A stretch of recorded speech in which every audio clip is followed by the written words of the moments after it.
2024 was good for anything, it was certainly for its video games. While its lineup may not have hit the same highs as that of 2023, there was still plenty of quality releases to sink your teeth into. I was fortunate enough to play and experience quite a few games that came out in 2024, as well as a few that I finally was able to get off of my backlog. I wanted to sit down and discuss them, but I thought it might be a little bit flat if I just talked about them myself, so I got a couple of goobers I know to come on and do it with me. Unless otherwise indicated, any on-screen footage used is recorded by yours truly. Both footage as well as what we discuss may contain spoilers for the games we talk about, so should you not wish to hear that, I've timestamped each game in the description for your viewing pleasure. We'll be going month by month in this order, touching on everything we played, starting with single player and ending with a couple of multiplayer games that we played throughout the course of the year. Now without drawing the intro any further than it needs to be, let's begin. Okay, I guess then it would be me, since I have at least 3 games for January. I'm not gonna have a lot to say about some of them necessarily. Like, I'm gonna have more to say about some games than I will other games, but I'll try and have something at least meaningful to say per game. I'll take a picture of it. I actually have a stack of everything I beat physically, sitting on my desk, so I can at least stare at it. Yeah, you got a reference. Yeah. There we go. I'll set it in chat or whatever. But And single player games, I guess we're starting off with, right? yeah, I think that would probably be easiest to start with single player shit that we finish. Yeah. I have Tekken 8 in here. Does that count? I did the story. That's fine. Yeah. Okay. So Tekken 8 for about January. There was a big gap for me in between February and May. I didn't do anything. Lol. Fucking Harvest Moon player. Exactly. I'm sorry. I was moving. There's mine. Moving like you're up. Through that. LOL. But I guess I guess to actually kickstart this, the first game that I finished, I technically beat this at 12:30 a.m. on New Year's Day. I finished Final Fantasy IV. Ooh, nice. Every game you revealed, we have to go. Ooh. Yeah, you have to fucking act like it's some big fucking revelation that I played. Oh wait, I remember 4 was kind of made in your eyes. Yeah, okay. Can I see the inside? Yeah, you can look at the inside's cute for the physical version. 4 is, I think, I kind of went into it with, I'm sure you guys have all kind of had, not necessarily, this isn't just, exclusive with games, but you have these, pieces of media or just things in life where you spend so much time listening to other people talk about how great that it is, that you build up this expectation in your head for the game, or for whatever it is. In this case, it's a game. That when you go to play it and you're playing through it and it just isn't like that, and so you kind of just feel disappointed and you're not really sure how to form your own opinion Your on it. Your expectations went too high because of other people. Yeah, exactly. I've had that with other games this year, I think, as well, that I played, and unfortunately, I think FF4 kind of was that for me. I like okay. Well, I'll try and be positive first with this game. I like not like DSP. Yeah, I'll try and because I did still like it. It's a Final Fantasy game, so I think I'm probably gonna like all of them that I play.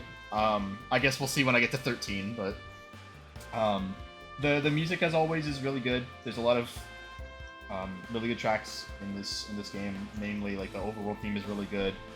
The boss theme is one of the best in the series. I really like the final boss. It was pretty cool.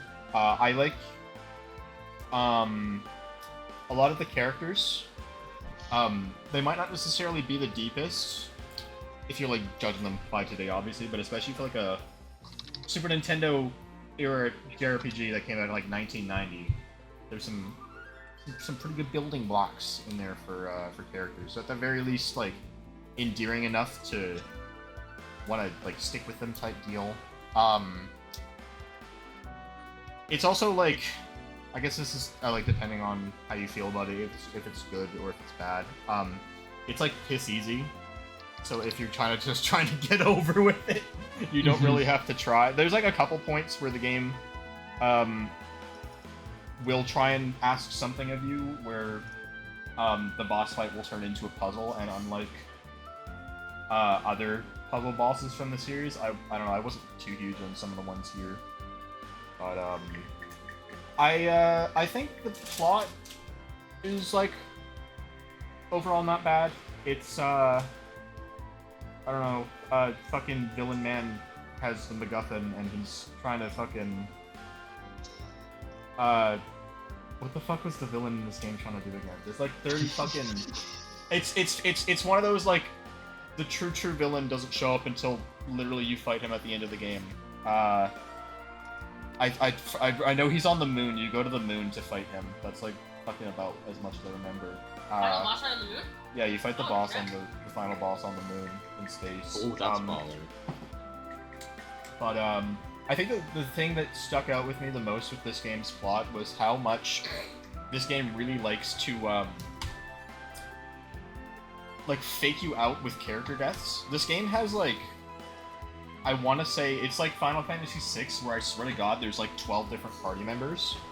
But you end up kind of having a rotating cast of characters where you'll play with some for a little bit, and then you'll play with some others for a little bit. Everyone, like, more often than not for the reason that they're not in your party anymore is because they're supposed to be dead. It gets a little egregious when I remember this instant. I remember this kind of vividly. I think I'm remembering this correctly with a character named Yang. You're in a building, like you're in a building that's about to like blow up or whatever, and he's doing something to kind of hold it together. He's like a monk, so he's big bubba and whatnot. So he's like trying to hold this shit together while you get out. It's either with Yang or it's with Sid. But anyways, the whole building comes down on him or whatever, and so he's presumed dead. I'm not kidding you. The very next conversation, some fucking airships show up and he's just suddenly on one and he's fine, and the game doesn't even like bother to try and explain how he's okay. Sorry, this is post-editing Snevy. I want to make a correction to what I was saying just now. What ends up actually happening is Yang still holds up a crumbling tower, so the party's able to get out, and he's presumed dead. But then the very next scene, what ends up happening is the party gets attacked by the Red Wings, and Sid jumps off of the airship that they're on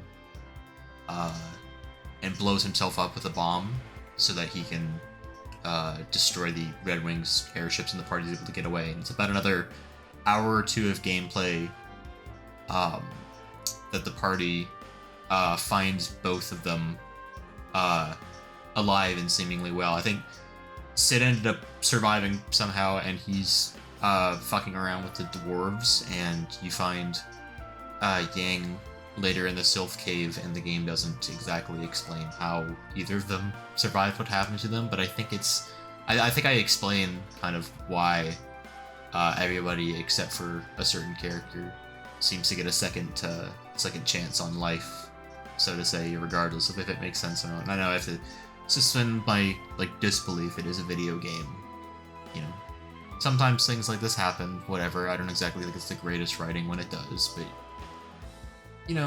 sometimes it just be like that. So I'll let myself finish what I'm actually saying here. They just resurrected him out of nowhere? Yeah, he's just back, not 2 minutes later, and he's just fine. The only I will say, the only instance that I like where the game didn't do this was with a character named Tella. Every other instance of a character who, quote-unquote, dies in this game, who's a party member, was, I guess in a way, given a second chance at life because they were trying to give their life for somebody else. Like in Yang's case, he was trying to stop a building from collapsing on you. There's these two mage kids. I don't quite remember their names off the top of my head, but the walls are about to come in on MC, but they hold the walls together from being crushed in on them, but they turn to stone as a result. They come back at some point, but the one character they don't do is with Tella. It's explained early on that, when you first meet him, he's this wise sage man, but he kind of has amnesia, so he's forgotten a lot of his spells.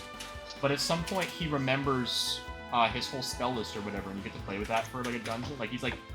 You're level 15 or whatever, and he's walking around with Fyraga and shit, and so it's kind of fun to play around with for a second. But he learns that the main villain for most of the game, Golbez, I almost said Gomez. But anyways, Golbez was the reason that Tella's, I believe it's his daughter or it's his granddaughter, died, and so when he finally meets him, he kind of like loses it, and he gets he's blinded by rage, and he attempts to try and kill Golbez. And they explain that one of his spells that he knows, which is Meteor, if he uses he's at the point he's kind of too old to be using that kind of magic without it putting a lot of strain on him. And so he's like, I shouldn't really use this or whatever. But then when he meets Golbez, he's so blinded by rage that he doesn't even think, and he just starts like casting that. I think he casts it multiple times on the guy. And it does like incapacitate Golbez for a second or whatever, so the party can get away. But it doesn't. He ends up dying because he overexerts himself, but because he was trying to take someone's life necessarily rather than giving his life to save somebody else, he was doing it out of like petty revenge or whatever. Yeah. He's the one character who gives his life in that game that doesn't get a second chance, and that's kind of interesting. That's the most interesting thing I think I can say about this game plot-wise. No, that's fair. I think I remember hearing something about that. Yeah, you know, I might, if it helps me, I'm gonna try and cross-reference what I've said per game. I did actually like write down at the very least, like I'll just even paraphrase my, like just check my own reviews for shit. But I think that's kind of about it for what I have to say about FF4.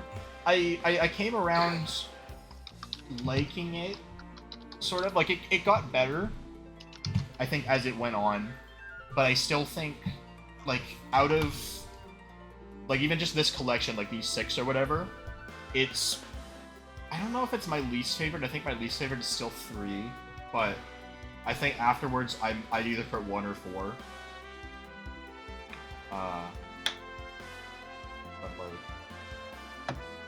Yeah, I think that's about it for what I have to say about Final Fantasy IV for me. I guess yeah. Nice. Yeah. Cool. All right. Good game. Good meme review. PewDiePie. Exactly. It was a good barbecue bacon burger. Oh, fuck you, bacon burger. Burger. We all just. Are we gonna get all of the games out of the way, or?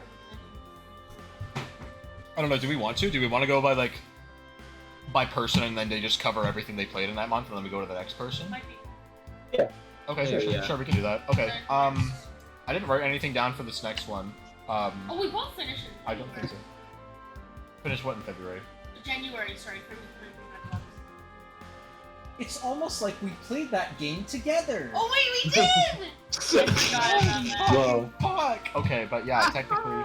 Oh fuck, another one I didn't even fucking write something for in February. I forgot to fucking write down in my list that I finished Mario vs. Donkey Kong. But we'll get to that when we get to that. Oh, But yeah. okay, Return to Rayman Deluxe. I like it. It's a good Kirby game. I haven't played a whole lot of them, admittedly, but I did play the original back in the day with a friend who had it on the Wii, and I remember liking that a lot when I did, and I haven't played it really since when I played it with when we played with Wham and when she bought the Switch version. And my opinions mostly stay the same on it. I think it's pretty fun. It's kind of like, what's a way I can explain this? It's like the new Super Mario Brothers affectionate of Kirby. Where it's kind of just not quite generic Kirby, because you know they gotta have their gimmick or whatever with the ultra abilities, or the ultra copy abilities of the ultra sword and shit.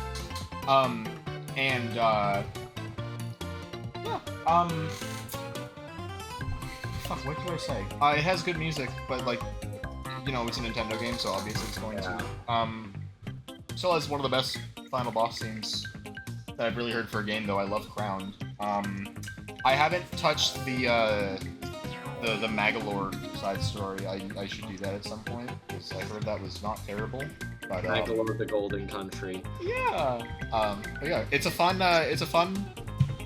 game to play by yourself, but it's kind of like, it's also kind of like New Soup, where it's more fun if you play it with other people. Oh yeah. And unlike New Soup, at the very least, like the multiplayer characters in this game actually function semi-differently. They're more or less just like a copy ability that you're like stuck with, but it sounds mean to say that when like I could just say, oh, it's just the hammer ability you're stuck with, but it's like fucking King DDD. Like that doesn't sound right. But Exactly. that's kind of what it ends up being. But it's King DDD, so no one gives a fuck. It's the fat fuck. Exactly. I think that's about all I have to say about that game. I didn't write anything down for it, and I didn't really have a lot. It's one of those games that like I'm pretty confident just saying, yeah, I like it. I don't think I necessarily need to have like fucking 30-year essays on every game I play, and I think this one's one of those ones where I was pretty much just like, yeah, that was fun. Sometimes you can just simply enjoy something and that's enough. Yeah, exactly. And I think that's kind of how I feel about that, and I think that's also kind of how I feel about my last game for January, which was I beat Fire Emblem Shadow Dragon and the Blade of Light, the re-release of FE1 that they put out on the Switch. I finally beat that. I've played the DS remake like 5 times at this point, and I've played the SNES remake of this game once. So I've played this game by like technicality's sake quite a bit, but it's my first time playing the NES version, and it was more or less just a bucket list ticker because I don't think I will ever reasonably go back to playing this version of this fucking game. Speed up cannot make up for how unbearably slow and tedious this fucking video game is to fucking play. I can't fucking stand it. Putting it on normal speed and turning off animations does not make it any more of a chore to move every single individual unit when you can't... Okay. My biggest thing I cannot stand about playing either this game or Gaiden on the NES, you cannot see movement ranges for your characters are not highlighted. Oh, right. I think you streamed this, didn't you? Yeah, you can check their stats page to see it, but otherwise you just have to fucking guess. Oh. It's really annoying and tedious. I guess that's like kind of it for negatives wise though. This game is like also it's like FF4, it's beyond easy. Everybody in this game has like 10% growths in everything, but because every stat caps at 20 and promo games simply put you at your class bases, so even if you have like for example, I use a character named Gordon. He's fucking abysmal, but I like him. He's an archer. He has like a base speed of like 4, so he's not doubling anything. But then when he promotes, because the sniper class has like a base speed of 12, he just gets 12 speed when he promotes, and then he starts doubling everything, and then he's suddenly a good unit. Buffalo steak. On units that have like no stats, every enemy just pretty much has their class bases, which are like at most maybe 6 in a stat, so things just die. Enemies will aggro onto enemies if they have the opportunity to over anybody else. They will aggro onto Marth, which is fine because Marth is actually fucking disgusting in FE1. Even before he gets the falchion, which in that game, unless you're a dragon, means that you deal 0 damage to him straight up, and it heals him for like 10 HP each turn. So like even before he gets that, he's insane. But then after he does get that, which admittedly is only for like 2 maps, the game ends. Yeah, it was cute. It's nice to say I finally played FE1 on the NES technically, and outside of doing it as like a meme, I'm never gonna play this version of this game again. I will either go to Shadow Dragon on the DS, or if I'm feeling like funky and edgy, I'll play Mystery of the Emblem Book 1 on the SNES. But other than that, I'm not touching this again, but I'm happy to say I finally did play it. That's it for me for January. Very good. Yes. That's also multiplayer, or are we circling back around for multiplayer? I think multiplayer is I'm what gonna we're do gonna multiplayer at the end for myself. If you guys want to do multiplayer at any point, go ahead. I think I'll do the same and stick to multiplayer for the end. Okay. Because I feel like that can be like more possible shared experiences, because we usually play shit together, like if not like most of the time. Yeah. But yeah, I guess I'm up next.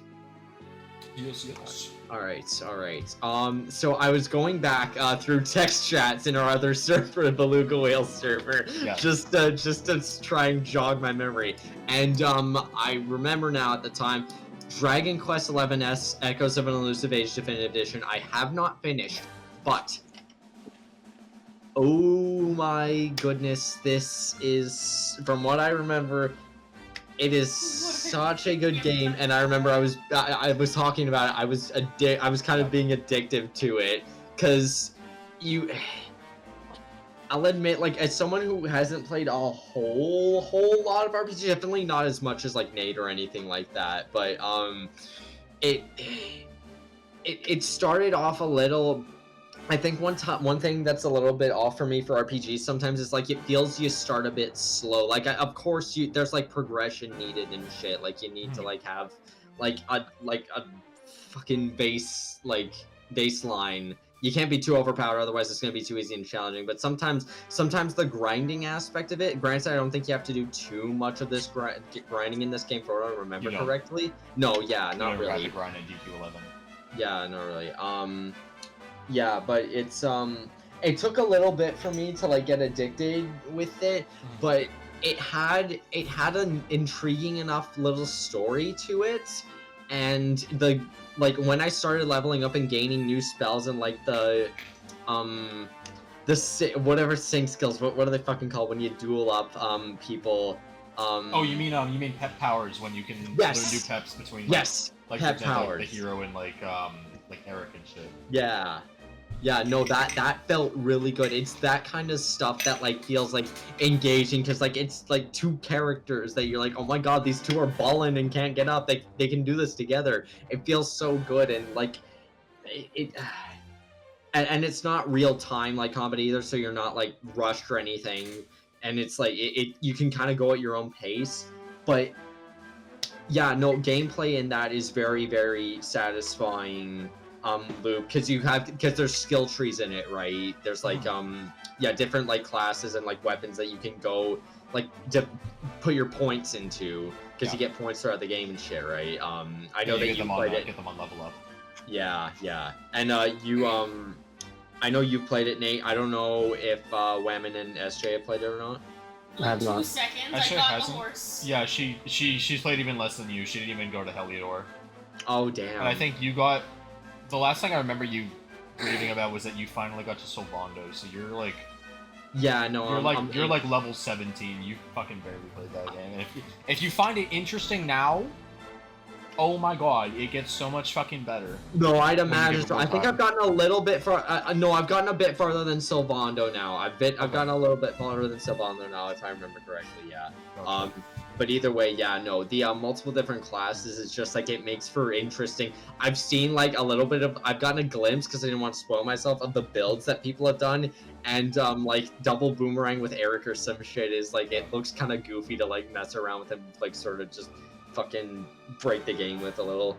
But Totally, yeah, no, it's just the fact that there's that much variety, and like it's not like things. Like, if you delve into it, it's not viable. Like, most of the stuff, like, it's pretty viable, I'd say, most things, if you develop into them, because, like... Oh, yeah.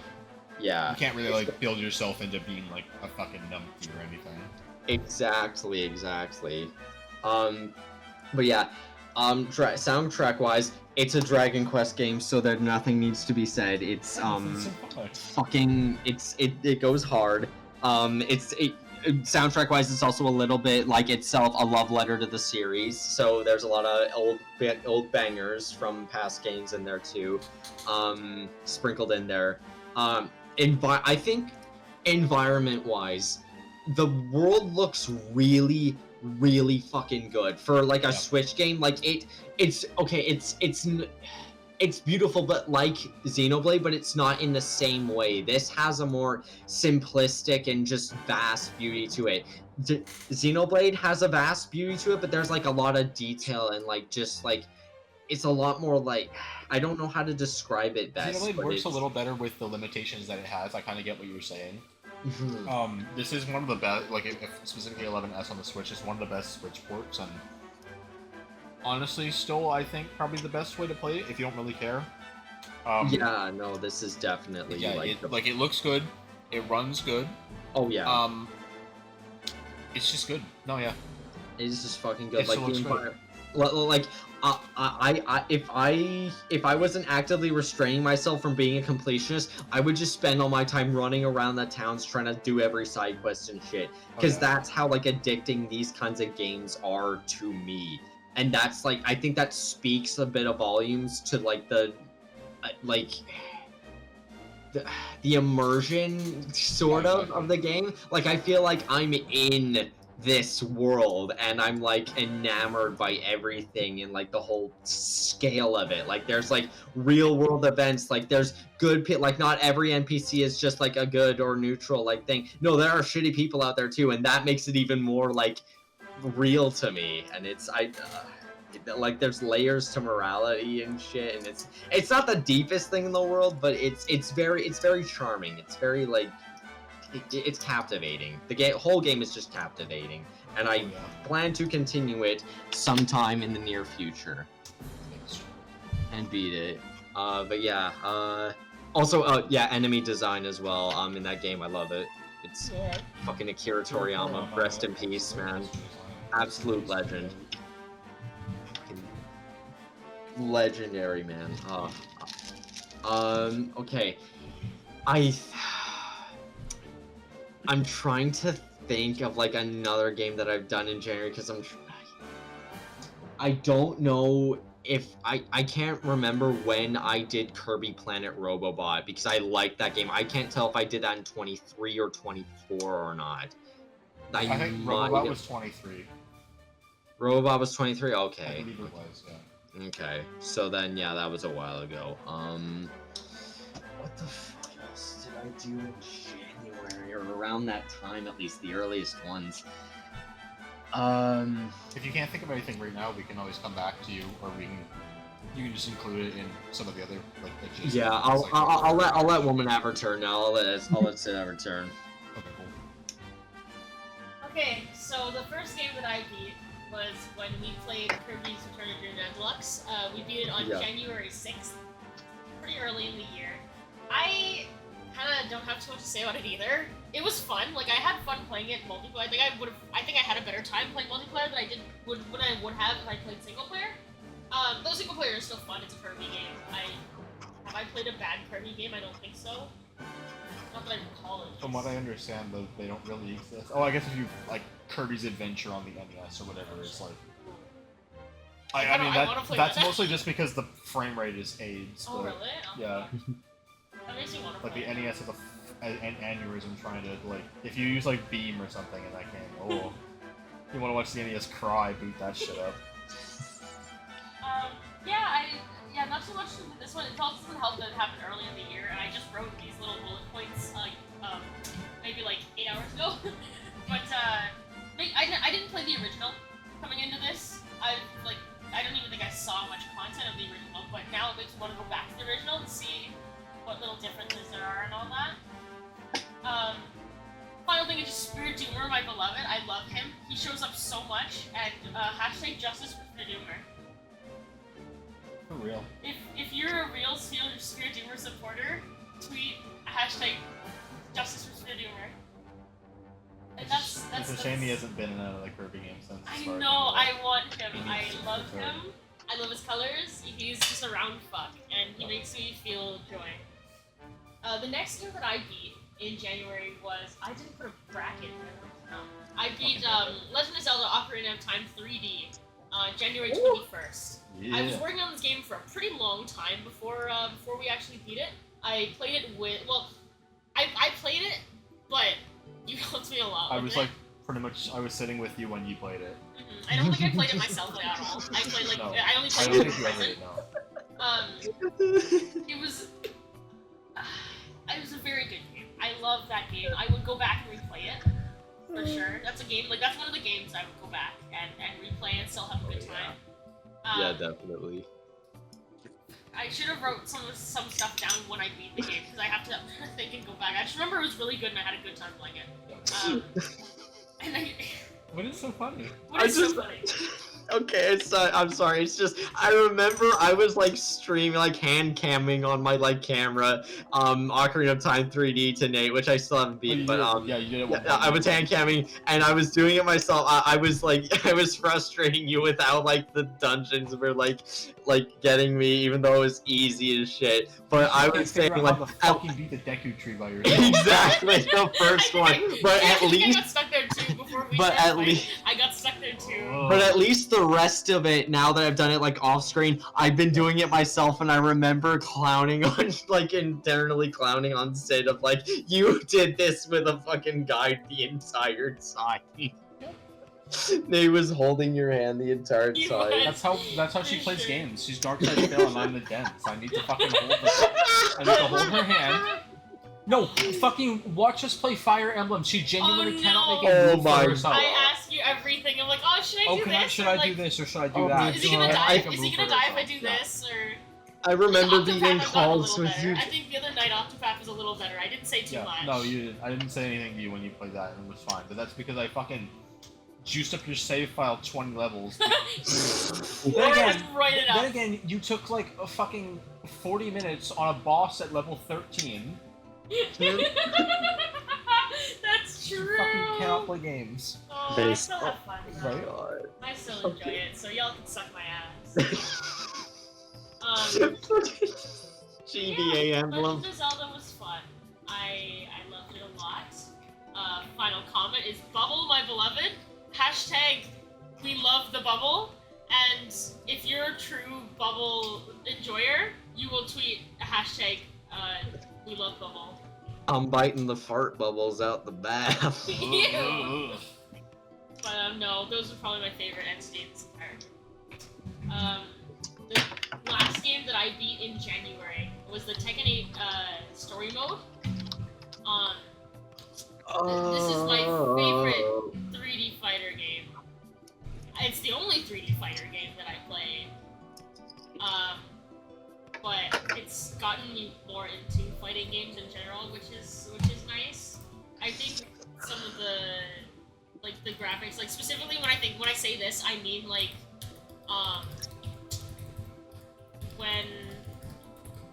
when you what's it called? Fallen Destiny, like the rain Ooh, and shit. yes. That looks so good. The stages are very, very Stages good. are beautiful. Dude, It's I think I've gotten better a little bit better, but I've also raged quite a bit. fucking Fang players be like when their plus on block move doesn't help them carry them. Big thing that I wrote down that I guess I don't like is that for the DLC, the stages are bought separately, and I don't know. That's more of a developer. Blame the developer, not the game itself. But still I guess a little critique that I have about it. But you know, that doesn't take away my enjoyment from the game. So I still like this game. I beat the Tekken 8 story mode on January 26th, and that was the last game that that was the last game I beat in January. Big God. Thank you for this coming to my TikTok.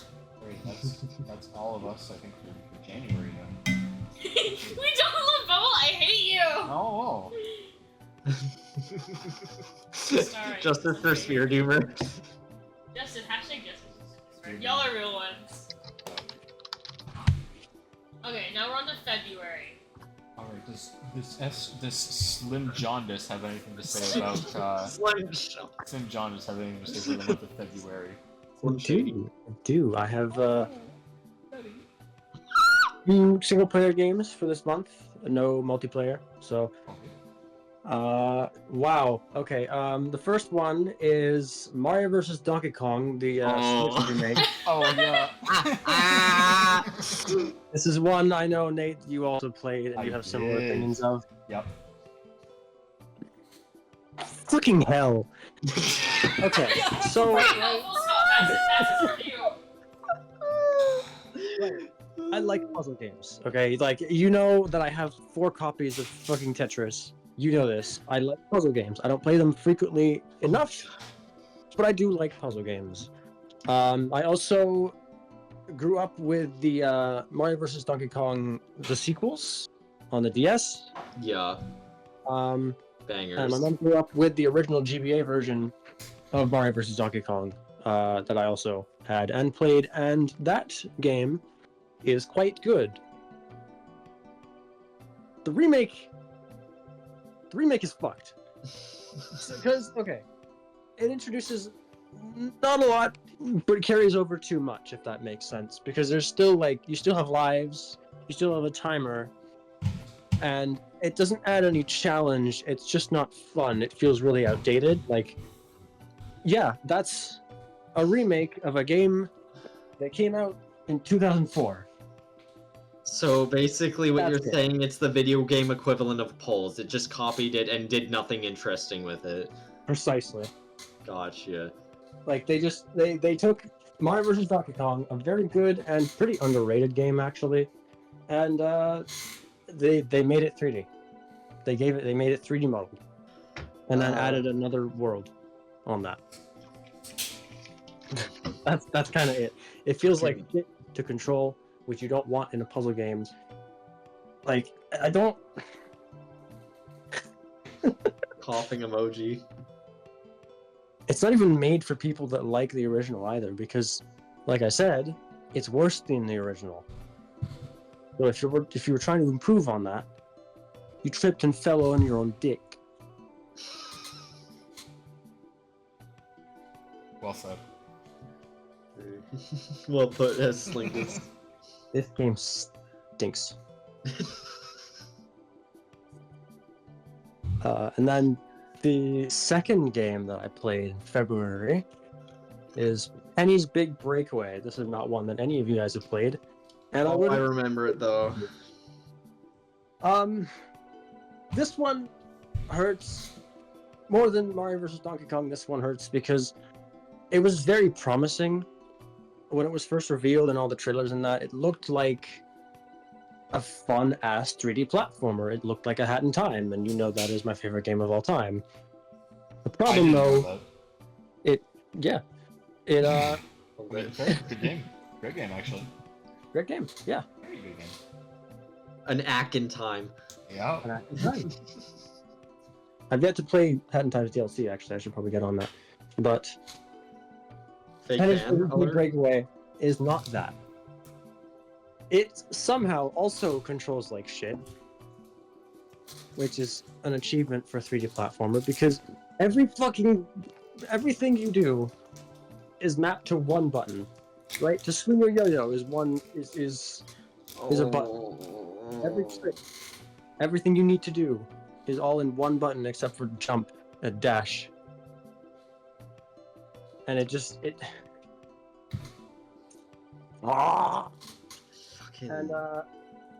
And it doesn't also help that I played the Switch version, which seems like the worst way to play it. I've looked at like the PS4 version, for example, and it plays fine, but the Switch it just ain't it. It feels unfinished. It really feels unfinished because there's so much jank, which is very Hat in Time, but it's not like charming. Because for Hat in Time, it's supposed to like emulate a GameCube game, but Penny's Big Breakaway isn't that, so it's just jank for the sake of jank and not appeal. And then just it got no support after the fact, which really sucks. Like, it was never updated, it was never given any DLC. Just very... It's unfortunate too, because the OST as well is really, really good. Like, fucking all of it is good. And the world design as well is really, really good. But it just sucks to play the game.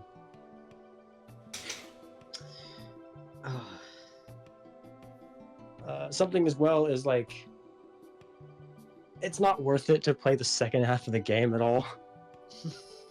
I remember I wrote this down as well. World 5's boss. So the main level is like this labyrinth, right? You're cruising through these checkerboard patterned like blocks that are floating through space. And the boss is super fucking extremely not fun. Just don't, right? Don't even bother. Don't give it your money. Don't waste $40 on this game. That is all. Damn. Good tech talk. I wish I had more to say. I wish I could elaborate, but it's just... You can only elaborate so much on shit. Yeah. There's too much nothing.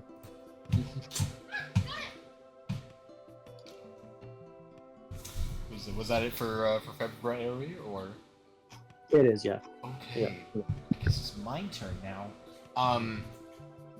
You know, since we're being, I don't know, we're being semi-retarded and we're talking about like the date at least that we finish it. I'll do that for my stuff moving forward.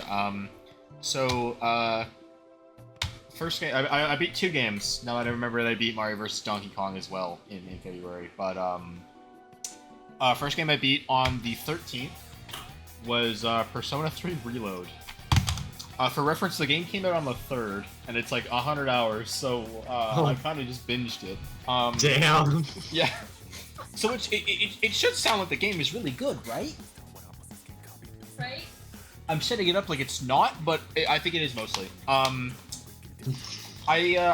played Portable for the first time in, or at least like throughout 2023, and overall that is not just one of my like favorite JRPGs, but just one of my like new favorite games ever. I fucking love Persona 3. So I was very excited when they announced that they were going to be remaking the game, and I think it's like I've kind of come sort of around on my thoughts on it. I think it's still really good. I think for the most part, like if I were to recommend to like anybody, like where they don't really care or whatever, who was just trying to get into like, hey, what version of Persona 3 should I play? If you're like a normie, I'm probably gonna recommend you this version. If you're not and you don't really like, you want to play like, you know, one that's worth playing, I would probably pick FES over this. Just because of mostly just for the the AI control party members, which I've kind of come around on. I was initially like, why would you not want to control your party members? But it's actually it's a fun system when you know how it works. I'll admit the game doesn't necessarily explain it to you in the greatest way, and it's a little annoying in that game where you don't start out with all of your party tactics at first. You kind of have to like play the game and then unlock them. But once you like kind of figure out how it plays, it's fine. We're gonna get to that with someone else who did finish FES in February, but you can't really do that in Reload because they made like you can have the AI control your party members, but the AI is fucking retarded. The AI this game like introduced because it's trying to play like Persona 5, and in Persona 5 that game has a mechanic where like if you exploit an enemy's weakness, you can switch your turn over to another party member, and they do that in this game as well. What's really bizarre is in Persona 5, the AI was capable of doing that. They call it baton pass in that game. The AI was capable of baton passing to like either you or other AI party members. The AI will not do that in Reload. It's really bizarre. So you can't really play this like it's the original, which is fine. Like I know a lot of people aren't really gonna give a shit about that, and I'm talking about something that doesn't really ultimately matter to a lot of people. Otherwise, as a game, this is like by all accounts, they fucking like neutered this game's difficulty-wise. So if you found the original or portable at all hard, play this game. It's a fucking joke, even on Merciless. Some of the changes that they've made to damage output, like namely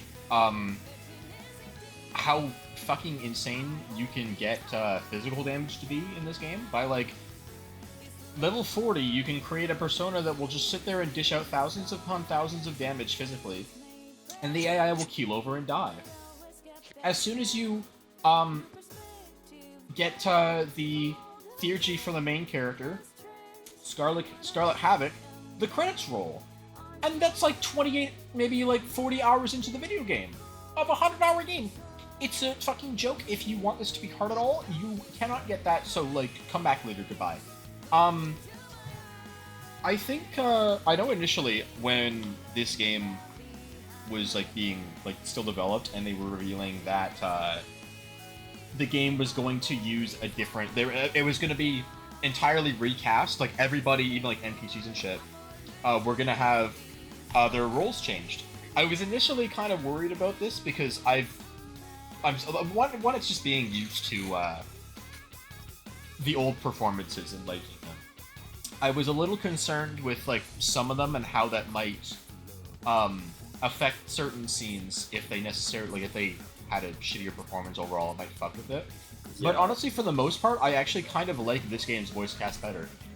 Really? Specifically, like Zeno Robinson, who is Junpei. Fucking excellent. You are a goat. You somehow made him like more likable and fun than the original. I liked I think Allegra Clark was her name. She's Mitsuru now. You can still tell she's trying to go for like at least a similar cadence in her voice that Tara Platt was doing in the original, but it's still like she still made this version of Mitsuru her own, and I like that. What else did I like a lot? I don't know Yukari's VA off the top of my head, like her new one. It's pretty good. The only one I wasn't too huge on was the new Akihiko. I kind of found they sort of made him a little bit more of a... It's funny because he kind of gets shit from certain characters in game for being a little bit of a meathead, and they kind of made him sound more like a meathead in this game. When like he is to a degree, but he's also like kind of a smart and more like semi-reserved guy than he necessarily leads on for someone who's a boxer. Like you kind of expect him to be a bit of like a ha ha ha meat, ha ha protein shake, ha ha I punch people. But he's not really like that, and he isn't necessarily in Reload. But he does kind of come across as a little more of like a, not quite an idiot, but just a little more, not so nuanced, which is a shame because I know his VA can do excellent work. But I think they did a pretty good job for the most part. What I do love, and what I will absolutely praise, is that for the first time in a Persona game, every social link is now fully voiced. I don't know why it took them this long. Yes. But they are now all fully voiced, and everybody else has a great performance, and it adds so much more life to doing social links now, and not just like reading the text, but you can actually hear them. They made, granted, this is Joe Zija being Joe Zija, but they made me give a shit about a character I couldn't give less of a fuck about in the original, and by the sounds of it, that's been the case for a couple other characters in this game for people. There's this one chick who everybody would just shit on for being a generic, boring fuck, but then she has a good voice actress who gives a good portrayal, and now suddenly everybody loves this chick. That's the power of having a good voice and doing something like this, and where I think, like, there's a valid reason to remake a game is to do things like this, to breathe new life into shit, yeah, and make it more memorable and entertaining for people. Otherwise, I guess, like, kind of closing thoughts, it's pretty good. It's well worth playing if you're, like, at all interested. I'd say even play it, even if you have played other versions of Persona 3. It's a weird game where I think playing every single version of the game, if you're, like, at all interested in doing that, is valid to get a different experience kind of from it each time and get, like, a full picture of Persona 3 as a video game. It's a bit of a shame that we couldn't have gotten, this was... Initially, people were like, "Oh, look, this is going to be like the definitive way of playing it. Like, we're hopefully going to get, you know, the FES bonus content, which we didn't at the beginning, but then we did. And it's, you know, kind of dumb that Atlas charges you like $30 to experience that. But like, I digress. We never got female protagonists from Portable officially. At least you can. There's a really good mod for her on PC if you're playing on PC. But if you're not, then go fuck yourself, I guess. Like, it's a shame that this isn't the definitive version of playing this game, and you still kind of have to be like, okay, well, what version do you want to play? Because each version of the game has something that the others don't, but then it's also missing things that the others do, and so it ends up looking like the average fucking Ubisoft, like, what special edition do I buy for a video game set? Because even the ultimate editions of some of those games will not include things that others don't. It's really dumb. I love Goopy stuff so much. Ubisoft's tangent aside, it's a good game. I still think it's worth playing. I liked it. I agree with a lot of the criticisms of it though, and how it kind of loses the feel for the original with, you know, shit like the AI being retarded. You can't really play like that when the game is designed around that, especially, and they don't really fix that difficulty-wise, because once again, this game is somehow easier than Persona 5. I don't know how you could do that, mind you, but you did. Yeah, thumbs up. Persona 3 Reload, good game. What's not a good game is Mario vs. Donkey Kong 2024. I also played that. That's the only good thing about that game is that the fact that they include that song for the bonus stage right before you fight Donkey Kong in each world. They're $40. Yeah, unlike actually, I haven't played the original. This is, or like pretty much any NVC or MVDK game. MVC. I've not played a Marvel vs. Capcom game, which did change this year as well. I won't talk about it, but I did actually try that series and it's fun. Anyways, I have played maybe a level of Mario vs. Donkey Kong Miniland Mayhem, and that is the only experience I've ever had with this fucking series before this game. I will still go and play those because I've heard those are good. Fuck, I might even go play the original of this, just to see and agree with SJ that it's better. Because holy fuck, was this game so just like... it's like water with no ice. It's an experience, not necessarily one worth having. I noted this. I'll give you a little secret. Yeah. Miniland Mayhem and Minis March Again have level editors. Oh, that's sick as fuck. Yes. Yeah. Yes. That is really fucking cool for a game Big like bumping. that. Good stuff. Anyways, back to MVDK 2024. I noted this when I played. Why is, like, okay, I understand. I'm more used to a Mario from something like the 2D or the 3D Mario platformers, where he's, you know, he feels good to control, like directly compare it to the previous Mario game that I played, which was Mario Wonder before I played this. He feels great to control in that game. That's just a really good game in general. Like, things feel good. It doesn't feel like I'm having to fight with the game to control my character. And I understand that the game is designed around Mario kind of being stiff as shit, but it doesn't make it feel good. He feels like AIDS, quite frankly. Walks so fucking slow. He walks so bloody slowly. His jump is horrifically terrible. I think people with broken legs could acquire more height than this man. Indeed. Some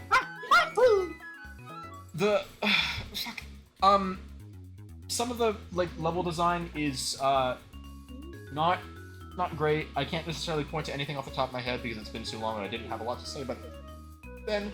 But I remember some of it. I don't usually have to look up guides for games, but some of these levels I had to look up, and you have to do these stupidly specific things, like just fucking let them. I swear to God, you have to let the mini Marios walk off screen to go do something, and it's fucking random if they even actually do it or not, and they don't just die. Yeah. It's mostly in the later levels, and especially in the boss, but yeah, no, it's bullshit. It's fucking annoying as fuck that some of that shit is just left up to chance. The one thing I did remember, though, was how fucking horrific the final boss of that game is. I think it checkpoints. I vaguely remember it checkpointing, which is nice. But, you have to, fucking climb up a fucking, tower as stiff-ass Mario walking like he's got a shit logged up his fucking rectum. While Donkey Kong is sitting at the top throwing barrels at you, ha ha he ha, I played Donkey Kong 1980 as well, Nintendo. Good for you. While you also simultaneously have to pick up barrels that aren't spiked and somehow not get hit by them. Mario takes one hit in this game and he's dead. That's also really retarded and I don't like that change. It's really annoying. And so you have to throw the barrel directly up at Donkey Kong in that level, but there's no way to directly do that. You just have to jump into the so where Donkey Kong is positioned, there's no ground directly underneath him, so you have to jump forward off of the platform you're standing on and throw the barrel up, and it felt like a coin toss as to whether the the barrel was actually going to hit him. I swear I had them throw up, but it was the frame that he was generating a barrel out of thin air, so just go fuck yourself. You didn't hit Donkey Kong. The timer runs way too bloody fast. I had a couple attempts on that level fail, because in order to hit him for the final time, you're rescuing some toads or whatever at some point, and they're bringing you barrels, but they're bringing you spiked ones as well. I ran out of time because I simply got too unlucky with them not bringing me barrels I could actually grab, and the barrels I was grabbing and then throwing were being disassembled by Donkey Kong, who was generating barrels out of his rectum. Yeah, I didn't really like that game all that much, all things considered. It's a really, like, flaccid experience for what amounts to be, like, you can beat that game in probably, like, 4 hours. I think that's, like, how long it took me. I don't even want to bother doing the bonus world, because from what I understand, the level design only gets more cancerous in there, so I'm good. Ow. I kind of don't want to. Yeah, no, fucking abysmal game. I didn't really like it. Okay, but speedrun it. Oh my Where's the God, Donkey yeah. Kong speedrun? I fucking forgot about that. Fucking lose to the RNG of the final boss. Yeah, that's what will kill my run if I ever decide to speedrun the game. That's what will kill my run. Anyways, that's it for me for February. February Game. Bruh. That's what the game is. It's a bruh moment. It is a big bruh momento. Yeah. Okay. Next now, one. my turn. Yeah. Okay. Okay. I gotta piss, Okay. I'll be back, but don't wait for me. It's fine. Nah. Wait. No, please. Nah. Be fine. Aquatic ambience returns. Just go piss. Go piss. Fine, I will fucking empty my Yeah. pisser. Exactly. Fucking pisser. Like pissant. Shit emoji. Go on. No. Metal Gear Solid 3 Snake Eater PS2. Good. Haven't finished it, but it's yeah. No. Anyways, moving on. That's all you gotta say about it? It's MGS3. I'll say more when he gets back from pissing. Okay. Pissant shit bad piss bad piss player. Shit that piss bad, piss is bad, piss bad, piss bad. What if I put pissant into gifs?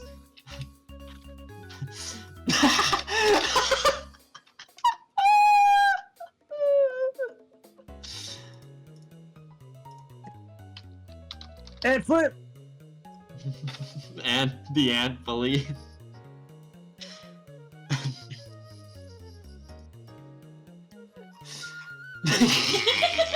That does look like a pissant. Gotta love this one. The parasites when I super glue my asshole shut.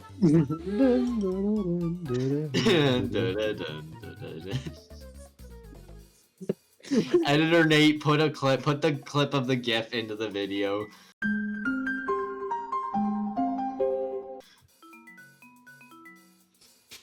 Or unless you're just uploading this straight onto the YouTube through the No, studio, surely in there's which gonna be- case the end of the hill.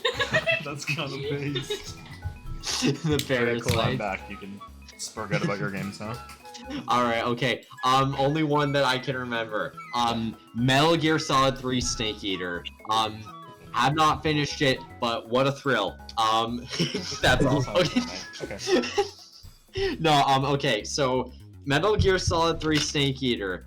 I have not finished it, but when I played it, oh my god, I was so ready to binge it, but I'm pretty sure things came up in life and I can't remember what it was. Either way, inexcusable. Because, oh my god, this game is already fun as shit.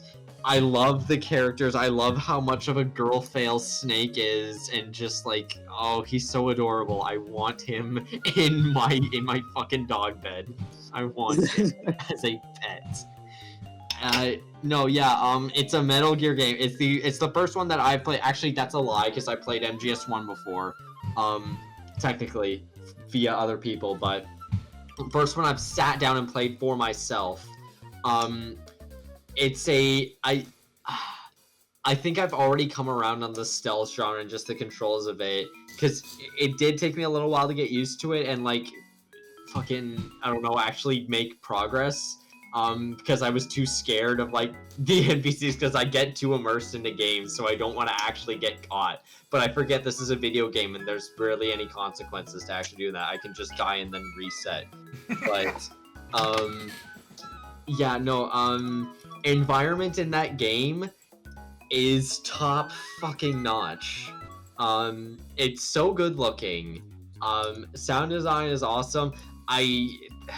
I know there's a lot of neat little interactions that like happen with like codex and like the items that you can pick up, like the animals you can actually interact with. It's not just like moving JPEGs or whatever the fuck. It's like actually interactive, and like there's different ways that you can go about tackling certain like tasks that you need to do with like sneaking past things. There's not just one way, there's like multiple ways that you can tackle it. You can like go guns blazing if you're actually really good at the game, or you can like sneak by, like say the bridge, you can just hang on to the bridge and like shuffle by on your hands while the blind fucks walk by, you know. And I don't know, I like that it's not like just set in stone and there's like that freedom for you, creative expression for yourself. But no, yeah, very good game, neat soundtrack, characters I love. Basically that's all I have to say. But yeah, no, a good game, and I need to another game as such I need to go back and finish. And other than that, I don't recall anything else in February. Okay, man. What have we now for you? We have Sydney. one game Pipe that I bombs. beat in February. I beat it on. Bro. I beat one game on February 29th. It was Shin Megami Tensei Persona 3 FPS. So that FPS Persona 3 is my favorite Persona game. I like it better than 4. I know you will say something different. You like 4 better than 3. But 3 has a special place in my heart because it's just a really good game. I just think the characters are great. The story is fun. My favorite, I really like this, like the voice acting in that game. When I think about the voice acting in that game, I think of it's spoilers. Wait. I know what scene you're trying to say. I agree. Good shit. You know I'll deafen. If you want to talk about it more, I'll deafen myself so you can talk about It's spoilers. okay. okay, I'm it's not okay. gonna mention it. Okay. It's a scene. There's a guy screaming, Yeah. and it's very well done. That's the scene I was thinking of when I Okay, was like, good. at least in Reload, where I think the performance of that character was inferior to the original. It's just very good, and it makes me voice acting is a very big thing to me in this game, in any game really, in video games in general.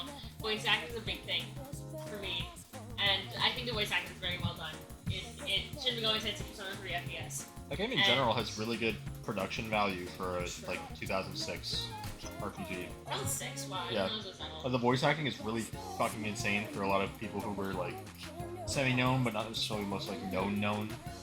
The music is really excellent in that game. The music. Ooh, yeah. Da da da da da da da. Baby baby. Da da da da da da. Fucking Has-Been Hotel enjoyer. That's a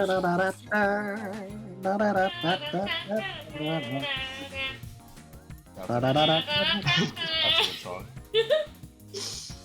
What about what's the Operation Baylet song? How does it go again? Oh, the one where they go, help! Yeah, exactly. You got Where it. they scream like people with sensitive skin after you hand them your... What are y'all stroking about, I wonder? Okay, I'll post this. Persona I'll 3. give you the song. It's not a spoiler, I'll give you the song. Okay, It's called thanks. Deep Breath. Oh, You'll see what I mean. Yeah. Burning Man's soul. But, Yeah, it's like Burning Man. yeah, Burning Man's Soul is technically a Persona 3 song. That's from the Oh, yeah. show. Check it out. I'm in the house House like. like carpet. Check it out. I'm in the That's parasite. what I'm in the gonna asshole start like with. Put it in parasites. my pocket and save it like rocket fuel. That's all I know. That's what I know. The house that John built. Yep. On the How's it jump heel. on the heel? It's gonna feel like velvet. Check it Turtle. out. I'm in the house like carpet. Like carpet. Carpet. None of you know what I'm talking about. Fuck. Big Bubba. Yum. Yeah. Get more isolated, SJ. But yeah, I only beat one game in February, unfortunately. Granted, that's like a 100-hour year. That took us a while to do. Yeah. I remember we You s- actually beat it at like 3 a.m. Yeah. Took a while for him to hold your hand through it, huh? Yeah, Yeah. it did, it really did. But Because you started playing that in like August of 2023. I think You yeah. started that game. And then yeah, we ended up beating it. The 3 February a.m. of 2024. Yeah. It took me a while, but it was a while worth spent. That is, I love that game. I love the final boss fight. I love the music. I love the Arcana is the means by which all is healed. Full stop.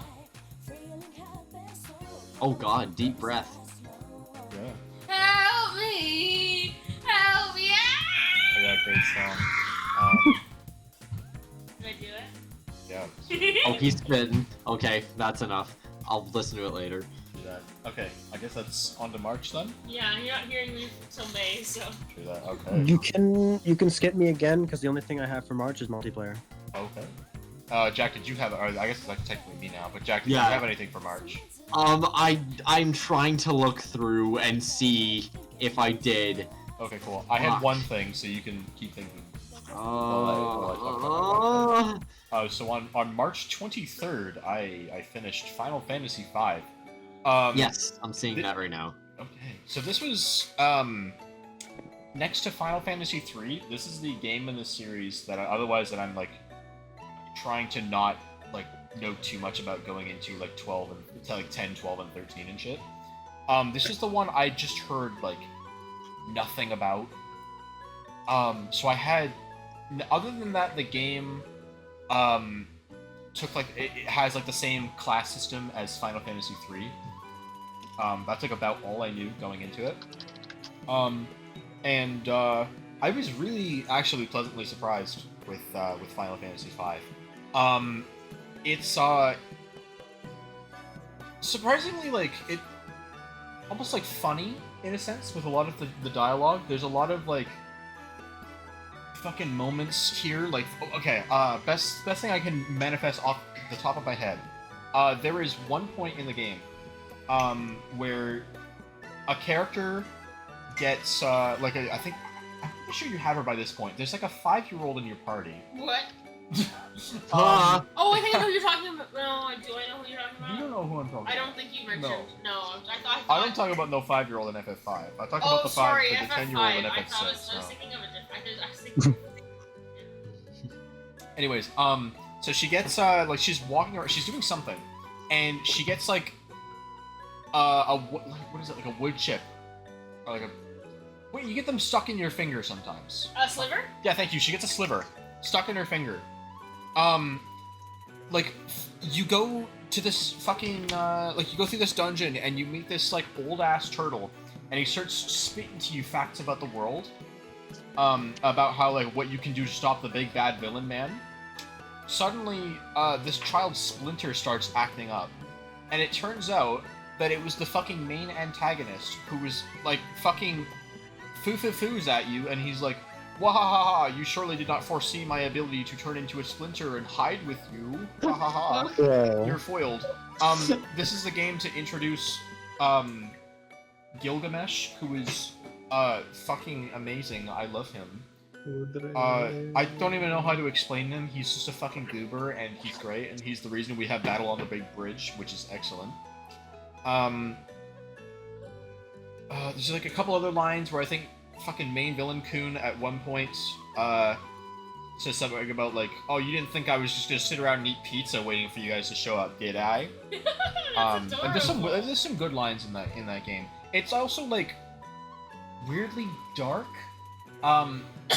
You have to, at some point, like towards the end of the game, you go to main villain Kun's castle. It just looks like just any old, like, you know, castle made of like wood and fucking metal and shit. But you end up getting blocked off at some point by like what looks to be like an invisible wall. So you go to get an item to progress, and when you use that item, it turns out you were only seeing an illusion of main villain Kun's castle. I guess to give some context for this to make a little more sense in a really twisted way, main villain Kun is a tree. What? The main antagonist of Final Fantasy V is a sentient tree who doesn't like people. So that's why he was a splinter? Yes. Oh. That's why. When you fight him as the final boss as well, he just looks like, yeah, exactly, he's the wise mystical tree. But he's I angry. love him. But so then when you like use the item on his castle, Tree-kun's castle, that's a great looking gift. No, I hate it. Ew, it's it looks nasty. like, and I think it's kind of been confirmed that, like, after you use the item and you see what the castle actually looks like, it's made of flesh. Oh god. So he's like a tree man who made his like castle out of human flesh. Like, When you know did that become Resident Evil? Like, you know how people, when they're building houses and shit, they use wood. So to him, that's more or less the same thing. That's What's he fucked got? up, but that like also makes sense in a Oh, it's weird like way. raw as hell.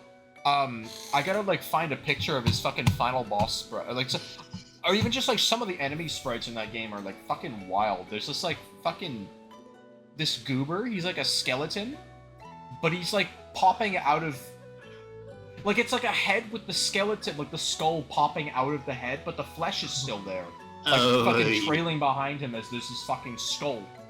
He's skull emojiing at you. I don't like it when people spell the word yet. And like, you know, shit's raw. This game is also like surprisingly challenging, but in like a fair way. Like, it's fun. Coming off FF4, which like my brain hurt because that game was either piss easy or it had stupid puzzle bosses that made me want to like deteriorate. FF5 was actually fun. I liked the way that game handled the class system from Final Fantasy III a little bit more, where after a set point, like, you go do some story stuff, and then you would unlock new classes that you could just switch into any of your characters on the fly. Like, let's say, like, so for example, the main character Bartz, like, let's say I had him running as like a thief for a little while, but I decided, you know what, I don't really like him playing as a thief, I want to try playing with him as a white mage. I could just open the menu, go to his class, oh, he's a white mage now, cool, and he's got fucking spells and shit. I don't like white people. So it allows for a lot more customizability in your parties, and it wasn't like one of my big problems is a side tangent for Final Fantasy III, but something I didn't like about how that game, because that was the first game to do a class system like that, was there were certain points in that game where it wasn't necessarily just designed around you using a specific class to fight a boss. It was more or less outright required of you to just switch everybody into this one class so you could deal with this one boss fight and then never use that job again. FF5 isn't like that. It has instances where, like, this boss will be easier if you use this class, but you don't necessarily have to, and you won't be having that much of a lesser experience if you don't use that class. So I think,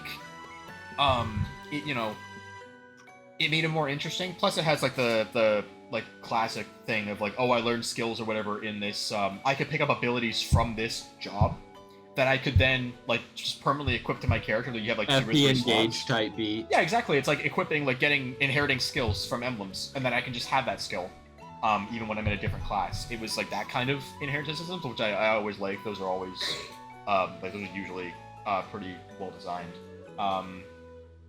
Yeah, no, I really like FF5. That's kind of about as much as I have to say about it. It's another one where it's like, I played it, I really liked it. I liked the cast for the most part. The plot was alright, and you didn't think I was gonna like, you didn't expect me to be a splinter. Like, cool shit. You didn't expect me to be a Tree-kun's the splinter. goat. I didn't expect you to be a fucking tree. No. So It's not as jobber oriented. Yeah. But yeah, You're cool right. game. That was the only thing I beat in March. So unless Jack has anything, we're going to April now. Oh, I don't think, other than I might have I can't remember if I started my Echoes playthrough during that time or not. Fucking. That was, I think, May when we did our draft for SOV. Yeah. Was it around the time that I think? That was in April, late March, early April. So depending on when you started yours, then you can say it's March. Okay. Yeah, no, then probably I'll do that in like an April thing then, sort of. I gotta pee, so I'll be right back. Okay.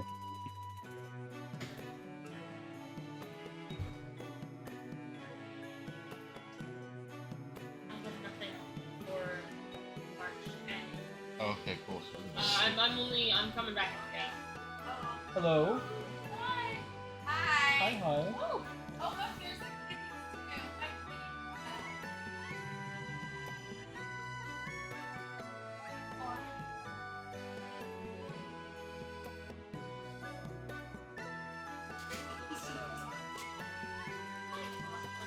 Oh, thank you. How was your movie? It was good. Good. Good. I guess I'll eat it. No, Yeah. eat it. I'll keep it down tomorrow, but I was just trying one more. No worries.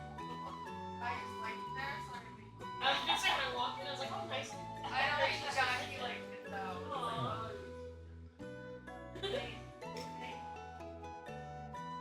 Hey.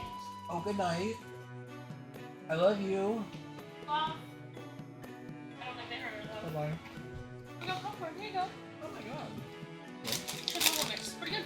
Oh shit, nice.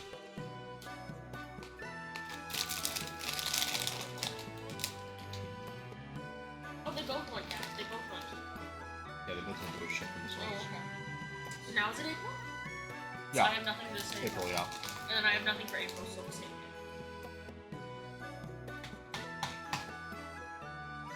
Intermission moment. James Sunderland shaking that shit in broad daylight. He Never was mind, indeed intermission shaking moment is that over. shit. What happened? Big Bubba came and assaulted me. What were y'all doing? Meth. Oh, Fuck is that? I swear, if y'all were Sonic. frumping in public. Yep. Very foppish. I need Bubba. Oh, you're back? Okay, cool. Yum. Intermission over.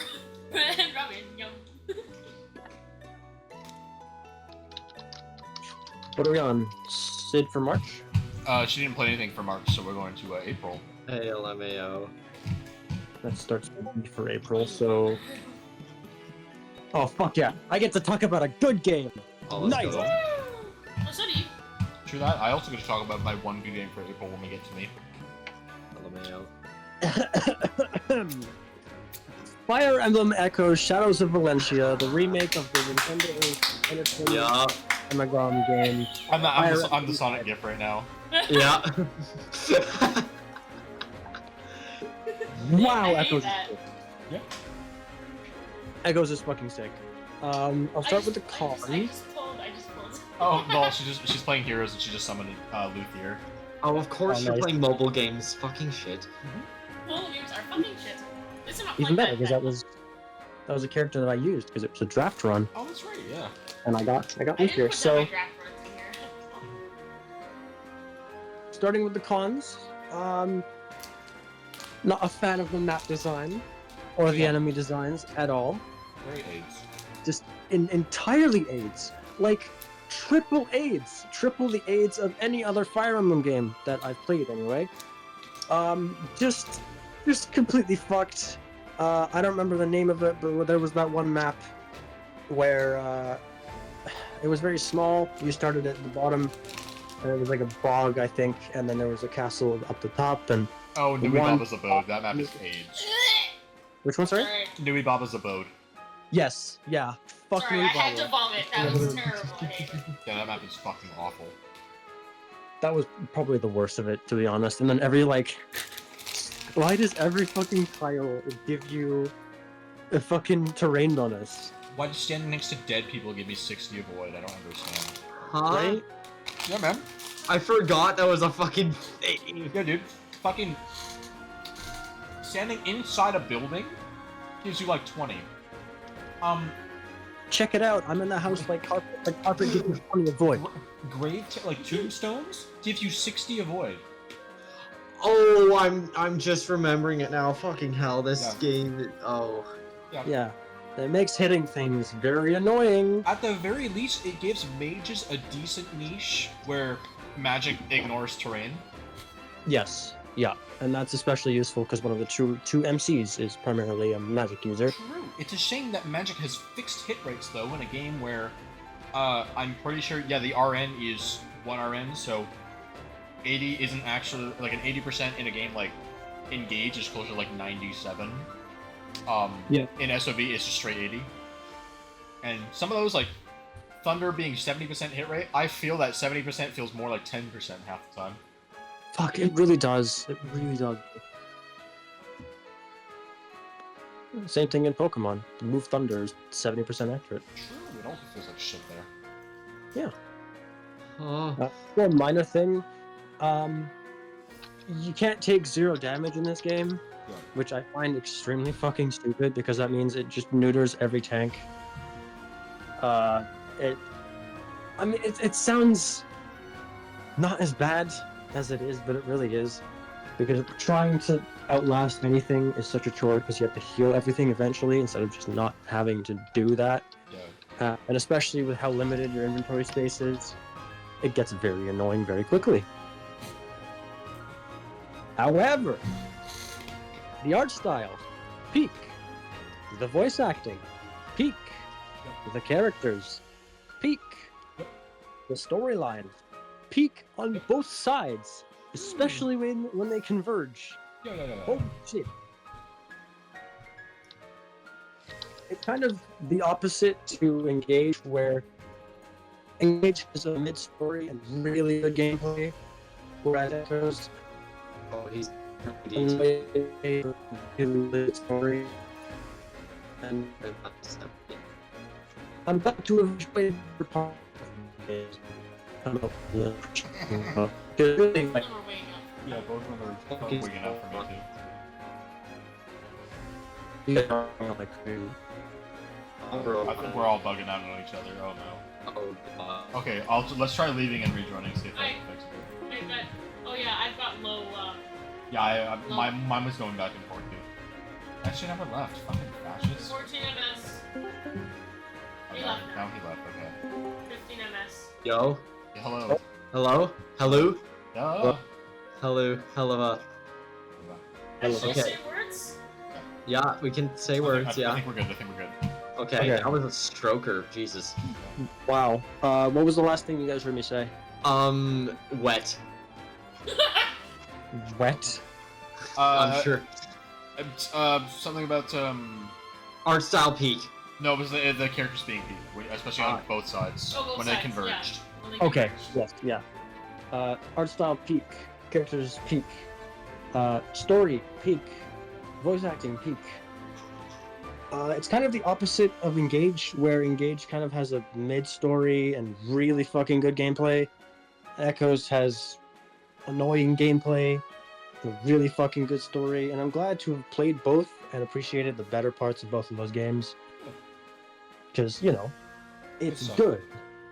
I think Echoes is probably mandatory play if you want to get into Fire Emblem. Like that, Engage, and probably Awakening are the 3 that would get you in the series. So, good yard.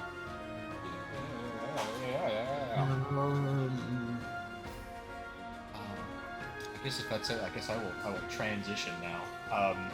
Yeah, I also played, Sylveon?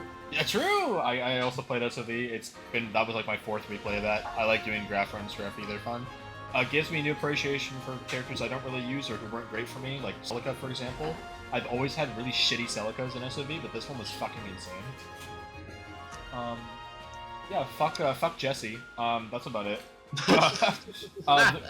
The real game that I played in April, or at least that I finished in April, was Unicorn Overlord. Oh my god, I really, really, really liked this video game. The only, like, I guess real strategy RPG that I've ever touched was Fire Emblem. I've played a little bit of Advance Wars and a little bit of a game called Wargroove, which is sort of like a spiritual baby to Advance Wars and Fire Emblem, but nothing quite like Unicorn Overlord. And I'm really upset because it's taken me this long to play a game like this, because I know there's other ones out there. Like, I know there's other games that are kind of like this, and I want to play them because this is really, really fucking fun. Something that I have kind of found a little, like, I guess, I don't know, whatever about FE over the years is that eventually it feels like maybe I just get to the point where I know the game too well that strategy doesn't really feel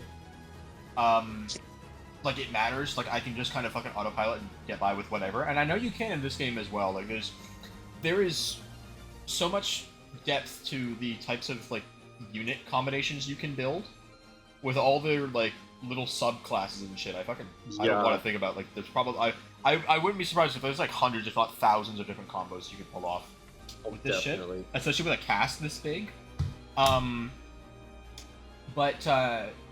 like, playing a game fresh like that when it's new and it feels like, oh, I can try all these different things and like I tried to experiment a lot with this game. Like, I tried to use a lot of different like class and character combinations. There was a couple I stuck to. Like, there was one unit that I had, which was just like 6 Cavaliers that I rolled to with the whole game, and they were consistently like my best unit for actually killing things and like living, which was kind of funny.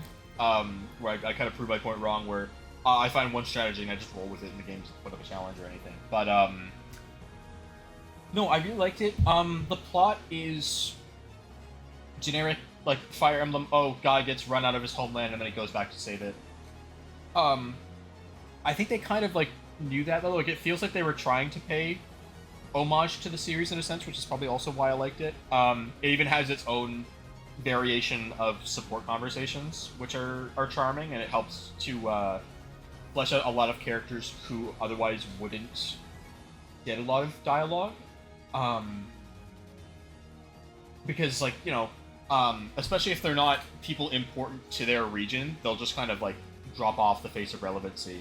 But at the very least, there was at least like a couple characters per region who would stick around at the very least when they were in their region to do conversing. And there was, like, outside of the MC, there was like 4 or 5 other characters adjacent to him that you all get at the start who were like still relevant and commenting on shit, which was cool.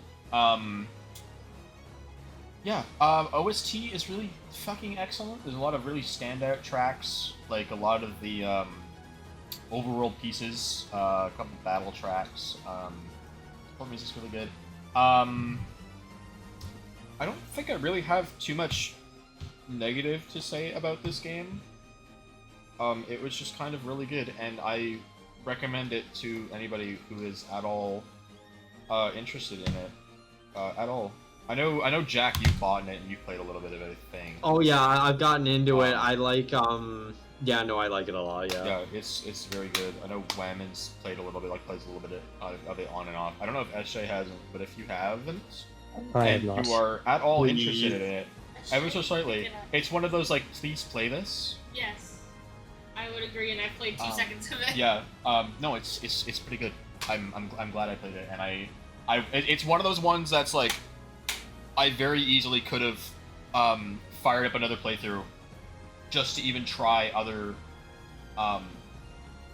class combinations, or even just like, I want to try a run of this game where you can like, you get people who are like set characters in a class, for example. Like, I think like Lex is in, I think his class is like Vanguard or whatever the shit, or like you have I don't remember his name. You get an early game like Thief or whatever, but you can also Oh fuck, what's his name? I know who you're talking about. Travis Scott.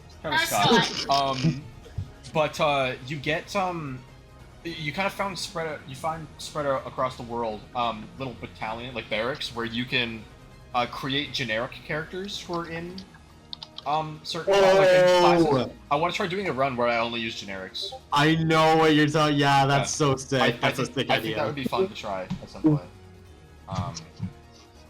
Nice gift. But no, yeah, I really liked this game. Yeah, good stuff. Not too much more to add for me for Nuclear Overload, but thumbs up emoji. Yeah.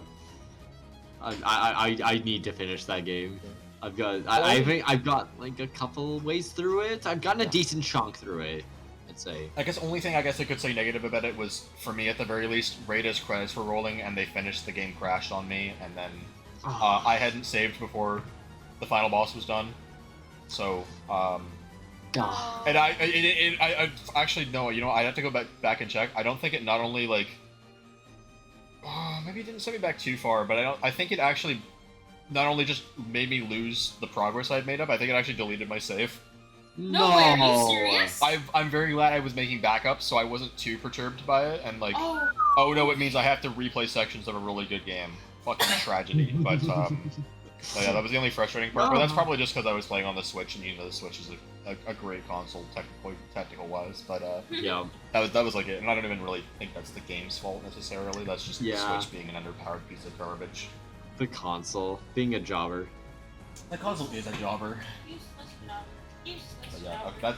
okay, now that's what There we I gotta say about that game. Okay, that means I'm next here. Okay, okay, the month after this is something I have to say actually about another game, but I'll just add on to SOB, I guess, because I still haven't. I've gotten to a point where it's like if you try to move past it with Atlas, he leaves your party, and it's the fucking what's his name? Because you keep fucking, oh my god, you keep fucking choosing to not go fight the fucker you're trying to fight, and you're walking in the opposite direction. He's in Act 3. He's picked up an Atlas, and if you don't, like, if you try and go walk, I don't even know why he's trying. If you try and go walk up to, like, the fucking Temple of Mila, which you can't even go to, Atlas will go back to his village, and he's like, sup, bro, you're not going to where I want you to, so I'm gonna leave now. You can walk back to his village and re-recruit him. I don't know what he's doing. Why you're like making it sound like you're soft locked or you're stuck here. No, literally no, just don't I walk know. in that fucking direction and you're fine. Yeah, I know. I just have to beat the thing. That's How you, so that's I what haven't. It's mandatory to do anyway. Before you No, even go to yeah. the fucking So Mila. that's the point that I'm at. That's the point that I am at currently from last time I checked. That was a bit ago too, mind you. So But up to that point, what have you liked? What have you disliked? I like the goobers. I like the goobers that I have.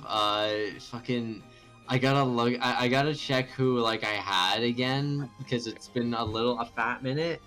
But I know that my party was pretty okay because like I only had like 1 or 2 people. I had like 3 people in total, including Alm or some shit. But no, they were kind of balling. It's a neat challenge, like when I'm limiting myself and I have to think like about these things. But it's also like I'm playing on like the easy mode, so it's not really like Easy mode? It's not that, or I can't remember what fucking mode I'm playing. I think you are playing normal casual. Yeah, I'm playing like normal casual, but fucking. But I'm trying to act, snort Burnell. But I'm trying to act as if I'm like doing a run where I'm trying to do like no deaths or least deaths. That's what I'm trying to do, like as an extra side bit for myself. But It's a draft, right? yeah, it's a draft. Yeah. Yeah. Fair enough. Casual's fair. Yeah. So yeah, same sort of thing with Engage, I guess. But anyways, yeah, some of the I didn't know if I could really attribute it to just me being bad, but yeah, some of the maps in it have felt a little like. No, it's not you. The map design in that game is okay. awful. Yeah, it's 1-to-1 from the original. They didn't really change it at all. Yeah. Yeah. Some of it just feels a little like. It's just a big, like a sigh. It's a big stress sigh for me. Then like it. Some of the dungeons, like, it's a neat looking game, don't mind, like SJ's right, the art style saves it a lot, like, it's fucking, like, it's very ballin' looking, and that definitely saves it, but, like, some of the dungeons, it's a bit, like, it's not it's not a good part of the game. Designed by used strawberries. Yeah, but other than that, gameplay's been fun so far. I will try and get past and pick this up and get past the thing that it's mandatory to do, and then hopefully progress more from there, and then shit on whoever I need to shit on next. But yeah, no, good game, good music, good art style. I got some neat jobbers, so I. Watch the next time you go to play it, you're gonna forget that you're supposed to go to that mandatory. You're gonna be like, why is Atlas leaving me? I bet that's what's gonna happen. Oh yeah, brother. Put it in the mic. Sharding. Yes, I think that's it for April that's then. it for, and I got nothing for April, so. Alright, On to May. On to May. I'll have shit for Alright. this one. So. Sassy Jung Jung. I don't have anything for May, so. if you'd like to Okay, go I off guess May. it's my turn then. So it's funny, I have 2 games from the same series. One of them I adore and I love so much. The other I want to forget happened. Let's fuck it. I want to start with the one I don't really like first. I want to end it on a better. Even though I finished this one like second between the two, I want to do this one first. I want to get this one out of the way. Final Fantasy VII Rebirth. I'm staring at this game sitting in front of me right now. I don't think I've ever. I've played a fair amount of games. I'd like to think I'm pretty cultured and shit when it comes to my gaming taste. I don't think I've ever been more conflicted on whether or not I like a video game. Hell, maybe even a piece of media, period, than this fucking game. I guess I'll get my positives out of the way first, because I'll try and be happy for once in my life. You know, it's gorgeous. I really like the art style that they're going with for this remake project, because the remake looked really great, and Rebirth also looks excellent. I think a lot of the voice acting is excellent. It breathes a lot of life into these characters. And, like, good voice acting, it's not, like, Advent Children level shit, where, like, I love that movie, and I like some of its performances. It's mostly just Cloud, everyone else sounds like a fucking boob other than Sephiroth. But, Don't dilly-dally, shilly-shally. it actually, like, helps you to care about some of these characters. I think the biggest, winner of this is Barrett. I couldn't really give less of a shit about Barrett when I played the original. I think, like, Rebirth is honestly, like, the remake and Rebirth is honestly making him, like, one of my favorite Final Fantasy characters. He is so entertaining and endearing in these games, and it's also helped by he's a great man, like, giving a great performance for the guy. I don't even know if I want to say this as a positive or not, but, like, the fact they're almost trying to do their own thing is at the very least respectable, and they're not trying to necessarily strictly follow the original one-to-one. That's not necessarily what I would want, but you know what, cool for you for trying something different. There's a lot of shit to do in this game, if you like shit to do games. It's not very good shit to do, but it's shit to do. I think I'm at that point where I've had enough nice things to say. I'm going to say bad things now. Dude. There's too much shit to do in this game. Fucking every, like, okay. I love Final Fantasy 16. That's, at least for you guys especially, like, not really a surprise at this point. Wow, really? The one thing I will concede to the naysayers of that game, ooh, it's whack, about that game is the side quests fucking suck. They are, other than, like, the character building, which I liked about 16's, they are pretty much just MMORPG, hey, go fetch me 10 sticks, okay, man, thanks, bye. And I understand there's always going to be, that's just kind of an RPG thing, and they're always going to be kind of like that to a degree, but it still doesn't make it not annoying. Rebirth doesn't even have the strength where it's building on side characters I like, because I don't like a lot of the side characters in this game, because most of them are people who were in, like, OCs from Remake, And they added people in, who are inexplicably following the party. Like they're like every time you run into one of these motherfuckers, the same conversation plays out. Oh hey, you're from Midgar. What are you doing here? Well, I wanted to expand business because, you know, Midgar is only just one city, so I'm out here traveling the world and I'm setting up shop here. Oh, how convenient, so are we. Oh, isn't it funny how that works out? And you have this conversation with every fucking person, and there's like 6 of them. They're not fun. I don't really like him. They just sit there and they flap their gums at you, like useless garbage. It's like, I kind of like the like semi-open world segments that you get to do. That's me talking about this game.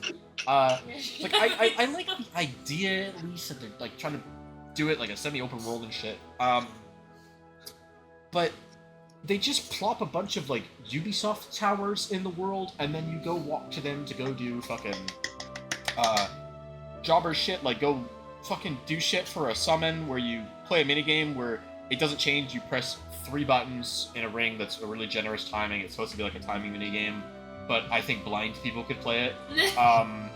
Blind and deaf people could play it and succeed.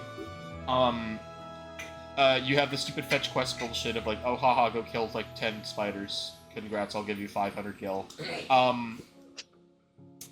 Fuck. I'm like, it's eroding my brain talking about this for like longer than 2 seconds. It really sounds like you don't like this game, dude. I think I've decided I don't. Okay, what?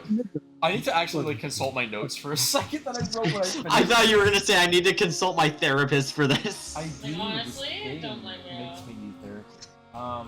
I had some stuff to say like that there. I like the gameplay is still pretty fun, like the action RPG shit. I think that stuff is still good.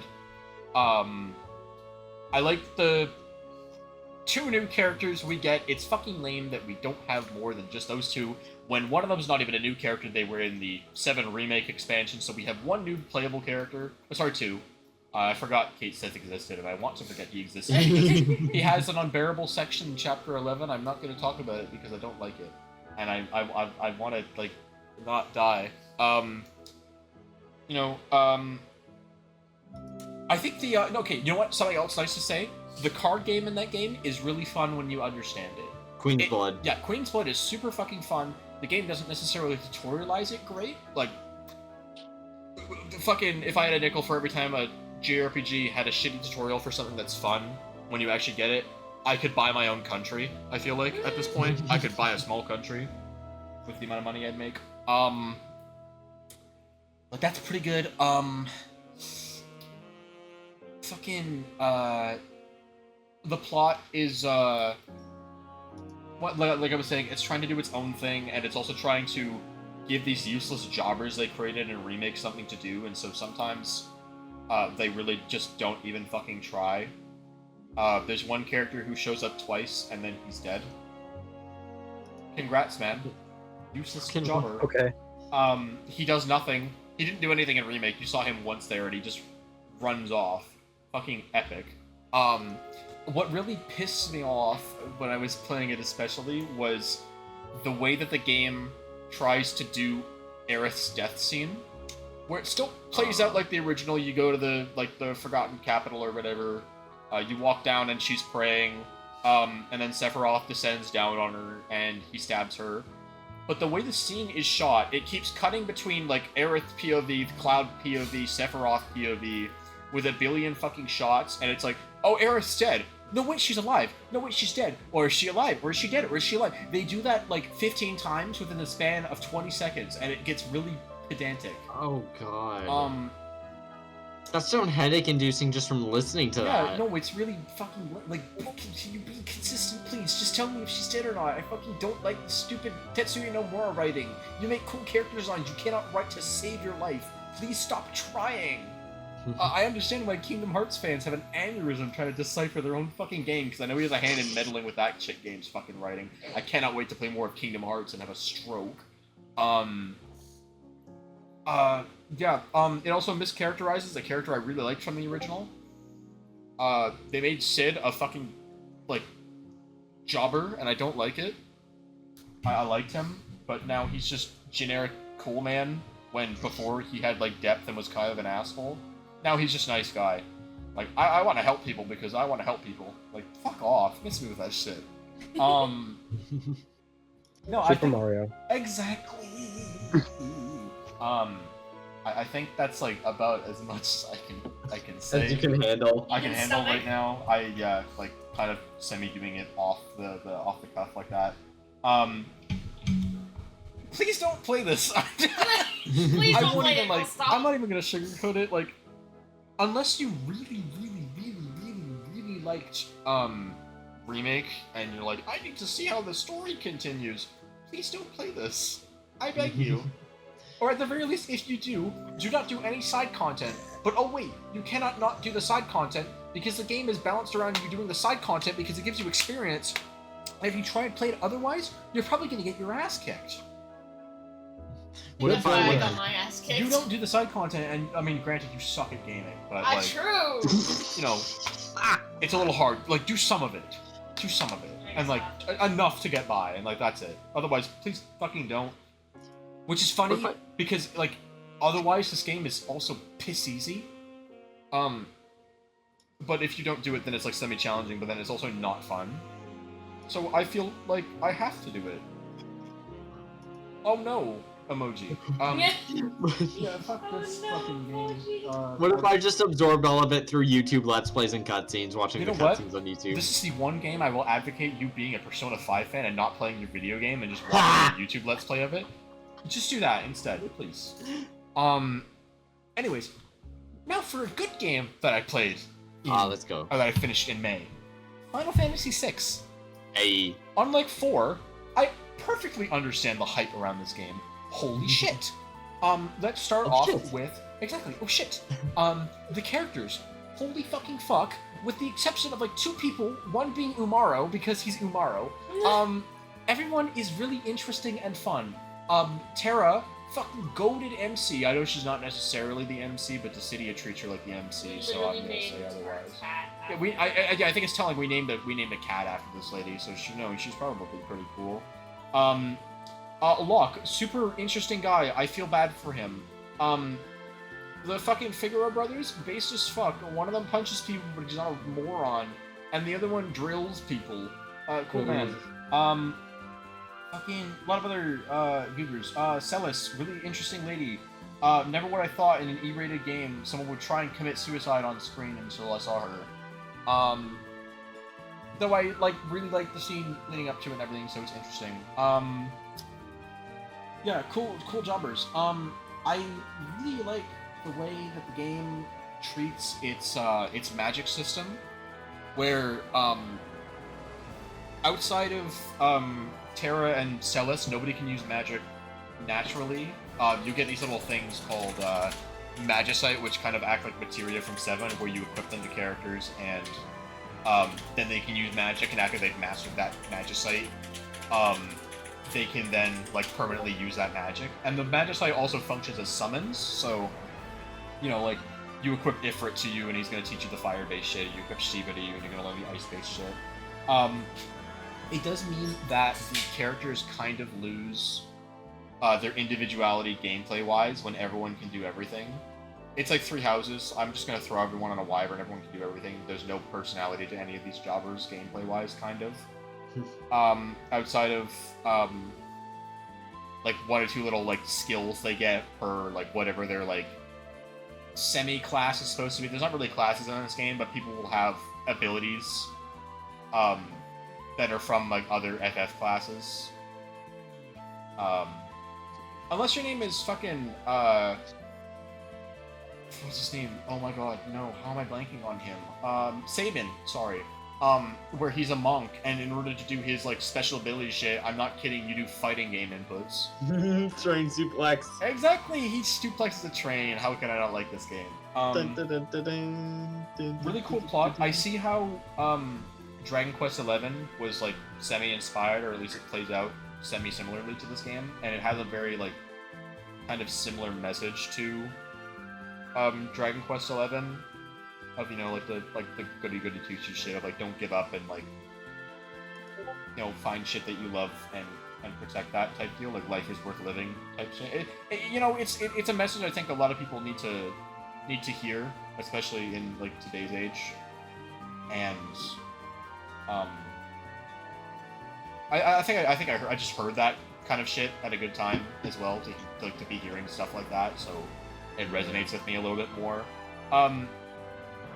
We've kind of reverted from FF5, where this game is also like pretty easy, but I like everything else, so I kind of excuse that.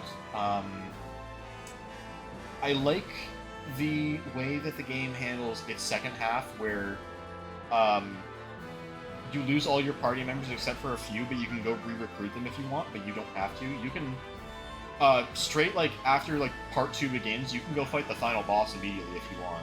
All of them now? You're only required to, like, have, like, 3 characters. Like, there's 3 characters, like, you have to get before you can, like, branch off and go explore the world in your own way and go re-recruit everybody and figure out what everyone's been doing. But you can just use those 3 characters if you want. And That's there's like, at least for most of them, pretty valid reasons for them to either, like, stay and not be there, or for them to rejoin you. But it obviously feels better to, you know, have them on you and shit. But, no, it's super good. I think this is one of Nobuo Uematsu's best scores to a game, period, that he's worked on. It's certainly one of his best when it comes to Final Fantasy. There's a lot of really fucking standout tracks in that game, man. The overworld theme is really good, the battle theme is really good, the boss theme is really good, the final boss theme especially, holy shit, Dancing Mad. That whole final boss, oh my god. 20 minutes. It's like my new favorite final boss next to Persona 3's. Yeah, no, it's so fucking good, holy fuck.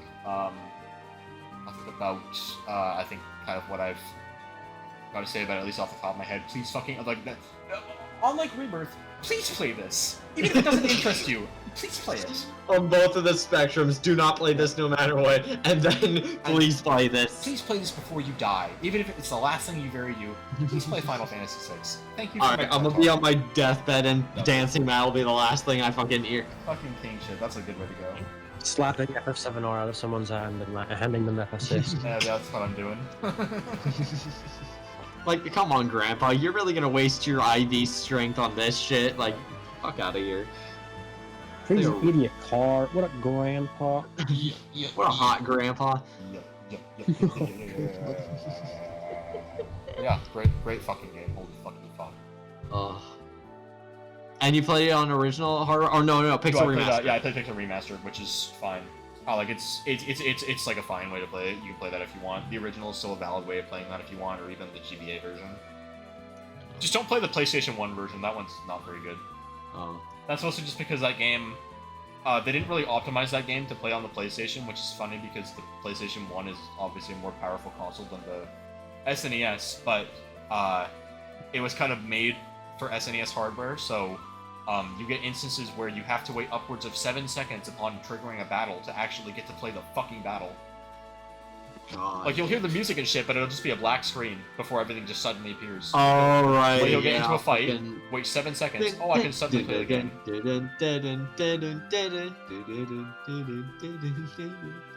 And yeah, really, really good fucking game. Glad I finally checked it off my list, and I guess by that point, technically finally finished the Pixel Remaster collection, since I played 1 through 6 in that order. I beat 1 through 3 2023.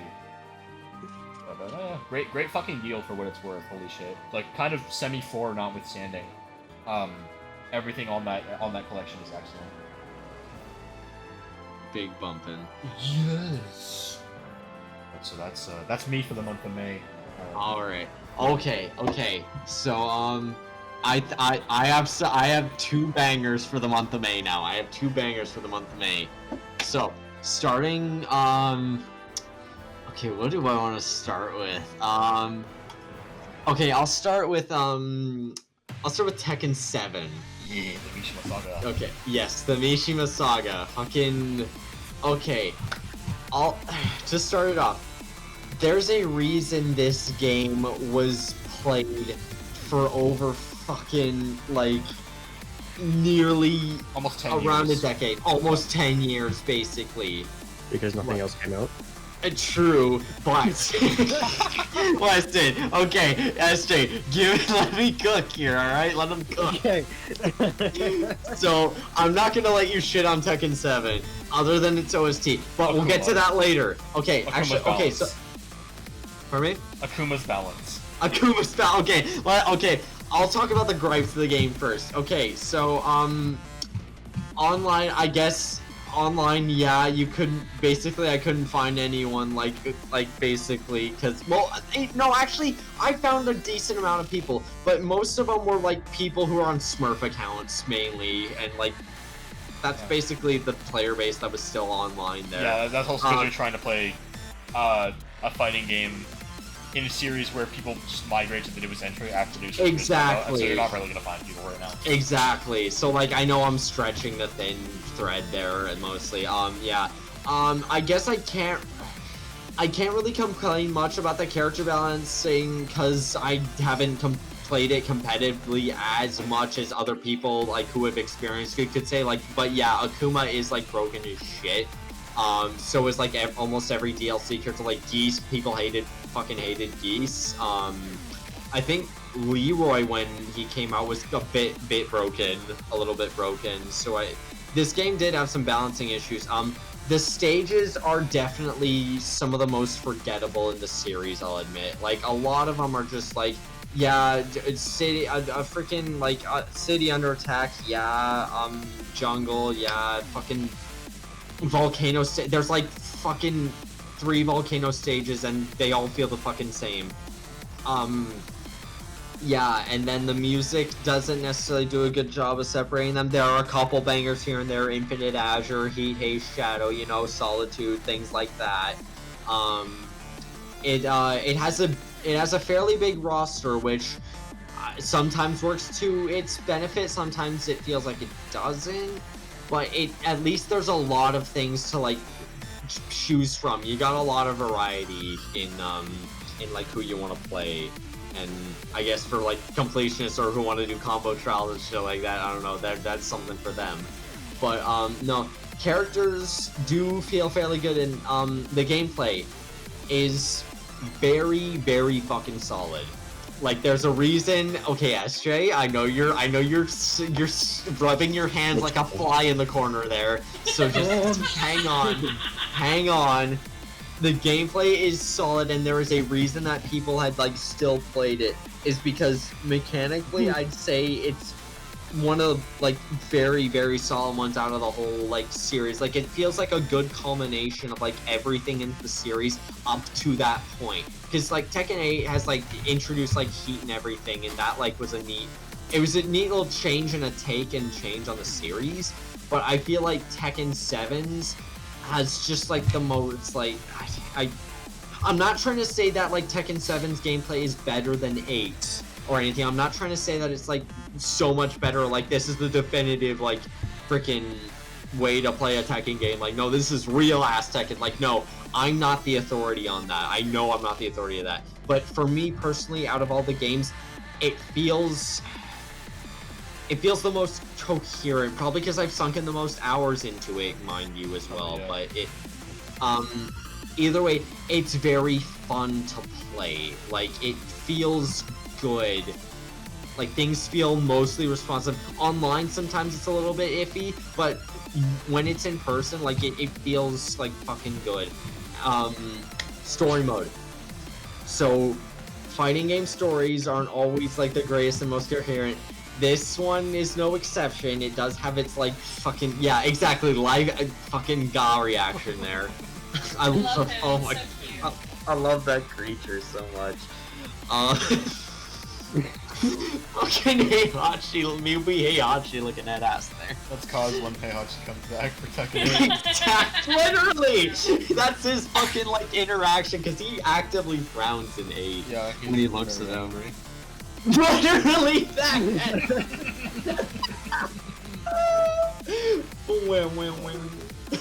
But anyways, yeah, because the whole series has kind of devolved recently into the, yeah, basically, yeah, into just Mishima and nothing else. I like that it tries to include, like, well, it doesn't really include a lot of other people other than the Mishima. It's focusing on the fucking Mishimas, basically, because that's the whole fucking game series, but when it gets, it does feel like in the cutscenes where, because it goes from the whole point of view of a journalist trying to interview the Mishimas and unravel the story and the truth and the scandals of all the Mishimas and shit. But like, we don't give a fuck about you, Jobber. We just want to play the fucking game, alright? And like, it's but some of the actual like in-game like playing in the story does feel nice. Like you get to revisit like Tekken 5's intro, like you get to play through that as Kazuya and Heihachi, which feels kind of cool.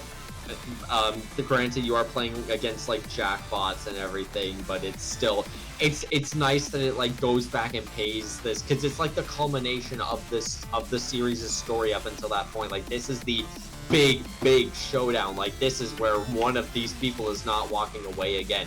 Granted, this could have been the last Tekken game, and this would have been a fine spot to end. Exactly. If it ended here, this would have been awesome. It would have been perfectly fine. Been better. Yeah, exactly, because we all know what fucking happens in 8. Harada, what the fuck? Anyways. Yeah, other than horse-ass pulls, from nowhere. Yeah. The final boss, and it's just, oh my goodness. It is the environment, the setting, the stage, the build-up is just, and the payoff. Oh my god, the payoff.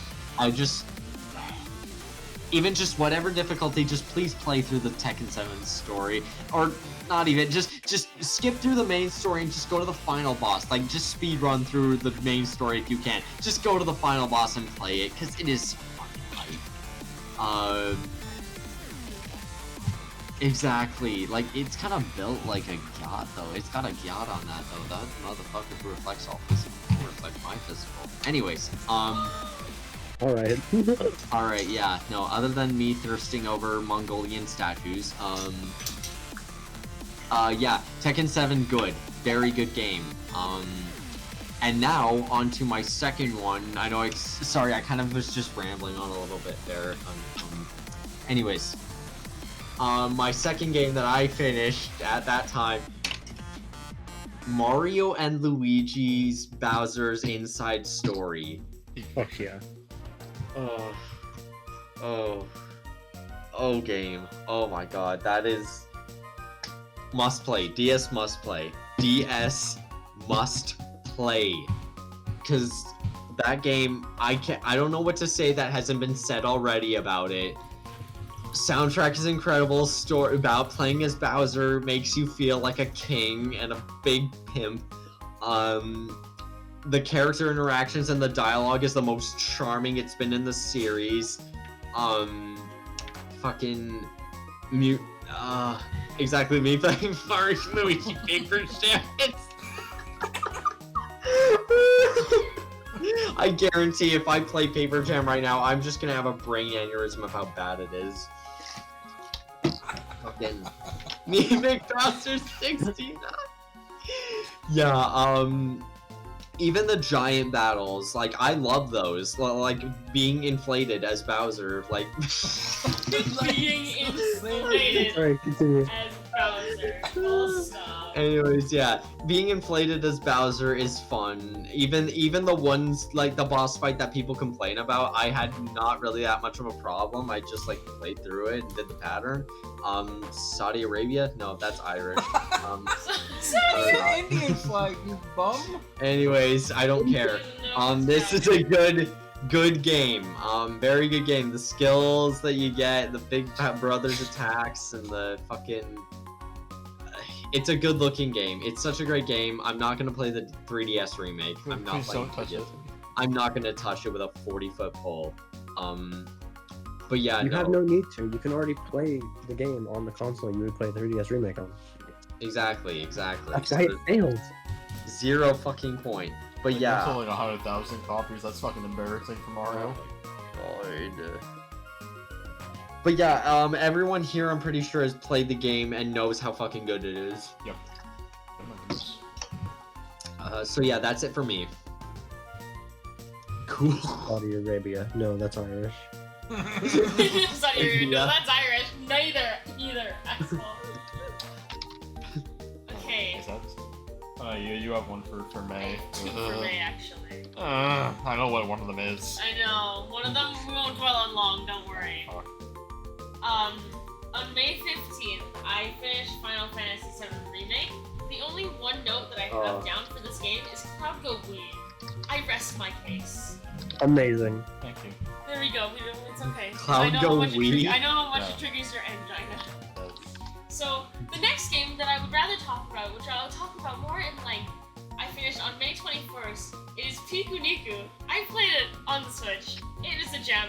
It's one of my favorite, just gemish little games out there. Funny physics.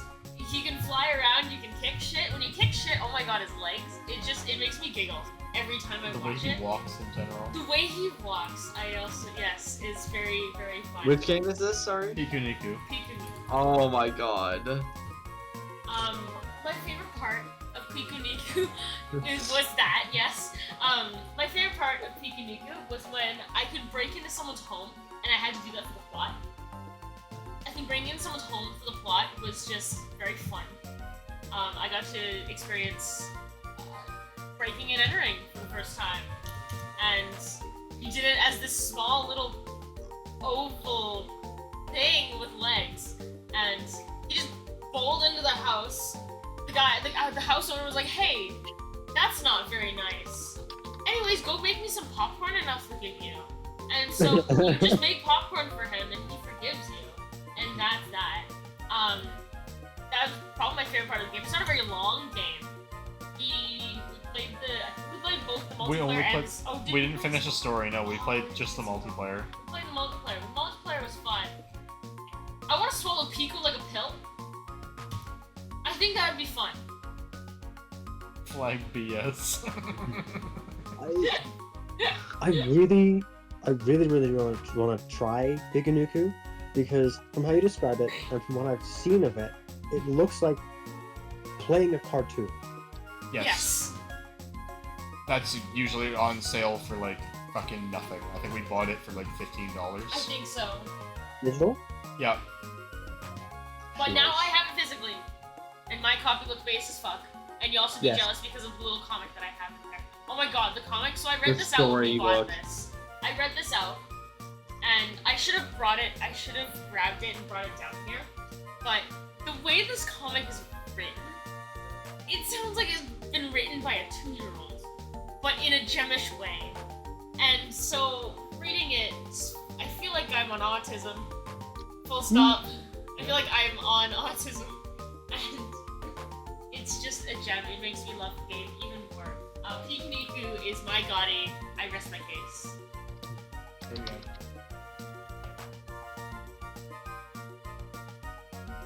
And now you're not gonna hear from me till August. Oh, fun. I had some big jumps here. And then August, September, December. Okay. June. Jun Kazama. Exactly. I believe one game for June. Give me one sec. I only have one game for June as well, so I'm not sure. Oh wow. Ah, that's right. Paper Mario 1000 D World.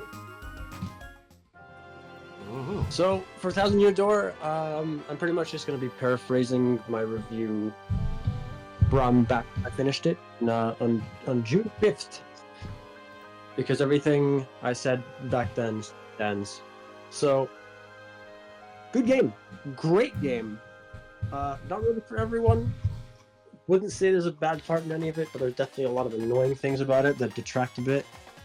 A lot of it is Dense. fucking Yes. abysmal backtracking, and really just the way everything is laid out in general.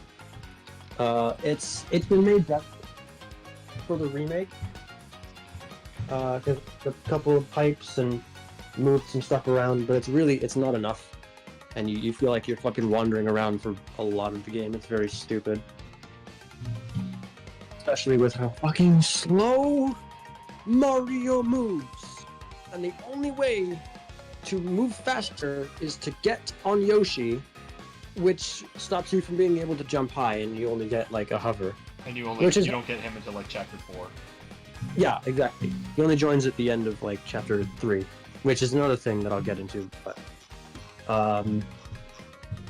actually, shit, I can get into it right now. The chapters are not balanced at all with their length. Like chapter 7 and 8 are fucking nothing. Chapter 3 goes on for 6 years. I fucking hate chapter 3. I'll get to it when I get to it, but no, that chapter fucking sucked. Fucking Jesus, it's just battles. It's just battles. And like, dude. I'm sorry. Okay, I'll get to it when I get to it. God damn. I enjoyed. I don't remember which one it was. But I enjoyed the Mafia one. Oh, And- yeah. I enjoyed the one on the island where you have Bobbery. Yeah, that was a fun chapter. Yes. Based art style, and I like how everything is like a stage play. A lot of little details in it I quite like. The music is awesome. It's all updated from its original banger form into a banger remixed form. The characters are all amazing. Doesn't matter if they're party members or if they're just random ass useless jobbers sitting around Rogueport. Everyone is lovable and relatable to some degree. It's a good remake. It's an improved version of the best Paper Mario game, which means it's good. That's pretty much all I have to say. I'm gonna play Super Paper Mario and then say it's better just to piss you off. I'm gonna kick a hole in your stomach. Good.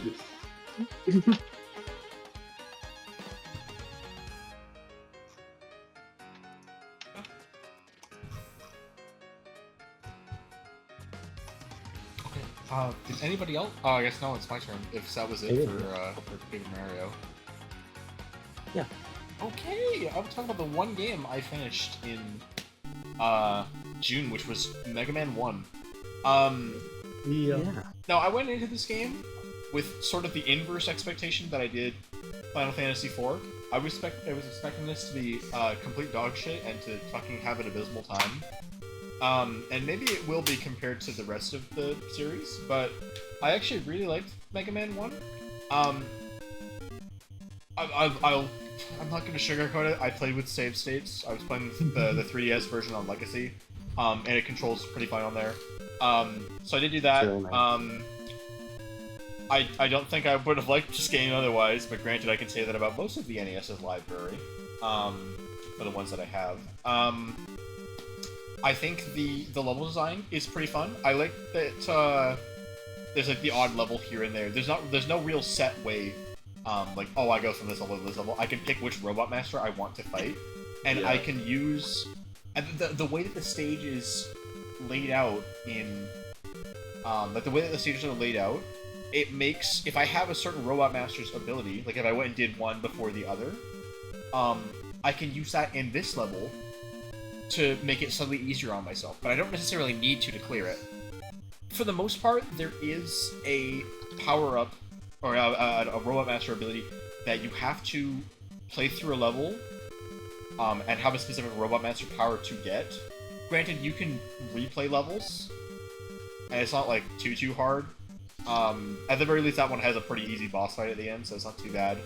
But that's otherwise like kind of lame because I remember I got to the part in the final level where I needed that ability and I didn't have it, and I had to look up where it was. Like that was kind of lame or whatever. But yeah, it was pretty fun. It's Mega Man, so it's like a pretty like challenging side scroller, which I like, especially compared to a lot of the easy slop that I played this year. I'll have you know when the first Mega Man... Precisely. I thought about when you said Mega Man.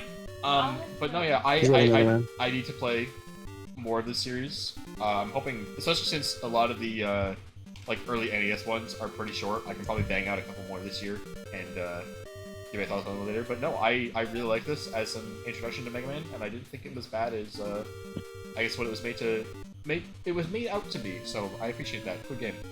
Nice. Big baller. Have you played any other Mega Man? No, this was my first Mega Man game. It's your first Mega Man! It was. It was not only the first Mega Man, it was my first Mega Man. So yeah, that's it for me for June. I don't know if or Jacques has something to say.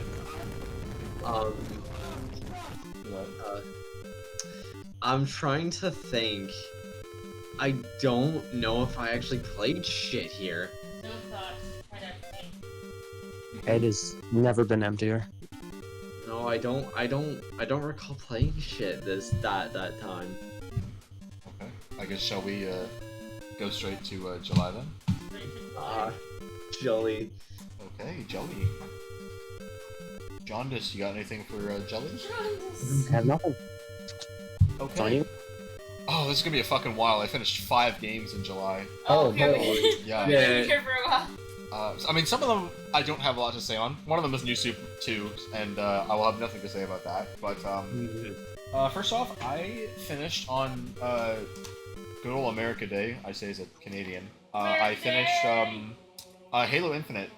I have not played a Halo game since this one in like probably like. Well, no, sorry, I played Halo CE like 3 years ago, but other than that, I have not played a Halo game in like a while. So it was really, it's like meeting an old friend. I love Halo. It's a great series. I just haven't touched it in a while, and so getting to play it again was super cute. It's a very different kind of Halo game, whereas like it's a fucking open world one, and I don't necessarily know if that's like if that kind of formula works for a series like this. I'd have to see it attempted in another game, and I don't know if that's what they're going to go with for the sequel to this game whenever that decides to come out. But I think for the most part the open world is fun to explore. It's at the very least fun to move around in. The game is very tight in its controls, and you get a lot of like, you know, you can use your vehicles and shit or whatever, but you also have the grappling hook, which is really fun to get around with.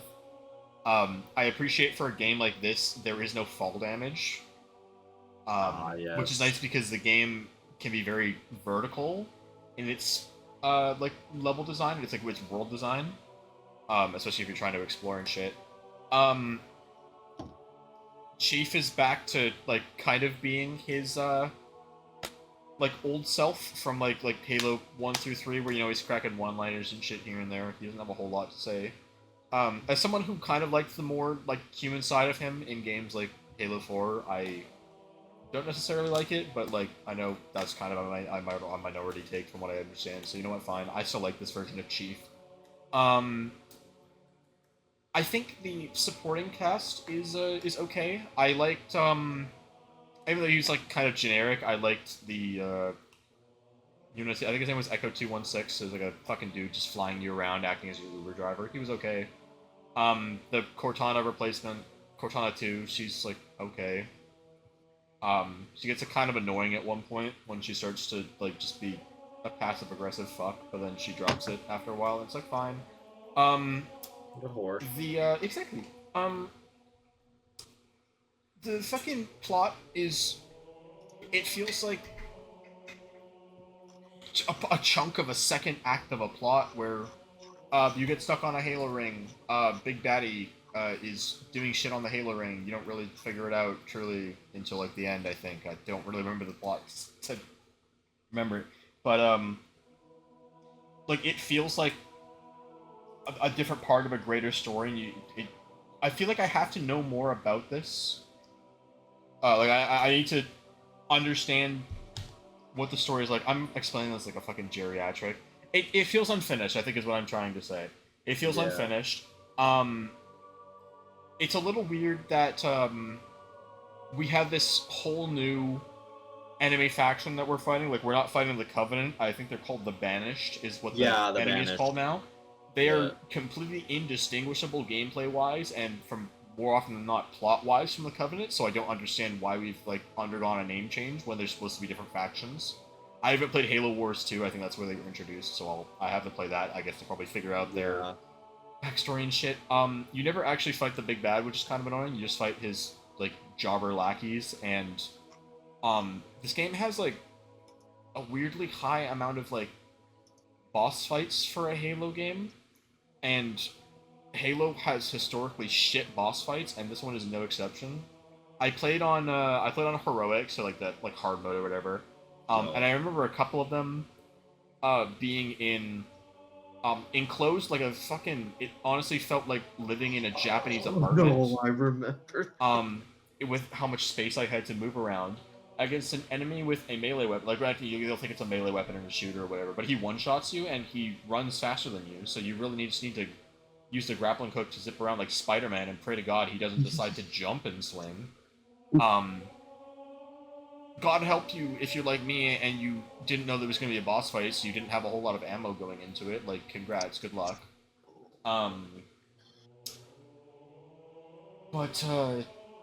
Yeah, it's, there was even, like, some of the missions in this game aren't, like, traditional, like, missions in Halo or, like, levels in a game. They'll just be, like, overworld encounters, and it's like, oh, this was a mission that was towards the story, and I wouldn't realize it until it was over, and then I got more cutscenes after. I was like, oh, okay. There's a whole lot of, like, nothing, I think, in the overworld as well. There's, like, the odd UNSC encampment to go, like, rescue or, like, capture a command post or whatever, like it's fucking Battlefront 2. There's not a whole lot to do otherwise from what I remember. So, like, there is, like, the post-game shit to go wrap up and do what you were supposed to, but I didn't really feel an incentive to do it, so I kind of just finished the game. I did most of it, and then I finished the game, and I have no passion or, like, drive to go back and do what I didn't.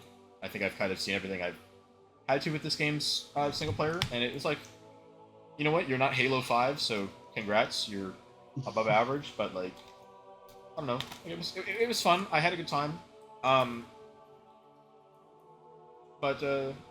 I kind of just felt like generic, like, slot for Halo at points too, and so it was like... They tried to just do a boss rush Mega Man. They tried to do a Mega Man. A little bit. Not really, but like, yeah, I guess, in a way. Yeah, it's a fun game. Now for a really fucking good game. Kid Icarus Uprising. Yes! Oh. I knew Asher was gonna have a reaction to that. Yeah. Holy fucking fuck. I'll get my one complaint out of the way. Fuck the fucking controls, especially as someone who's not right-handed. Fuck the fucking controls. Fuck me, I don't think I've had my hands hurt more playing a video game, but I would put up with it because it's so fucking entertaining and fun otherwise. Dude, even if you're right-handed, it's not fun to control. I'll say that.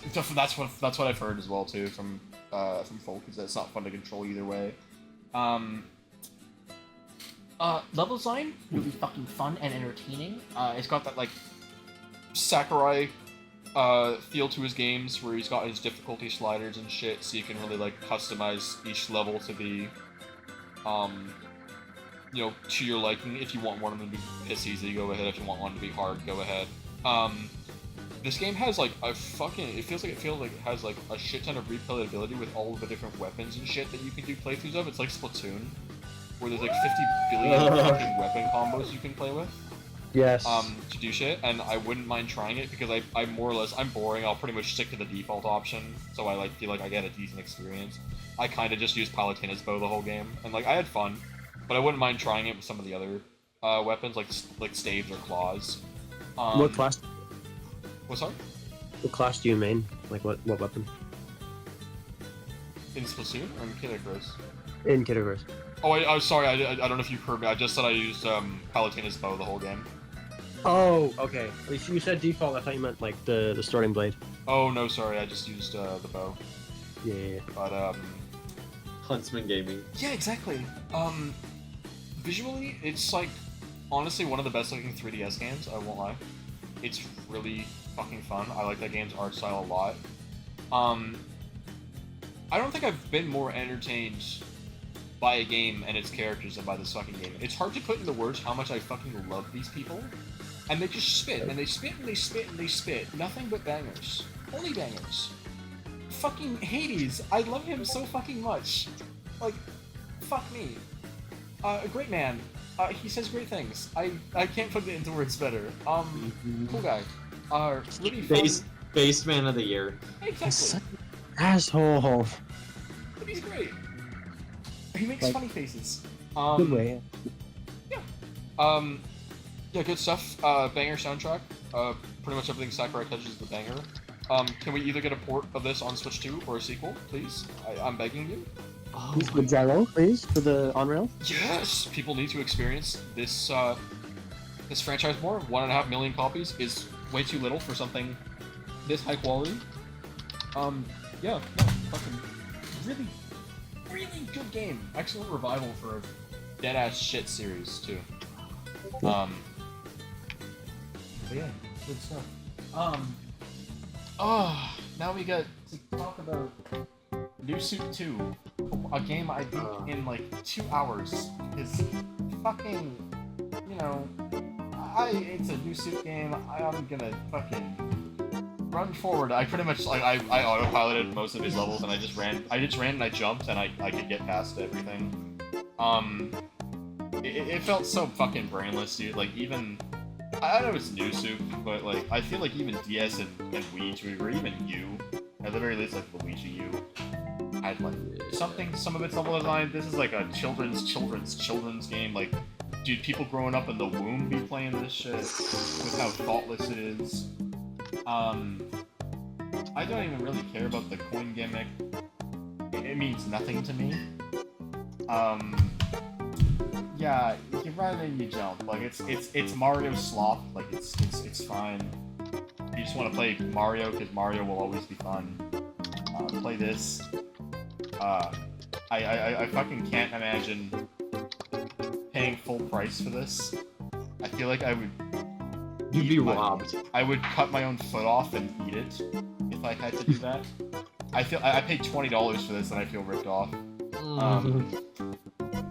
I think it's upsetting that this game's legacy will be the first Nintendo game that you could, like, first-party Nintendo game that you could purchase digitally.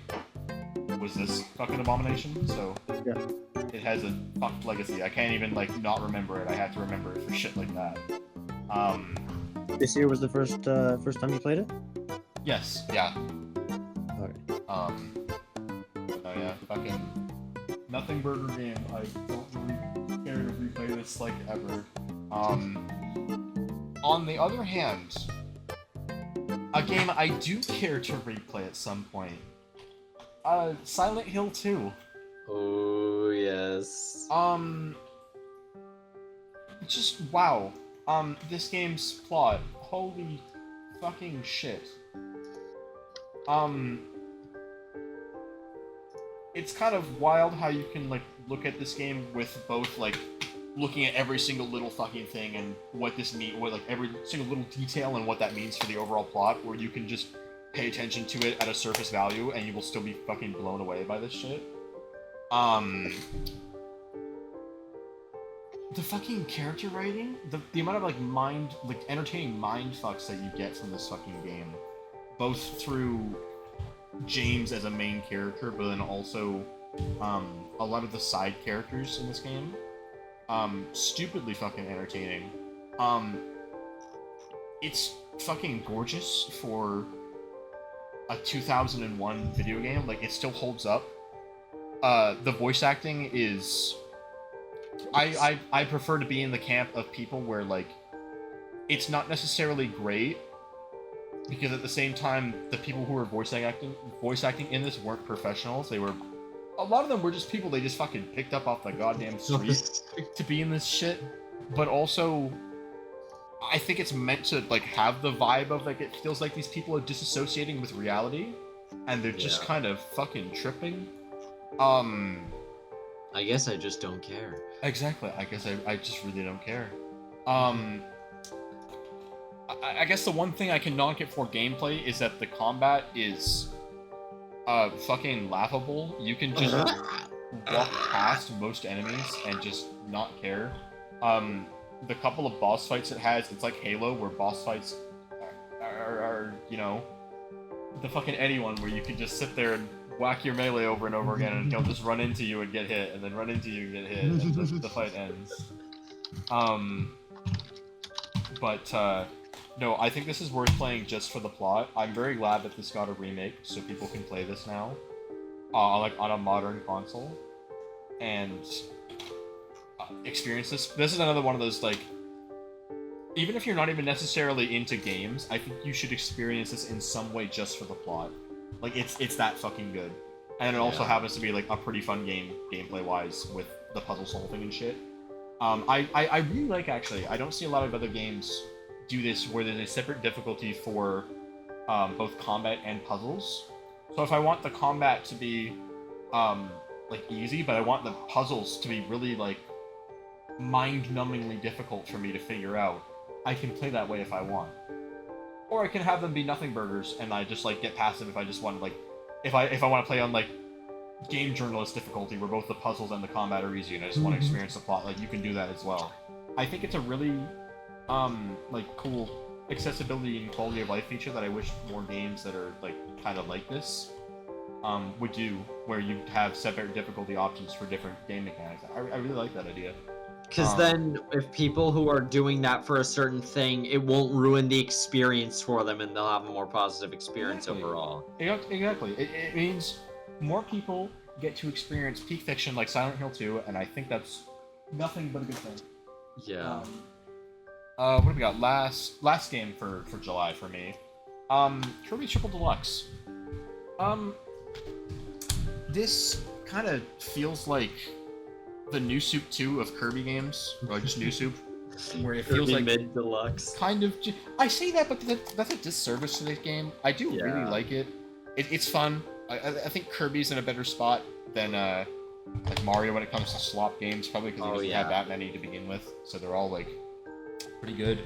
I thought the occasional bout where this game took advantage of the fact, or at the very least, like, shoehorned in the fact, oh, we're on the 3DS, we can do some, like, 3D shit with the fucking camera or whatever and everything. It's cute. I liked the Hypernova is fun. That was some good stuff. Pretty good level design overall. Only thing I really didn't like, or I found kind of annoying about this game, was how easy it felt like you would just lose your power up, or like lose your copy ability. I feel like most Kirby games, you could at least take 1 or 2 hits before he might drop it. Every single time I got hit in this game, he would drop his copy ability, and they would, like, pretty often, like, it wouldn't take that long for them to disappear either. So sometimes I would just get hit by something, and I would just lose my copy ability, and I'd have to play.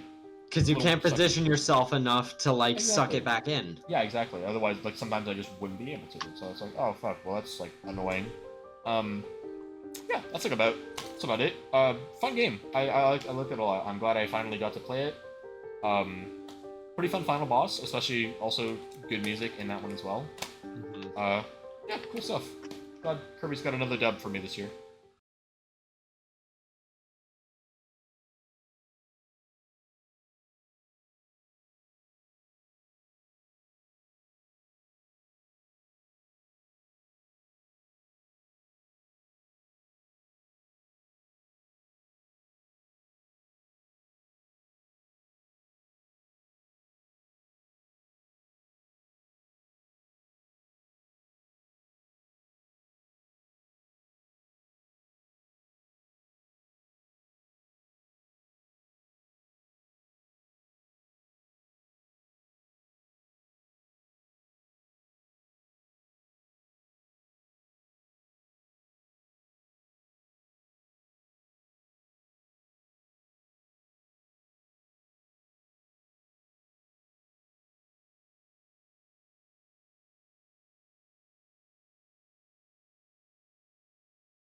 Oh Yeah. my god. I'll just go to this for a second. Fucking listen to depressing music while I'm gonna put on depressing music while SJ talks about Scarlet and Violet. Good. What are you about to say? Well, Jax. Yeah, Jack. I'm never playing Scarlet and Violet. To Xanarkin. Oh, fucking 10 music. It's good music. Yeah. I am Gen 9's strongest soldier. You cannot make me hate this game. You can make me agree with things that you say about the game that are criticisms that are completely fair, but you cannot make me hate this game. It is a good game that looks like shit. And runs like shit. White nationalism. Sounds like like it? No, it said runs like shit. Oh, it runs like shit, yes, Yeah. yeah. It super extremely does. And it's weird because I saw a video on Twitter the other day of the way the game tries to optimize the way it loads Yeah. everything. People previously thought it just loads all of Paldea at once. Oh, runs like that's And- what it's trying to do. That's what people thought it was trying to do, which made them really confused because, oh well, Legends Arceus can do that, but it actually doesn't do that. It just loads one of the 5 areas. They make it sound like Legends Arceus is like this graphical masterpiece as well. oh god. It's really not. And it's fucking It's better, butt. but it's not Is there like that good. Is there a good looking, like non-spin-off Pokemon game on the Switch? Yeah. I would debate maybe Let's Go, and that's it. That's what I was gonna say too. But even Let's Go then, is cute, yeah. Yeah, it's no I'd like still take like phenomenal. Gen 7 visuals, even like for that, like handheld Yeah. over anything on it. But yeah. But yeah, it was actually the way the game renders it and tries to run it is wherever you're facing, Mhm. it'll render everything in a specific direction, and it changes that depending on where the camera moves. I don't remember the name of it, but Okay. So if you're That's how they constantly try to moving do it. around, then it's gonna be constantly trying to It's load gonna be and like unload everything. deloading and loading shit in. Mhm. Yeah. That sounds like I kind of get the rationale behind that, but it also sounds like fucking ass. it is. And it's a wonder as to why it can't run very well when doing that, because the landscape is fucking polygonal. Yeah. It's all it said about the stupid wild area tree from Sword and Shield, but it's actually like every rock face, every building, every grain of fucking sand in the game is like 2 pixels wide. It's stupid. All of the polygons in that game and that map can probably fit on one tree in Xenoblade Chronicles Definitive Edition. Yeah. I guarantee Probably. to you. It's got less fucking polygons than the entire castle grounds in Mario 64. Something like that. I kind of hate that game's fucking light. Like, I'm looking at the GIF that Jack posted as well. I fucking cannot stand that game's fucking lighting system. The way that everybody is like... The fuck was that? It was a rat burp.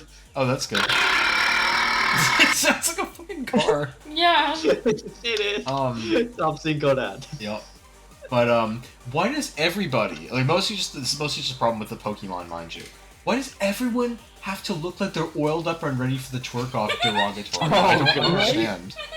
It's so The lighting like is stop. so fucking Why did you wrong. roll around in McDonald's oil? Fuck is wrong with you? Take a bath. Fuck's sake. There is water everywhere. There's water It's behind even- you. It's especially apparent in Area Zero where there's so much light. Yeah. Oh Just- god, yeah. It fucking burns you alive. I love Area Zero, but it is kind of hard to look at with how strong the light is. Oh yeah. Especially on the more like reflective surfaces, like the stations and the crystals. Yeah, for sure. Very strong. But and like, okay, I swear to God, I might be the only person that actually makes note of this. Whenever I get close to in the game a rock face, whenever it loads in, it has this weird sliding effect where like it kind of slides up itself, like the texture slides up itself, and then it stays in place. And you look back and it's not there. I don't know what the Oh, fuck's what the happening fuck? with that. It's so hard to describe, but I think I need to see it. I don't go up to too many rock fixtures when I played that game Yeah. 2 years ago, but maybe I'll have to boot it up to see if I can replicate that. you'd have to be playing for a while. Okay. It doesn't happen. Gotcha. When the console gets tired. Yeah. The console VP. That's sleepy. Oh, the fucking It's Dragon a Ball little, slide. it's a little scrungle. Well, probably fucking hate that Waves talk. Like, God, speak like you're a human being and not a fucking toddler. But visually, the game makes you want to shoot yourself in the head. Everything else about it is pretty good, though. I like the story a lot. I like the music a lot. I like a lot of the Pokemon. The story, I think, is probably one of the best stories in all of Pokemon. Hands in the air, don't castrate me for that, but that and Black and White 1, I think. Because it's very much... Really? Sort of, it has a very deep theme about how we treat bullying in the school systems. Because Team Star were not bad guys. They were the ones being bullied in their school, and then they fought back. But then they get vilified for it. Yeah, they were vilified and then expelled. Yeah. And they're not even doing anything wrong.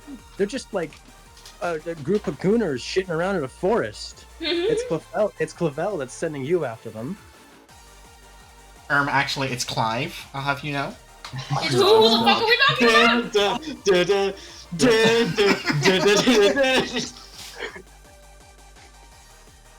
Some Tekken X Hasman Hotel wiki type writing. Ugh. Don't say that. When this is done, we need to read those. Like I want to read out some of those with you guys. At some point, maybe when we're done, yeah. Oh God. Please, God. Jin Kazama is in love with Charlie Morningstar. I don't blame you, dude. Fuck. I'm so happy you said that sentence. It's one of the best things I think I've heard. It's like joking during the dad. What the fuck are you playing? What is this 21st century humor?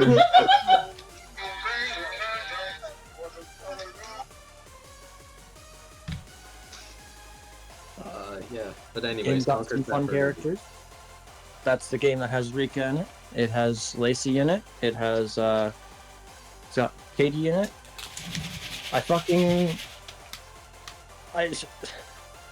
Okay. Gita's a very funny character because you spend the entire game gassing her up, and she's gassing herself up. She calls herself the top champion, and you get to her, and she has a fucking Avalugg. DSP. Yeah. Her team could be so easily fixed because it does have a theme. It does have a central theme. She has one Pokemon from each area of Paldea, and then Glamora as her ace.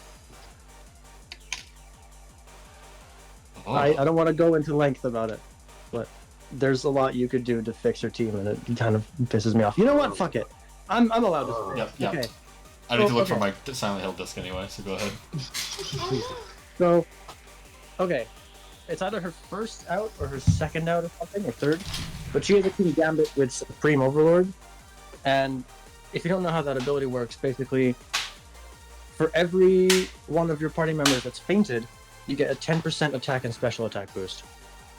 So, you would have essentially a +1 stat boost, 50%, if you used it last. But she does not use it last. Her ace instead, her last out, is Glamora. Glamora's ability is Toxic Debris, which means when it's hit by I think either physical or contact, I can't remember. But whenever it's hit, it scatters toxic spikes on the opposing side.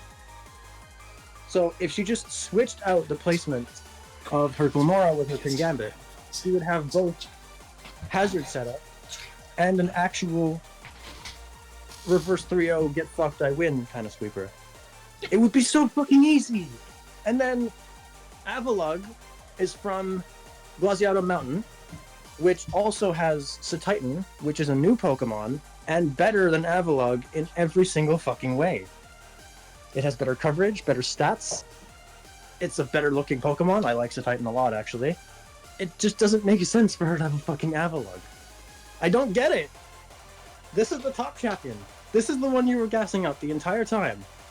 And you can kick her shins in with like 2 blokes. It's no.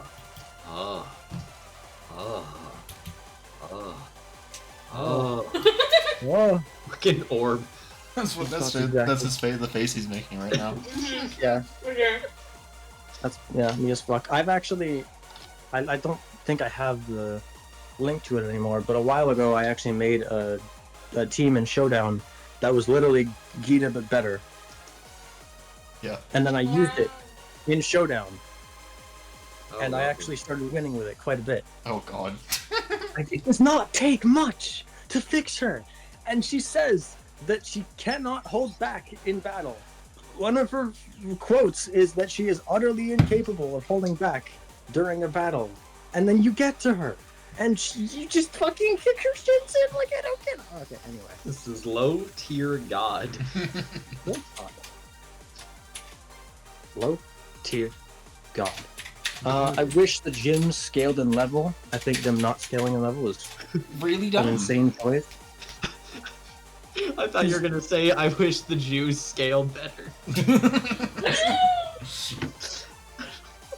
I can fix her. Exactly. Yes. I can fix her, and I did, and it went great. For a game that advertises the fact that you can, for the first time ever, go anywhere you want in a Pokemon game right from the beginning, it kind of does a lot to discourage that. Like, you're really bottlenecked if you don't go for, like, the bug or the grass gym first. It's kind of stupid. Yeah. One of the first places I went to was Glaciata Mountain, which has the ice gym, which has Pokemon that are, like, level mid-40s, I think, Russia has. And yeah, no, I got completely destroyed. So I'm like, okay, I'm gonna come at this bitch with something else. So I ground up a bit, beat that gym, and then everything else was easy as fuck. Because I had high-level Pokemon. Oh. Like, it shouldn't work that way. Oh. And it's Go! not like fucking, you know, that is such an impossibility for the fucking game to scale with you, because if you're going off of like fucking, like, I know this is, I'm using like right now as my example, or it's like fucking Pokemon Origins, and that's its own fucking thing. But if you see there when, you know, when fucking when Red goes to fight Brock in there, I think he asks him how many badges he has, because he's got like 6 Pokeballs, and he Yes. grabs 2 because they're like, oh, I'm your first gym leader. Okay, Yeah. I'm gonna fight you as though that's the case, and I'm pretty sure that's consistent in like the rest of the anime and shit at the very least. So like, you know, why don't we fucking finally be like that in our first like truly open world Pokemon game, where the like the conceit of the game, go in whatever fucking direction you want to, and do the content in what order you want to do it in. So why Here's the not thing, fucking scale it like that? It surely should not be that difficult. Exactly. You could say, oh, well, I don't know, man. Like, that's the anime and its origins. You could say it's not canon, except that it is. Yeah. Because the Pokemon World Tournament exists, which has mostly gym leaders using beefed up teams. Bloody hell. They're obviously holding back against you in their first fight. Yeah. Like, they have a whole box worth of Stuff. inducers. Miners. Yeah. Miners. Miners. Miners. I grew a miner! I grew a miner!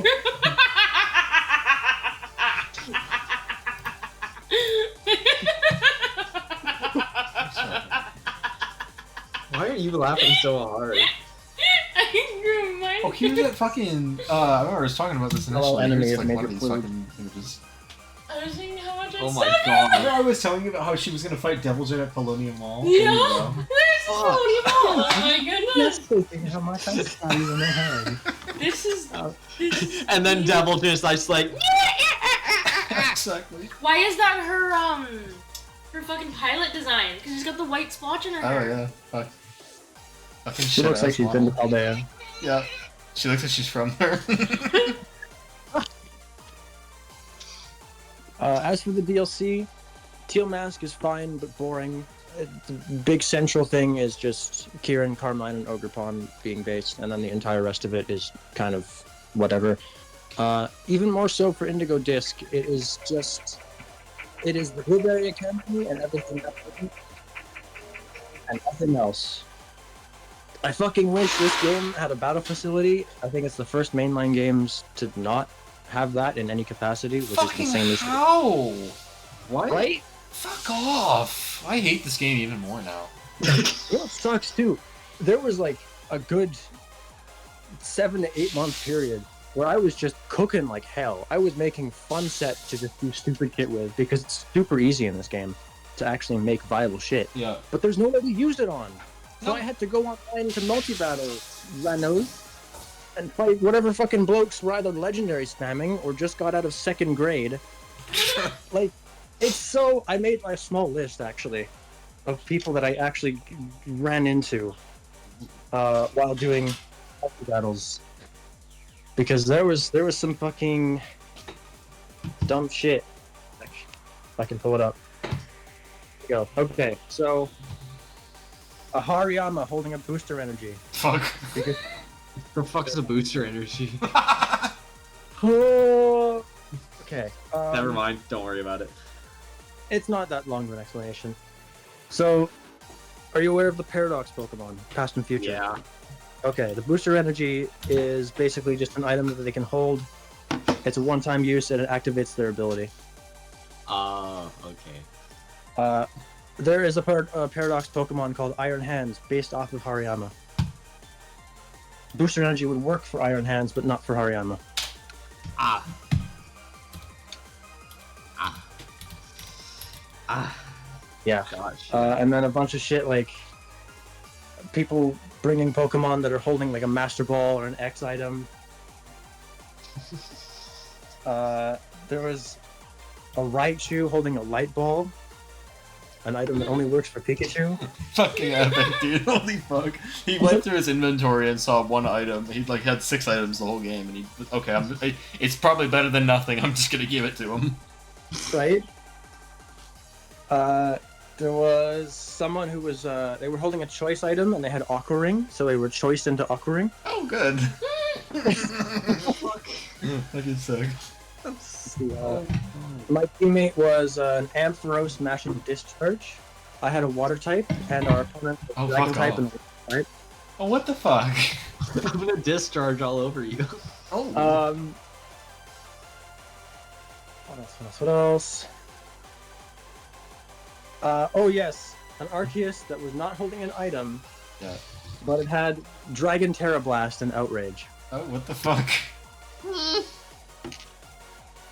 Give him a fucking plate. Fuck. Wait, Judgment. Hey, where's Fuck fucking him. Judgment? Fuck. Holy Dullard. shit. Castlevania Judgment. Exactly. Oh no. Oh god. Oh Christ! You oh no! I was talking about multiplayer games. You reminded me of that game. I did play it Oh this god, year. no! Oh no! Now I have to talk I'm about sorry! Castlevania Judgment. I'm sorry! Look what you brought upon Okay, us. how about for that we both do a bit on it. We both do a bit on it so we don't have to talk about it twice. Sure. Yeah. When we get time to talk about Castlevania Judgment, we'll just give our thoughts together. Fuck.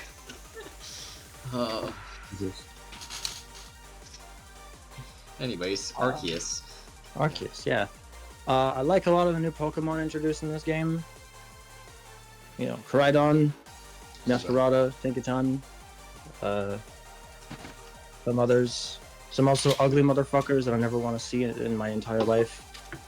Excalibur, Capture Kid, Skullvillain. Sorry, all 2 backspans. Your boy ain't shit.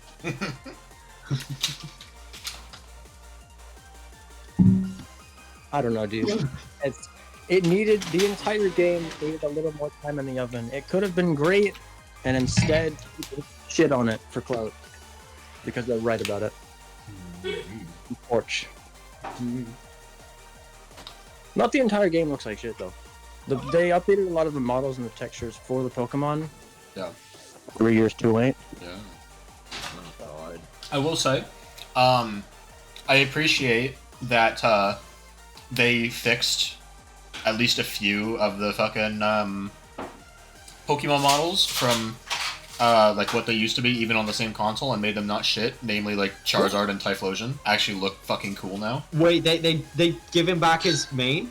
Yeah, I think They he has did. his main back, and then Charizard's like fucking standing on the ground. He's not fucking lazily flopping around. Yeah. No, he actually looks sick as shit. That's I fucking love Typhlosion. Like get my boy some respect. It's actually Respect on the goat. it's actually an Easter egg where some Pokemon that can fly or float Yeah. will do one or the other depending on the order you send them out in battle. Either it can be on the ground or he can be flying. Oh, that's cute. So pretty cool. Yeah, that's like really funny. Yeah. Yeah. Oh, and then obviously like the texturing, a lot of the Pokemon is really fucking nice. Because like the reptiles have scales. Exactly, and people, the furries are furry. Shiny. The furries are Wait, furry. wait. Yeah. Why are furries furry? I don't know, why are they furry? Why my dog? Exactly, why are the dogs furry? Oh god. Dog. Why is Peak furry? I don't know. Oh. Why does What? furry peak? True. Why is furry? Very good question. White person answer. White people will be like,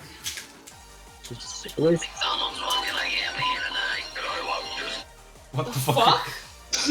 What is with you tonight? You're playing the weirdest shit. Dude, do you have a weird day at work? Australian Dr. Nefario! Oh. I will have a fillet of fish. Oh no.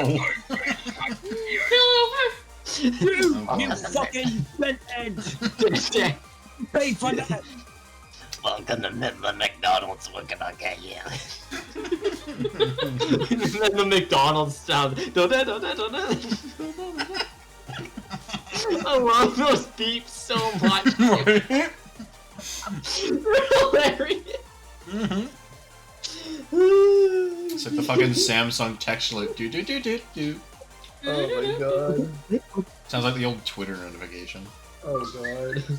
This Suzuki, my paint job. I hate that. No, Bitumen, no, no. my Put cat. that sound away. I'm getting like I PTSD. made some fucking Now I know that anytime I want to piss it off, I just play this. Oh, stop. I hate that sound. Oh, that's so good. Okay, I'll stop delaying Oh, shit. you're good. I don't know I how just- many thoughts he had left on the game. Exactly. Pretty much just closing thoughts. It's, as I said, I wish I had more time in the oven. It could have been great, and instead, it's only for little fucking dweebs like me to enjoy, unfortunately. SMH You one poor would be- little- Hoping for Legends ZA to turn things around. True that. After having no fucking information on that game for almost a year, I'm hoping, God, please, let it be good. Let it look good, let it play good, let it just be good. Get me pregnant with it. Right. Yeah. Pregnant. Get Jack fragments and preg. Let's be 2 for 2 on Legends games being incredibly based, please. Any next Ledger. Jesus. Opium. SB players be like, Yeah. Mortal Kombat players. oh god. When people talk about real MK1. fighting games, yeah. I saw that. What a great fucking like rewrite. You changed one word and now that's suddenly what she has to say about Jin Kazama. What? Want to break from the gin? Yeah. Oh god, he's so fat. I love him. He's eating McDonald's. Oh, wait, that was when he was like eating and his cheeks are... Jin Kazama at McDonald's. Yep. Death! McDonald's should be the next Tekken stage, please. It should be. We did fuck Waffle House. I need McDonald's. Yup. Oh wait.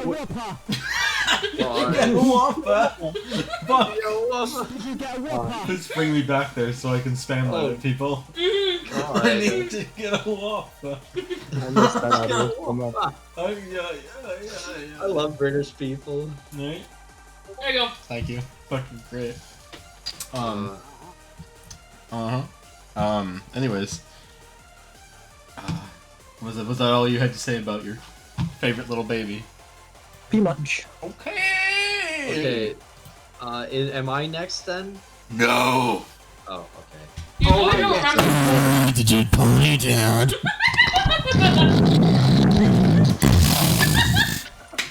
Good one. Can I get a whopper? No! Did you get a whopper? No! Get the dogs. Dogs, fuck. Where's everyone going? Bingo? Bingo? Your right hand comes off? Your right hand comes off? Fucking hell. Oh, I love that one. That was good. How about the fucking health and safety information? Oh, Yeah, there we go. I'm so hard. That's a good one. Oh, that was such a hood classic, dude. Yeah. Okay, did you play anything else in August, or did you just play SV? What the heck? I'm so sorry for you. Anyways. Anyways. Okay. First game I'm gonna talk about. Silent Hill 1. So this was the first thing I finished on August 5th. First off, I'm gonna send it to you guys. Can someone explain to me, my image won't get deleted, what the fuck is this fucking box art? What is this? Can someone explain to me what is going on with this box art? It's the ghost light. Yeah. It's the ghost light, yeah. And then this is the fucking like. That's what's going on. the fucking inside. Oh my god. Bro. I'm sure that'll be like at the very least SJ's only exposure to this game forever, and it'll be like, what are you trying to prove with Red Dead 2 for him? That'll be Yeah, like for the longest yeah, time. exactly. What's your This will be your problem? only exposure to Silent Hill. What's It's your- the weird ass what's your fucking problem? cover and inside of the video game. And like, you know what? That's Dude, I need a fine. whole lot more. This teaches me about the entire game already. Okay, Like, I'm good. good. Yeah, you know what? That's I fine. already know everything. God, okay.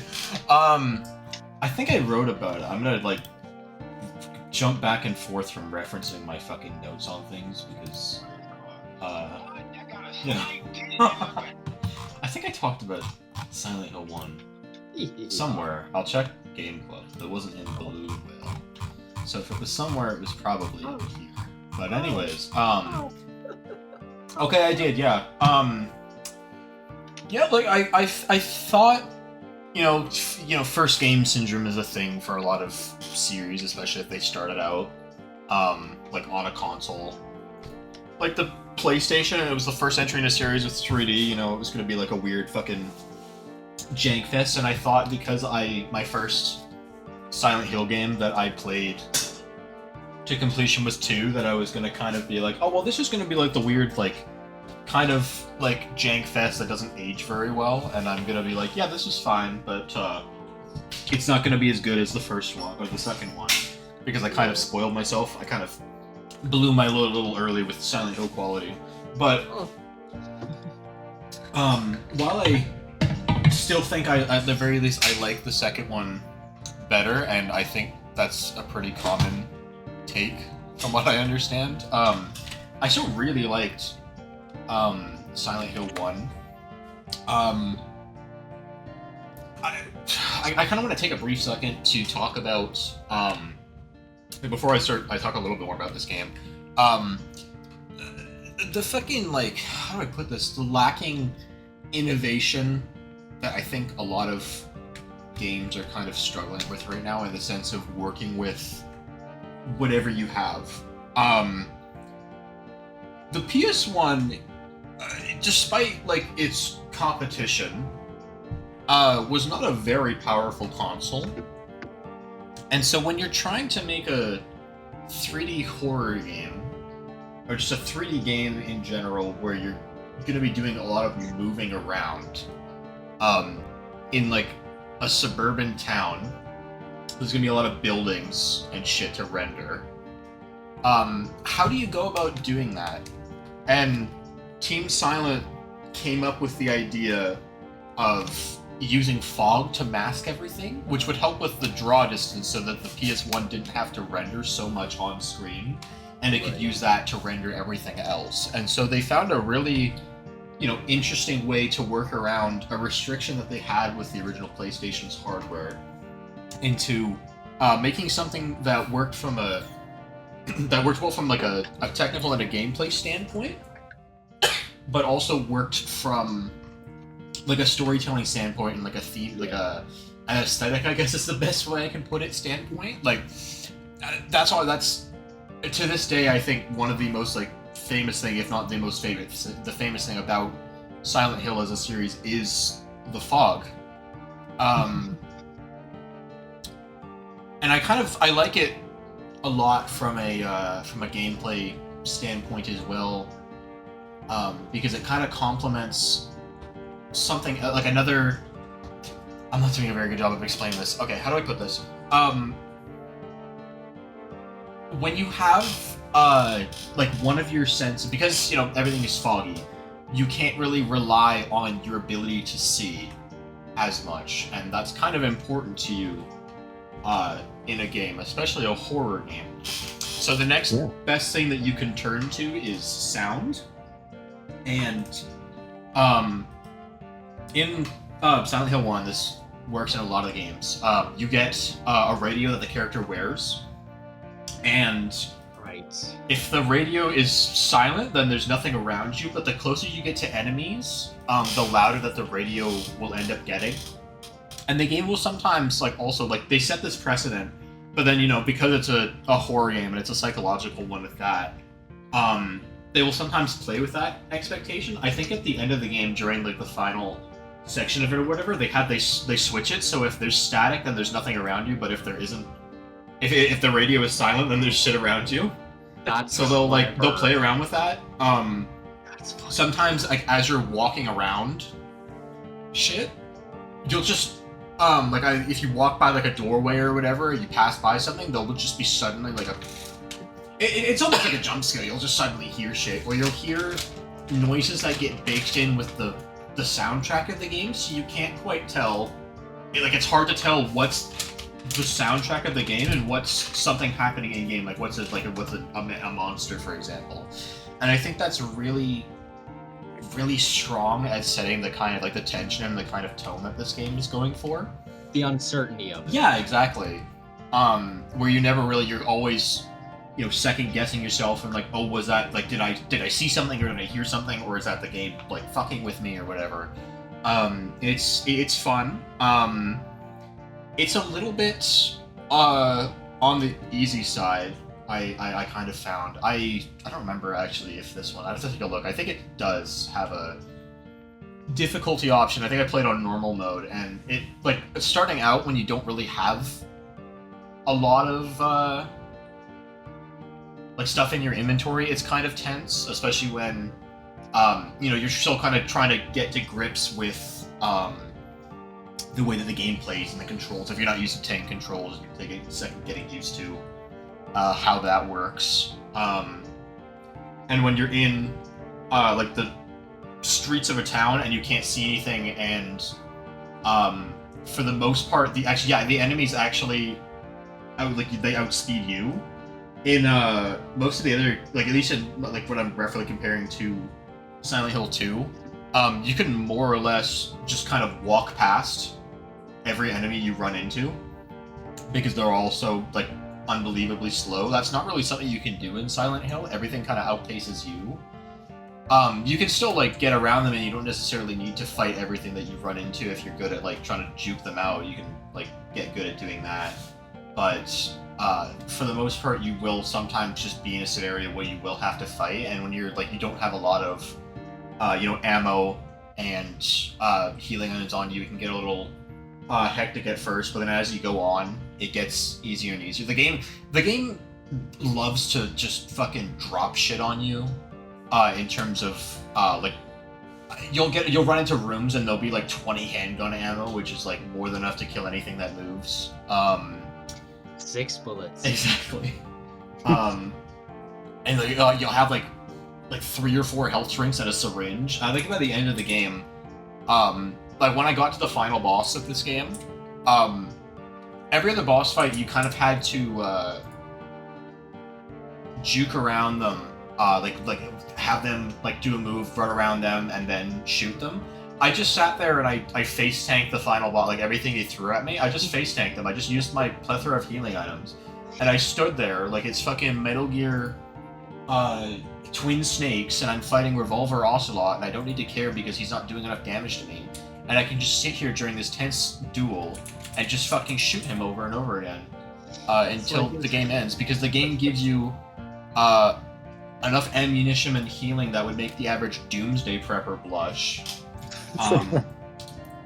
But no, it's still fun. I like the plot for the most part, and the characters that inhabit the game, what few there are pretty entertaining and endearing. I really like the game's main character. He's no James Sunderland shaking his shit in broad daylight, but I do like Harry. He's a cool guy. Stand-up dude. He just wants to find his daughter in a fucked up town, and help some folk out if you run into them or not. I accidentally. This game has 2 different endings and 2 different variations on those endings, and I ended up by accident getting I think it's like called like the good plus ending, so I got like the best ending technically. Ooh. But despite that, it's still not technically a very like happy ending for the most part. I'm gonna get into spoilers. I don't think you guys give too much of a shit, but throughout the whole game, yeah, like I said, Harry's looking for his daughter, and he does find her at the end of the game, but she's already dead. His daughter, he adopted with his wife. They found her on the side of the road like years ago, and they took her in. She was actually the kid of a cult leader, and the cult leader was trying to sacrifice her daughter to summon a demon, from what I remember. So she tries to do that, but then, I think it's a combination of like something else, and then her daughter's. I fucking love that enemy in that game. Of something else, and then his daughter's love for him. That you get to fight like the true like final boss or whatever, and then at the end of that, he ends up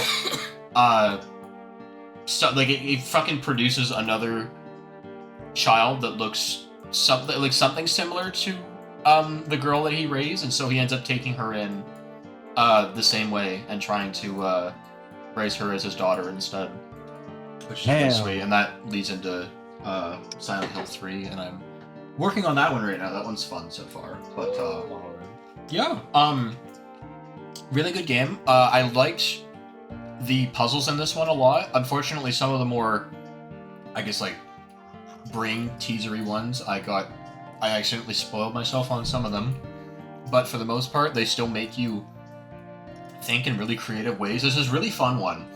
If I remember off the top of my head, you have to press piano keys in a specific order to make a door open, and next to the piano, there's a story about a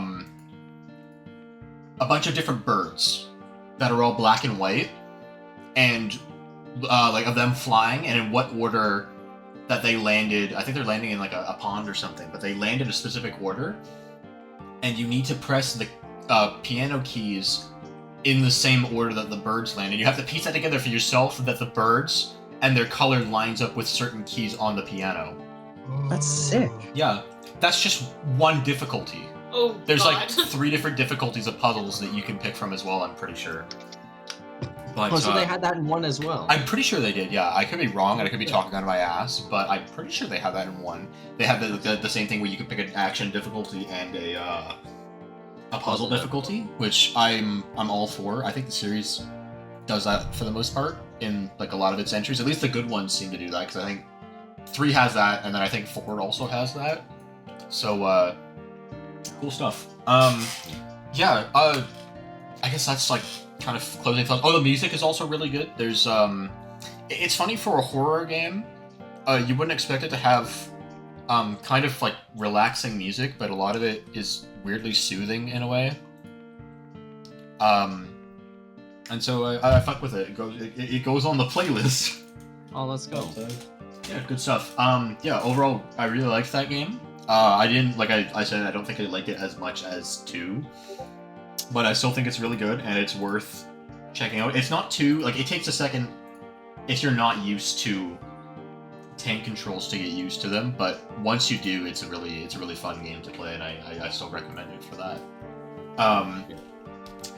Next one I finished on the same day.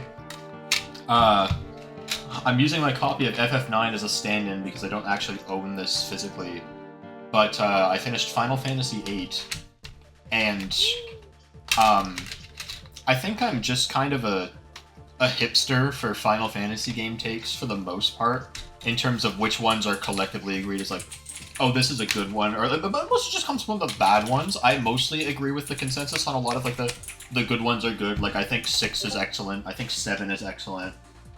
I guess I'm not too high on 4. I think 4 was okay. I can understand why, especially if people grew up with it or it was their first like real take on the series or a JRPG, that they would like it. But I think when it comes to the ones that so far I'm loving 10. I'm loving 10. 9 was also really good, but for the ones that aren't as either talked about or very liked, I also happen to like them.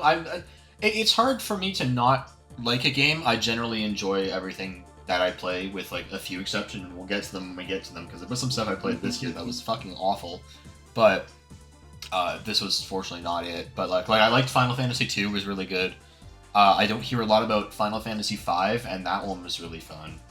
But FF8, I really liked. I understand some of the criticisms of it, namely in the gameplay and the way that magic works in this game, where characters don't have a set, like every other Final Fantasy game and pretty much every other JRPG that uses magic, everybody has their own MP stat and they have their own pool of magic, and sometimes only certain characters will have certain spells. Final Fantasy VIII, first off, doesn't have an MP, so like it doesn't have an MP stat, so you can just cast magic forever. It doesn't matter what tier or like how strong it is. You can just spam that shit if you want.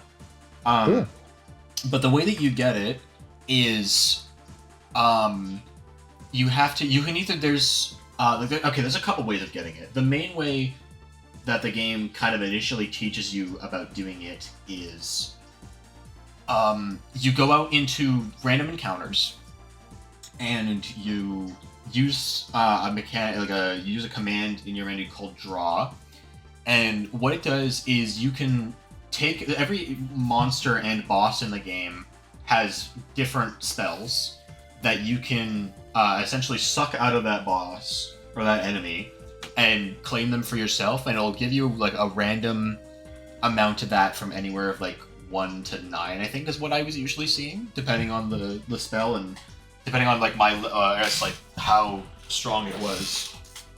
But and then that character gets that spell, and then they can use however many stockpile of that spell that they have. And this combines with another system where you do what's called junctioning, and you can take a certain amount of spells that you have and junction that to one of your character's base stats, like for example their HP, their strength, or their defense, and it makes it higher.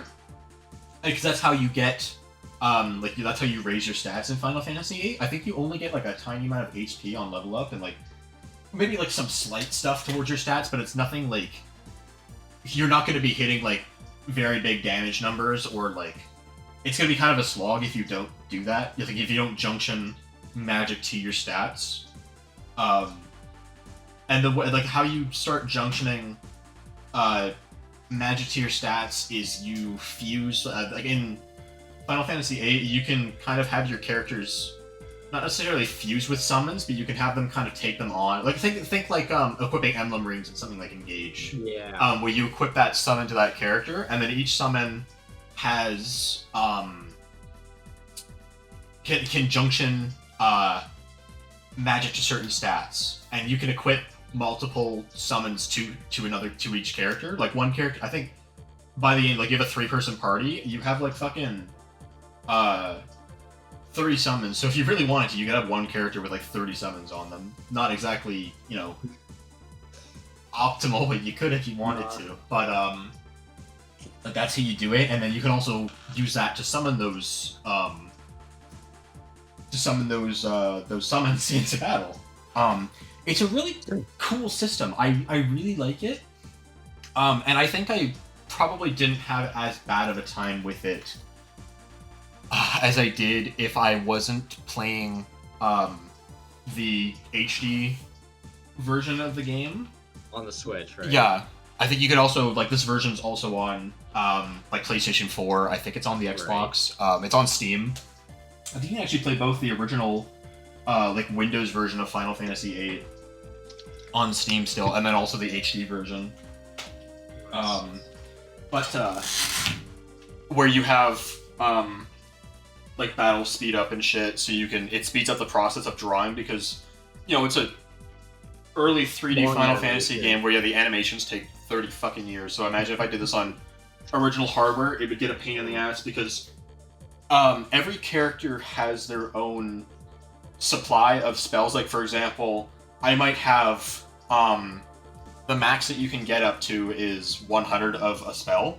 So on Squall, for example, I might have 100 Curaga, but if I go to Renoa, I might only have 24 on her. So if you want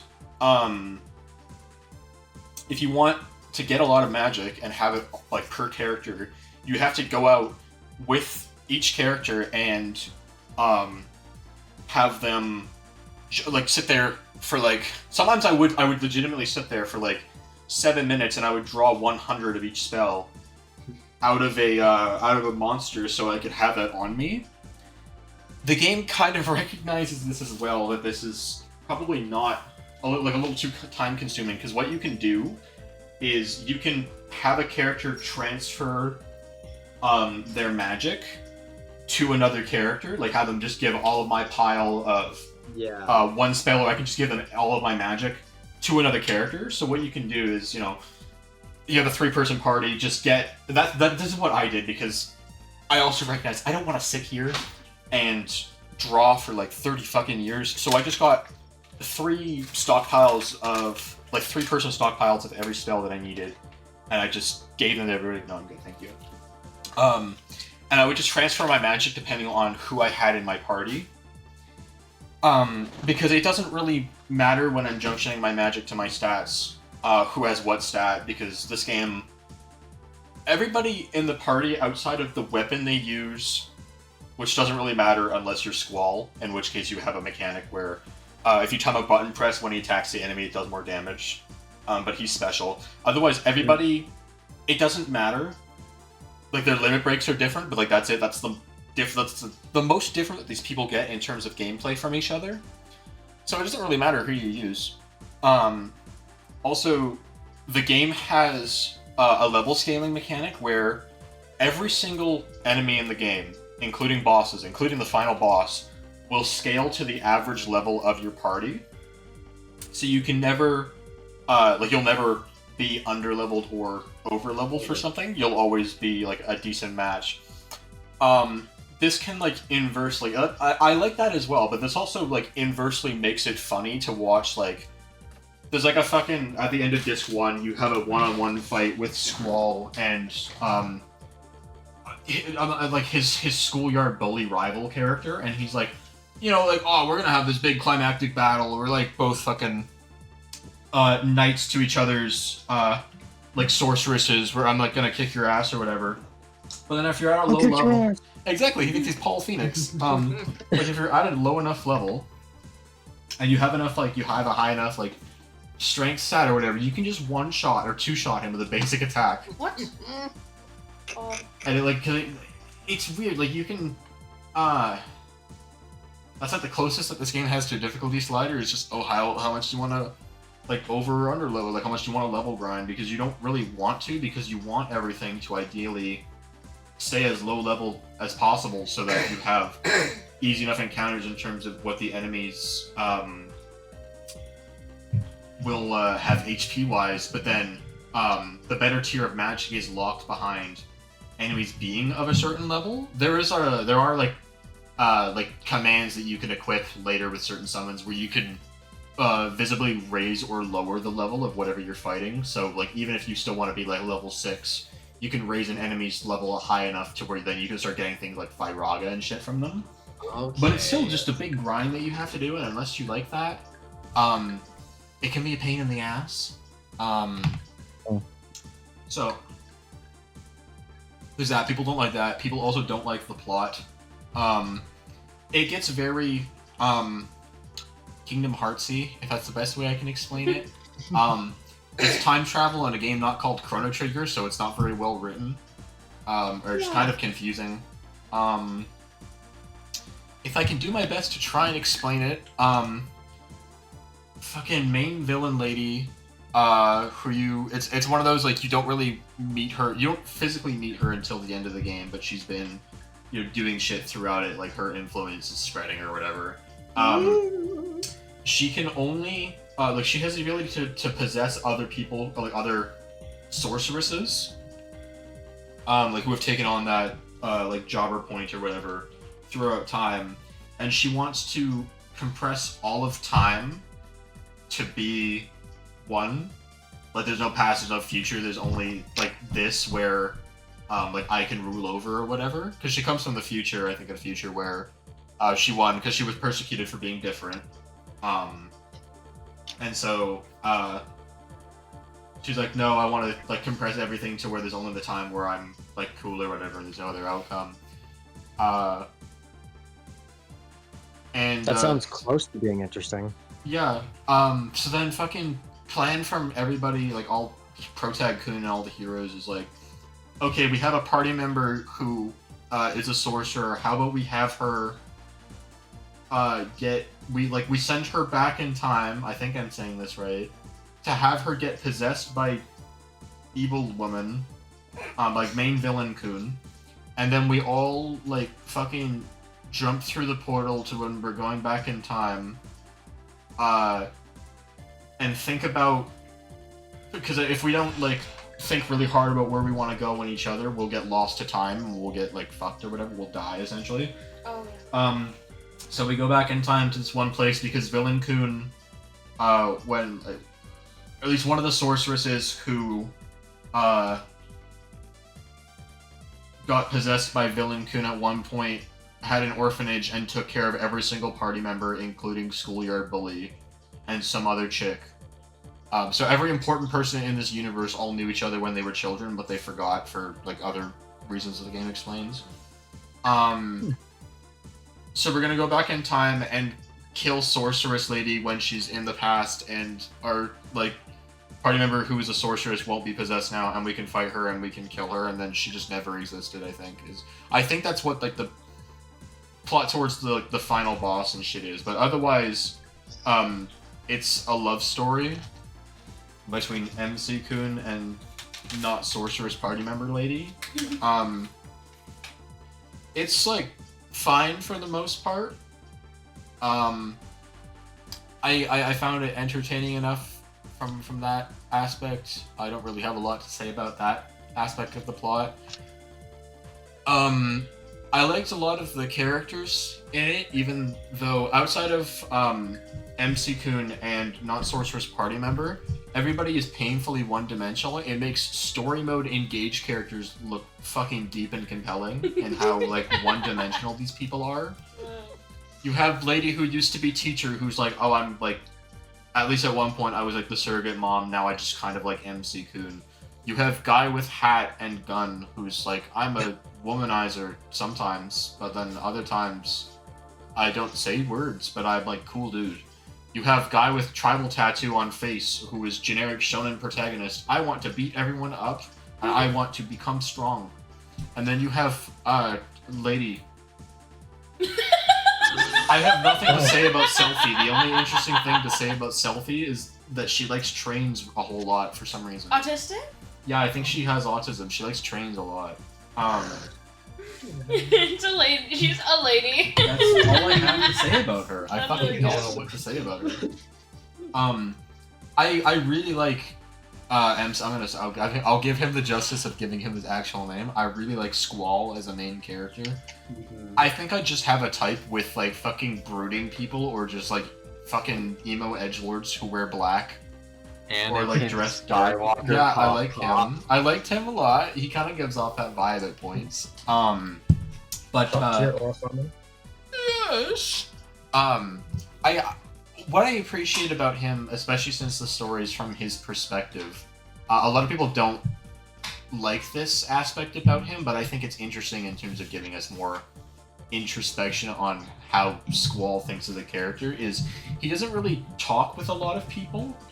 Like in terms, he you know, he's got to do it at some point. But the guy, he's very quiet and reserved. He spends most of his time, like in his own head thinking about shit before he ever actually like says anything to anybody. And he has some, like, you know, some of it's like fucking typical edgy shit, like fucking go away, fuck off, like I hate people, like you're slowing me down type shit. But then sometimes he has some introspective shit to say. He's got a whole like deal of learning to let people in, where like at some points he doesn't feel like he deserves to have people in his life who want to help him, and he doesn't want them to be burdened with his issues. He wants to try and kind of take that all in on himself. But he kind of learns to figure out that that's not a very healthy way of dealing with it, and there's people in his life that do care about him and they want to help him. He just has to be willing to accept that from them. And I think it's a really poignant thing to have a main character deal with, so you can be like, yeah, now I'm gonna be like that too. Absorption. Yeah, exactly. Cool guy. Fucking sick as shit design too. Out of like, especially amongst FF pro tags, like him a lot. He is pimping. Like I've seen his design. He is a pimp. But yeah, that's really fun. Oh, I almost forgot. Fucking Triple Triad, in-game card game. Another way of getting, magic, or what you can use to get magic for. You can play this card game, where if I'm remembering correctly, that the basic gist of it is, it's like a 3x3, board. Each player gets 5 cards, and you just gotta stick down cards. Each card has a number in a direction, and you more or less just have to, a bigger number win, essentially. It's a little deeper than that, but, because you can do, like, things like if you're fucking, like, if you put down a card, and, like, let's say there's a card in the middle, and there's a card above it, and you put a card to the left, or to the right of the card in the middle, and the card that you put down, their number on the left is higher than the middle card's right, then you take over that card. But then if that card that you took over, its bottom number, or its top number is higher than the card on the top's bottom number, you also take that card, so you can combo it. It gets really addicting, and you can play it with pretty much every NPC in the game, to get cards. It's really fun. It's like, even the people who don't like FF8 will concede to that the card game is really fun. I wish I would totally play it in real life if there was an actual deck for it. It's like that fun. It's like Queen's Blood and Rebirth for people who played that, but actually like better. I think it's better than Queen's Blood, but yeah, fun shit. What I hear Paltrow's like. Yeah. Oh really? Maybe I now have a reason to download Ballad. Yeah. But then yeah, you know, Nobuo Uematsu has pretty much never made a bad soundtrack. This game is certainly no exception. There's a lot of really, really good tracks that come from Final Fantasy VIII in general. Fucking battle theme's really good. The boss theme is excellent. I really like the garden theme. The fucking man with a machine gun. Fucking what's his face? Laguna's battle theme really good. Final boss theme is excellent. A lot of really Eyes on Me. That's a good vocal, like, main theme track. Oh shit, what's it off the top of my head? First track first game opening to be like recorded with a live orchestra or whatever the fuck. Livery of Fatali, I think it's called. Like the game's opening song. Fucking excellent. No, yeah, good stuff. I'd love to replay FF8 semi-soonish and like do some weird, like, not challenge run shit with it, but now that I know how to play it, and kind of break it a little more is fun. And I'm glad that I had this kind of reaction to a game like this, because this wasn't this was like my third time trying to play this game. I played it once when I rented it in like 2020 from Willow on the Switch. I played it for like a week. I got to like the first boss fight, and I was like, "Yeah, this was fun," and then I put it down. And then I bought it digitally like a year later, and I played it. And I played it for a little bit more. And I was like, "Oh, this is fun," and then I put it down. And then I finally like picked it back up in like the summer of last year, and I played through it. And then you said, "This is fun," and you actually played it. Yeah, I said this is fun, and I actually Third played time's it. the charm. Exactly, and I'm glad I did because I really liked this game, and it's it's worth giving a game like even if you like I liked it, but I've also had this with games where I would like I don't know if I felt it initially or not, but sometimes it's just playing it in the right time can give you a better appreciation for a game, and Absolutely. it's like worth giving it another shot. Just to see if maybe when you first played it and you didn't like it, or you did, but there was something else that might have made you drop it or whatever. But yeah, just give it a second try. You might come away with something like this where like it's one of my favorite entries in that series and a game I really like and respect overall.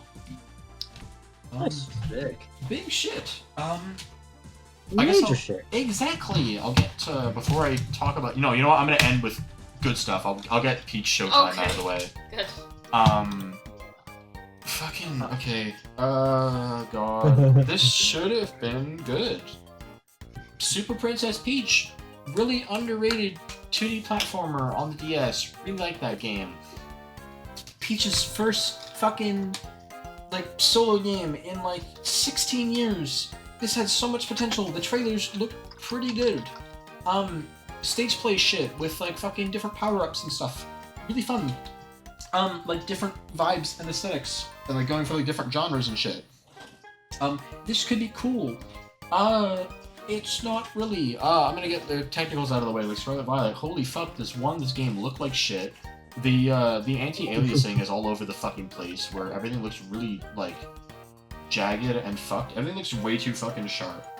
Like it's like the inverse of having Vaseline smeared all over your fucking screen, where everything looks way too fucking sharp.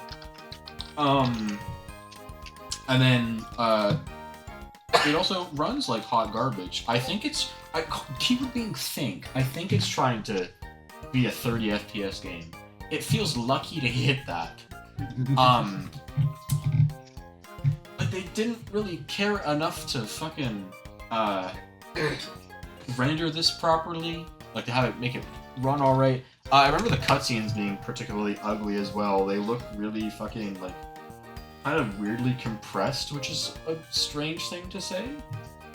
Like they look, the game looks bad, but these look noticeably worse. Which is fucking sad to say.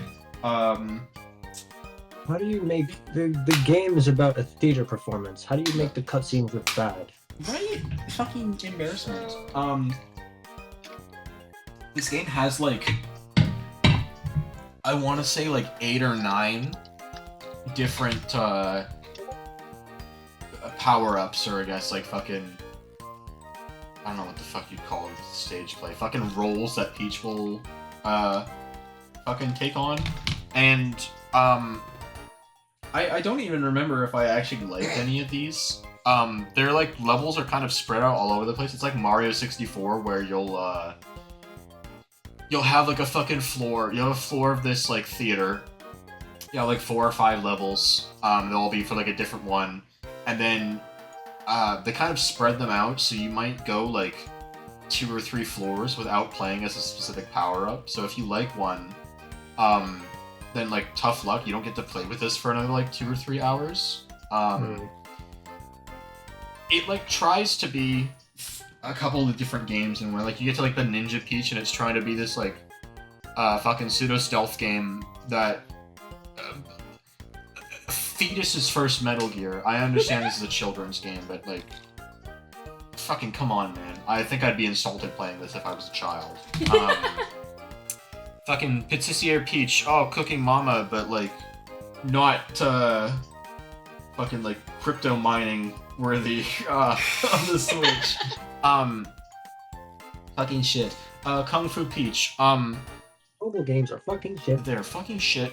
Nothing. You press a button and you mash. It's like Sword Fighter, but you're using your fist, and then you get to the fucking final boss of your level, and you like do 3 quick time events that are like, fuck. I feel like I could be 20 years behind, and I would still be able to do the input and win.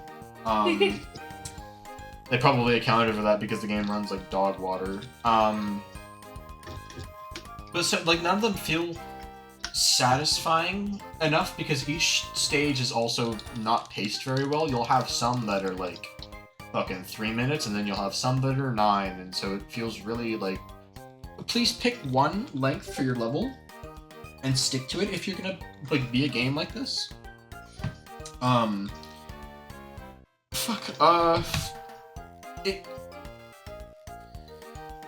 Fuck, oh god, I'm like losing my brain trying to talk about this horse shit. You think for like a fucking original game where like fucking, like Mayro is not even in this, neither is like Bloodhigh or shit, so you'd think like we'd create some semi-interesting characters for Peach to like bounce off of. No, she bounces off of like one cunt who sits in her hair to act as like her hair tie, and then when she fucking gets a power up, her like hair unravels or whatever the fucking bullshit, and then the rest of the game she's bouncing off of generic toads like this is the modern Paper Mario game and we can't come up with new or original characters. Impossible. Exactly, it's too hard. It's also got like I remember it having like kind of weird hit detection on some of its shit. You can't really ever like lose in this game, either like die or like game over in this game. You have like I think 6 hearts or some shit, and then it takes like the Mario Odyssey approach to quote unquote death, where you lose like 10 coins or whatever, and you don't even use coins for anything other than changing Peach's dress and then changing her like hair tie lady's like dress design as well. It's really lame. And it's like Her name is Stella. Stella? Oh, hell of a lost character. True. Where you like change her design or whatever. The final boss and the main antagonist is not even memorable. I remember when we like initially talked about this, I think I blanked on her name. It was like Madame Grape or some shit. Yes. She looks like Val in Wonderworld character. The fight is like 2 seconds. You do some like Supernova Final Fantasy shit to her and she's gone, and then fucking Peach goes home. This game is like 6 hours of like brain-numbing dog shit. It's a children's game, but then some of these levels are like DSP levels of nothing I could do, where like they'll get weirdly like fucking broken games like playtested wise. I remember one particular level where you're trying to like fend off fucking like these gonads who are trying to like they're heavies on low HP and they're trying to heal, and you need to be medic TF2 or like engineer TF2 and put up a dispenser, and you're trying to build a dispenser but they're trying to break your wall. Like it's like Plants vs Zombies, they're trying to break the wall or some shit of like wall that you set up. And unless you're like mashing your fucking heart off to make cake and like kind of frame perfect, like you could just like fucking lose, and it's really frustrating and annoying. I know exactly. It I took know me what a you're second talking to about, think. yeah. I know exactly what level like you're some of these are talking about. weird, and I don't know if some of these were playtested at all. There's like some post-game shit where you can get extra little like collectibles. I have fucking zero desire to ever pick this game up again outside of probably getting footage to use as background for this. Fuck this game. That's like it. I know you're gonna talk about it, but like also for a mainline Nintendo game, fucking nothing burger music. I don't even remember a single track from this, which is embarrassing to say, especially from like a fucking like a Mario spin-off. They usually even have good music, but like we couldn't even get that. It's just fucking nothing, which is shitty for like a stage play. Like you think they have to have good presentation, like the music and shit. Ha ha ha ha. But no, okay. Whatever. Fuck this game. Anyways, I'm looking through Stella's Mario Wiki article. yeah. The spirit that Ultimate uses of Peach and Stella, Yeah. the battle of it uses Fossil Falls as the music. What the fuck? Why? Aw. Are you demented? Are you Mag. dogs? Oh. That's how I feel, man. Fuck. Why are my dogs? Exactly. Why am I poisoned? Why am I dogs? New Oh, Super fuck. Fantasy. Bug. But no, really fucking like disappointing for what should have been a really great game for Peach like to come back. It's funny because like I have problems with the Zelda game I'm gonna get to or whatever, but it's funny that Peach had like both Peach and Zelda got their own games for 2024 where they were the star character. Peach's is fucking dog shit, and then Zelda's is actually pretty good. Like mostly good, especially in comparison to fucking Peach's. Either half of the scale there. Yeah, exactly. Anyways, to good shit. I did this back in June, but I forgot to talk about it for the June shit, so I'm gonna talk about the Awakening draft now. I have never played this game on Lunatic, and it was fun to finally do that. Because this is my favorite Fire Emblem game, and just one of my favorite games of all time, and I should do that justice of trying to beat it on the hard. I still need to do Lunatic Plus. I'll get to that one day when I decide I need to soft reset 20 billion times for enemies in Chapter 2 to not have bullshit skill combos. But anyways, did a draft. I'm glad that we started to do this more. I want to do this with like other games in the series, even if I know they're ones that you guys haven't tried. Like if we emulate some like the GDA games or like the Teleus duology, that would be really fucking fun to do at some point. Yeah. Because like getting to draft characters is fun because one, you get to sit there and bid over trying to get your favorites, but then sometimes you might also end up using characters that you may not have really ever used before. I didn't necessarily have this with Awakening to the same degree that I did Engage, but more often than not, when I play Awakening, I usually end up doing a lot of level grinding to pretty much get everyone to like cap stats and then just roll through the game because I treat it like a power fantasy and I don't really care. I turn my brain off. I did a little bit of that in this game just because it's a Lunatic and I wanted to kind of stay consistent with what the like enemy curve was, but and because I was also using Donald and like fuck me if I'm gonna try and not like do any grinding to try and use him, but Because you played this game a billion times. yeah, exactly.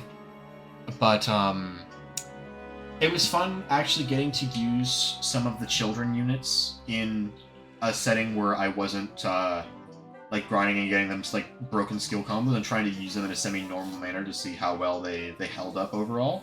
And I was really happy with my team. I actually had a lot of good and solid units. I still got to do a lot of pairings that I like, namely like Muriel and Rickon, so I can end up with a fucking Laurent that, without even capped magic, has 47. Oh my god. In fucking Sorcerer. I wish he had a dad that gave him Mercenary so he could get Arms Thrift to get like semi-unbreakable weapons, but fun stuff. It was kind of cute drafting the spot pass characters because I draft Priam, so I have to try and do his bullshit map, and then I get him for one map. I get him to use in endgame, and that's it. But I think I ended up forgetting about my my spot pass character. I don't think I actually got them in the end. no, I don't think you. Who did you even draft? Where I draft like Emran and someone else. I had two, I think. Like Or no. Yanfei or some shit? Yeah, probably. Okay. Or was it a Versa? Might have been Yanfei. Oh, you might have gotten you got one of those too. But I think, yeah, I forgot about both of them and I just finished it without... Yeah, fun stuff. No, yeah, it was good because I hadn't played Awakening in like 4 years when I played it in 2020 when I did an Iron Man of that game. That was also fun to do. I did that on hard because I'm not a fucking masochist, but no, it was good getting to replay one of my favorite games in a new and interesting way for me. So good stuff. That's finally me done for August. After That 3,000 took a years. long time. But you had, like, what, 4 games? You're pushing your luck down. Good luck. Oh, that's so funny. Very good. Yeah, now it's Jock's turn. Now it's your okay. turn. August. That would be 8 in the. It yeah, would August. be. Okay. Okay. Well, all right. Starting this up again. Okay. Metroid Prime, Peak. Peak. That's it. On to the next. Review over. Yeah, oh yeah, review over game. DSP tries it is over. Fucking.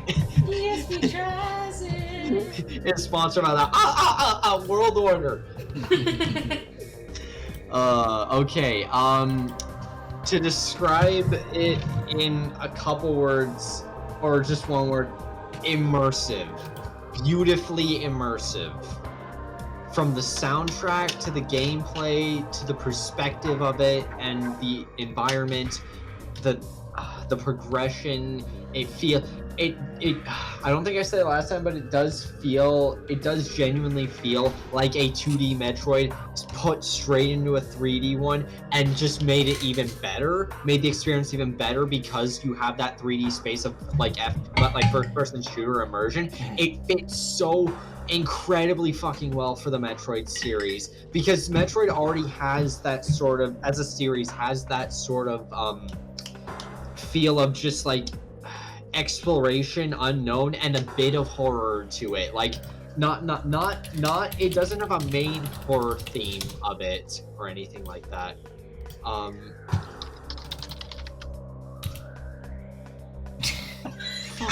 Yes! Kill yourself. Yes!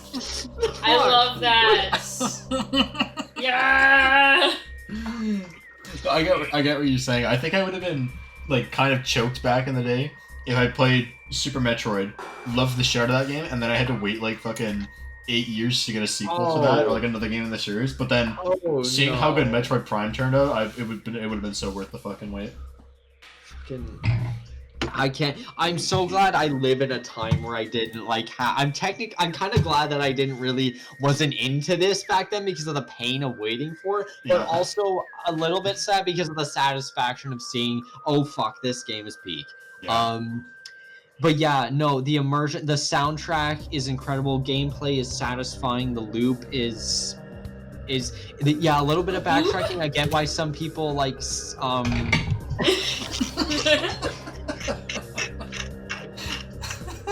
you need to recreate that one day. Yeah. Oh, I can't wait to smoke weed with you one day. Oh fuck it. We get some like edibles and shit. Yeah. The little bit of okay. One of my favorite parts about this game is the scan visor. The scan visor adds.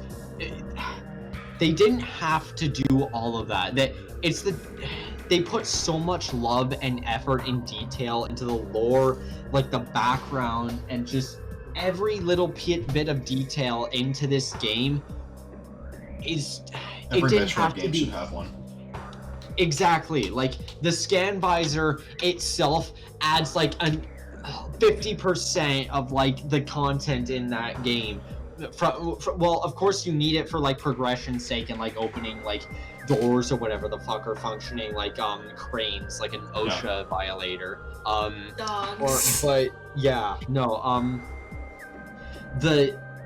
The scan visor, when you scan like logs of like off of computers, or you scan things of the environment or artifacts in the Chozo Temple, and just you get that little bit more of information. It's there for people who want to dive deeper, or completionists who, if you're insane, I get you. I'm insane too, so I feel you. But it just adds to the feel and the amount of world. It just helps to the world building of the world of Metroid. Yeah. That is just so utterly appreciated. I love that when they put that sort of shit into there, because Metroid is one of those series where like there is so much, like it's a space like game, of course. It's like Star Wars. There's so much shit to unpack because there's galaxies upon galaxies of shit, you know, and that's what helps it make it feel more real. Exactly. It feels real, and that's why I love it so much. That the fact that it feels so real just adds to the impact of this incredible experience. It's not just a game, it's an experience, and I think everyone should at least play it once in their life. I actually will probably text my sister later tonight and ask her to play this fucking game. Nice. But yeah, no, Yeah, I think I probably didn't cover everything I did last time, but I think I've summarized it a little bit more. Yeah, But sure. no, it's just an incredible game that everyone should play. Everyone on YouTube, subscribers, Snevy 495 underscore 495 subscribers, play this game. Do yourself a favor. Subscribe. Play the HD. I mean, it doesn't really matter, but play the HD remaster. They're fucking gorgeous. Oh yes. I'm definitely playing that this year too. Oh, Okay. Let's see. Did I play anything else? Not to my knowledge. From what I'm seeing in the text, I probably. Yeah. No, my memory. You talk about a shit game? What happened? I can talk about a shit game? Yeah. Go ahead. Bust it down. Autobots, bust it down. Alright, bitches. It's my turn. Now I get to review this. I get to review this god-awful game. I beat it on August 3rd. That's when I wrote down. I also beat Princess Peach Showtime. It's struggling for me to even get it out of my mouth. You covered a lot of it, thankfully, so now I don't have to talk about it. No!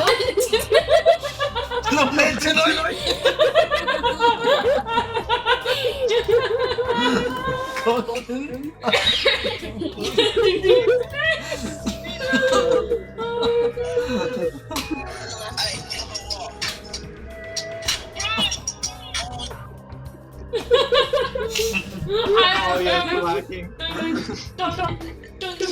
On my end, it's just frozen. It's just a mid swing.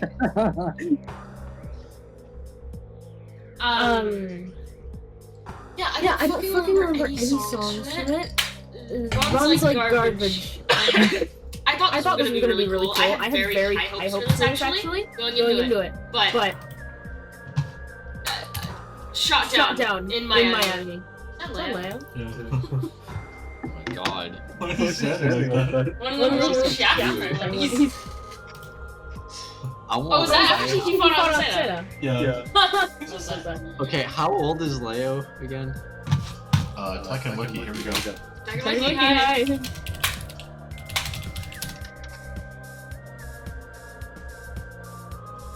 Okay, that's a fucking Tekken 6, I don't give a fuck. Okay, do you want Tekken 8 age? Tekken 8, yeah. 20. 20? Okay. Leo is hot as fuck. I do not care. Yeah. I actually want to. I don't care what gender it is. I don't care what gender he is. I don't care what gender they are. I want to pound the shit out of Leo. No, you know what? There's that one image image that, that, him in the bikini. I I have my phone somewhere. You can find it. Hold up. It's a cute one I found on Reddit. Like, I want to Oh, that is She'll cute. her ass. I want to pound his or her ass so hard. Oh, that was so long ago though, I don't remember. Oh my god, I want to get him pregnant. If me and him go, if Leo and I go into a room, and one of us is walking up pregnant, it's not gonna be me. It's gonna be him. It's gonna be him. Yeah. It's after me and Leo. It took a while for me to fester this feeling, but I kind of find Leo hot. Blondes. He's also have a thing for the blondes. Oh, plus Rainbow Dash. Oh god. Oh god. I actually do. Yeah, true. That's crazy. I actually do have a thing for blondes. That's fucking insane. Oh god, no. Are you fucking? I wish. Oh, look at him. Look at him. Gotta move that gear up. Move that anus. The V.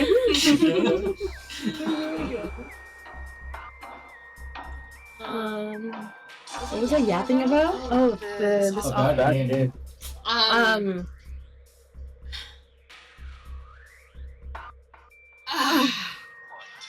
There. I was really hoping this would be better. I'm I'm just trying to even remember all of the power-ups and the, I guess, acts, technically. Trying to think of like what would I consider my favorite one. I don't even know. Like, I would have to go back and look at all of them, but I also don't want to go back and look at all of them because this is a shit game.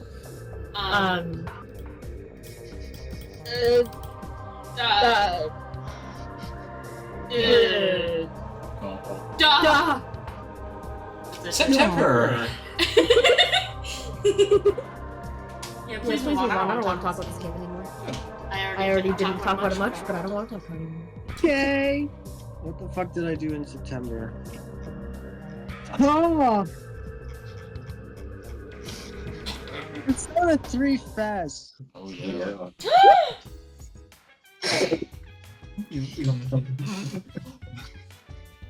Right.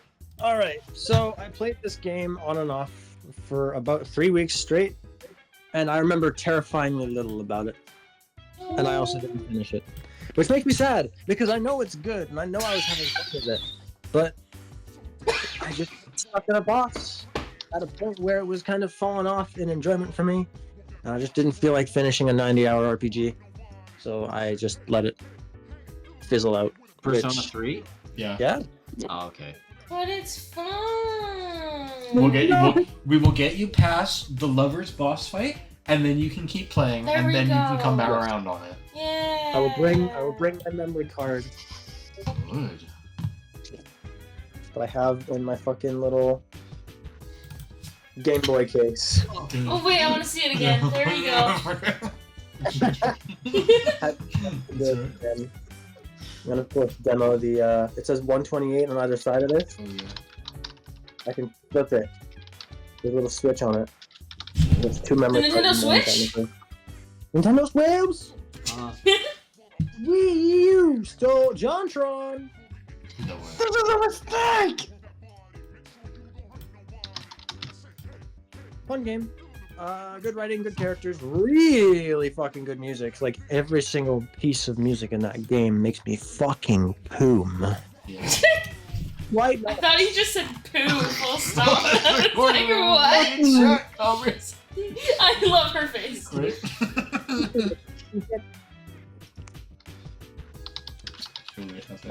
First Persona game, getting used to the battle mechanics took a little bit of time, but once I did, I really got the hang of them. I liked the way it worked. Good, we I have love- someone who doesn't mind fucking no party member control. Yay. Yeah, exactly. I don't get why people speak about that so much. It's really not a big deal. And like, I know Fest is the only version of P3 that doesn't let you control the party members. Yeah. I don't care. They're still fine, and you still can direct them. They're They not just move- retarded. You just have to be good at commanding. Yeah. But hey, you can melee, you can use items, you can cast spells. Like, it's not a bad thing. You know what you need, Astray? You need What the do I need? motherfucker who reflects physical. I need the motherfucker that's physical. I was working towards 4 of the ultimate personas Yeah. Okay, solid. for elemental stuff. Fire, electricity, Ice Freeze. and yeah, ice, and wind. yeah, wind. Yeah. And so I was kind of doing my social links based on that. Really? What? Social links I did. Dee Yeah. What did you do so far, sorry? If you even remember. What did I do? I don't What remember, did you dude. do? Mom. No. It's been 4 Okay, entire months. If you're trying to go for people with like the fucking, I'm gonna guess the severe shit, you had to probably do magician. So I think you were doing Kenji then, at least as one of them. Oh, Mr. Tomoshika. I got Magician 10, I know that. I got Magician 10, Sick. and I Okay, think yeah. I got up to Fortune 8. Okay. Fortune 8. Kaisuke. Case Fortune? Keisuke, yeah, like Keisuke. the art student. Oh, Fortune God. with music, actually, but yeah. Oh, okay, you But got him I with went music. to- I forgot. Yeah, I forgot in Fest you actually got to like pick what club you joined, and then what. Same thing for sports. Oh. and it makes zero difference except for flavor text. Yeah, exactly. And it's lame that in like portable and reload they just default to something. Like they default to music, or the default to art, and the default to track and field for Kazushi. Ah. I wish you could pick stuff. Yeah, it's like, kind of lame. You know. I am booting up the game right now to try and check on what I did. Oh, okay. Yay! It's in Azerbaijan. Azerbaijan. Azerbaijan. Shadow Garden grown dark evil pack. They watered this with the blood of 30. 30. 30s. I love 30s. Mobile games are going big. Oh, they're going big Mobile right games now. are That's fucking shit. Yeah. Show me your camera. I want to see your build. Yeah! world's cleanest milk. Yes, Turn milk? your camera on. No cholesterol, and it doesn't even come from an animal. This is the world's first milk that is made without a cow. And these guys made it. Whoa. What? That should turn on your camera! What are we doing? That's why he's not saying it. SJ, turn your I camera should on. hurry We wanna see your up! cute little fembussy, alright? Oh my There we god. go. Oh, There we go. Jesus! The schnoz. Ooh, the finger waggle. Oh my god. He's the heavy image that we have. Do more shoe animation loops. More shoe. Yeah. Yeah. There we go. I cannot do that at that speed. That's crazy. Yeah. He's doing it. He was jorking.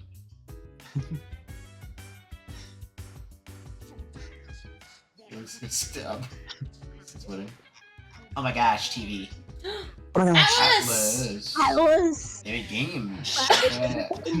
More like shatless. Yep. Shitless. Eyeglass! Whoa. Eyeglass, come Sounds back! fast. Why is the sound not working? I'm the sound for you.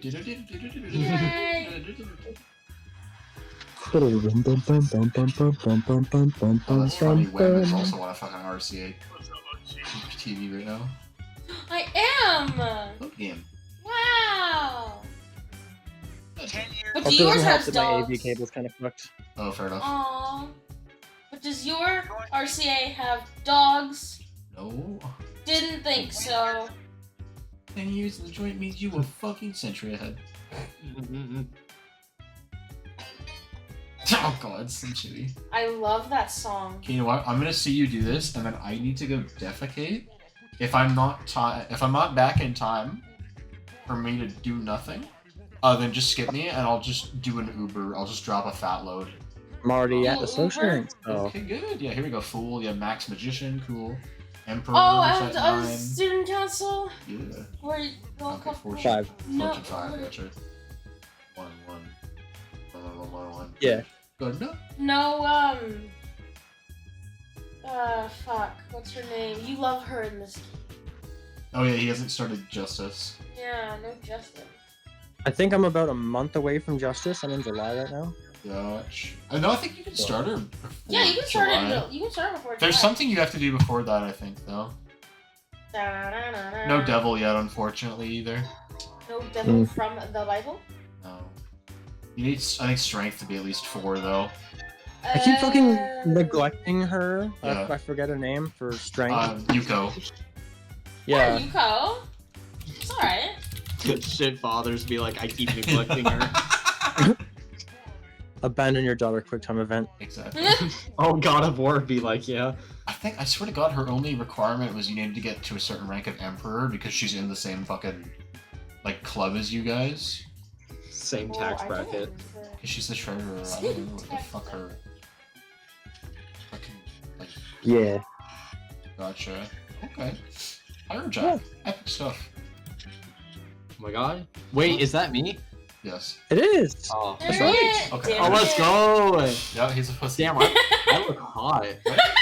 Okay, I need to shit really bad. I'll be back. Have fun. Keep going. I'll like listen to it and post Do a it. massive. I will try. Where's my? Let's shoot him. Um. This one's got a soul item that I'm probably not getting because it's level 19. He can get the fucking like fuse item or whatever. Yeah. I don't remember what it is for Pyrojack, but I don't really honestly feel like finding out. I don't know what it is either. From what I read, they're not very useful anyway, so no big loss. Oh well. I don't even remember what they do. I'm like bird. Ah. Yeah. That's how I feel.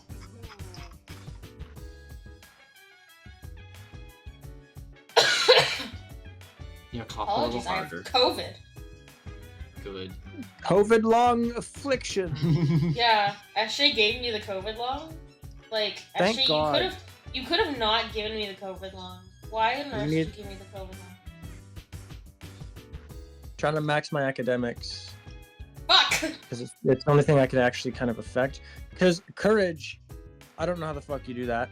Charm, you just need to be a gamer. And academic, you actually get a chance to fucking do that because you go to school every day and learn yourself Courage. some fucking mobile games. Funny enough, courage is the one that you need to get first. Like, out of all of these. Courage, then charm, then academics. Oh, courage, awesome. Courage is for, fuck Yamgesh. Charm is for, Kava. And academics is mommy. Okay.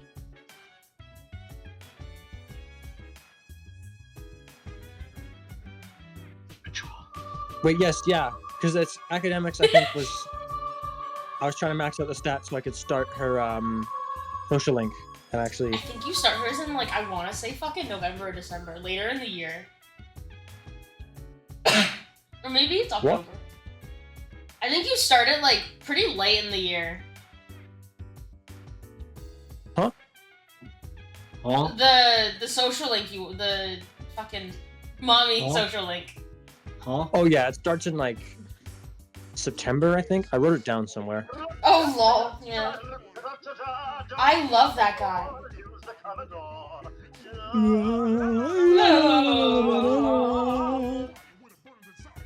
I like this game for this only, basically.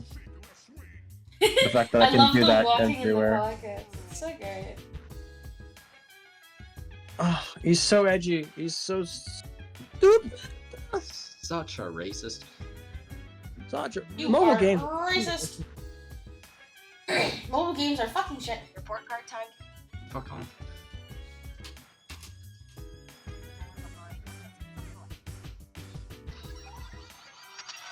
Wonderflower. Nope, it's Wubba. Oh, Wubba Mario. God, Wubba thank you. Mario! Wubba Mario, my beloved. Like, drown harder. Oh my god. Like, look at this fuck. Oh my god. My review of Persona 3 Fest is this, and also the music, and that's all. Yeah. Love that. Oh my god. Hmm. So wait, do I go now? Do we skip Nate now, I guess? Yeah. No, he said he can do it without him. If you want to wait, we can wait though. I just don't know how long he's gonna be. Alright, well, I'll start He did my say he review. would do a mass shit Alright. sing at the end. So. Alright. I will start with not paying this. Metroid Samus Returns. Another Metroid. And so this is for fucking September. This is for September. This is Metroid Samus Returns. Is it now? Whoa. Yes. No, it is not actually. Oh, this is Metroid shit. Samus fucks you. Oh. Yeah, I know. Wow, you'd wow, love wow, that. wow, You- wow. I fucking. Oh, where is it? No, wait, wrong one. You know what I'm talking about. Wow. Yeah.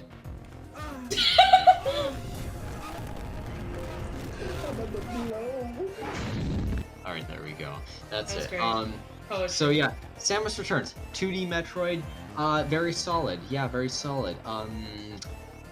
So aside from the controls, aside from the fucking grapple beam being only accessible via the touch screen, which makes situations where you have to swap between beams very minimal, mind you, but when it does happen, it makes it very, very tedious.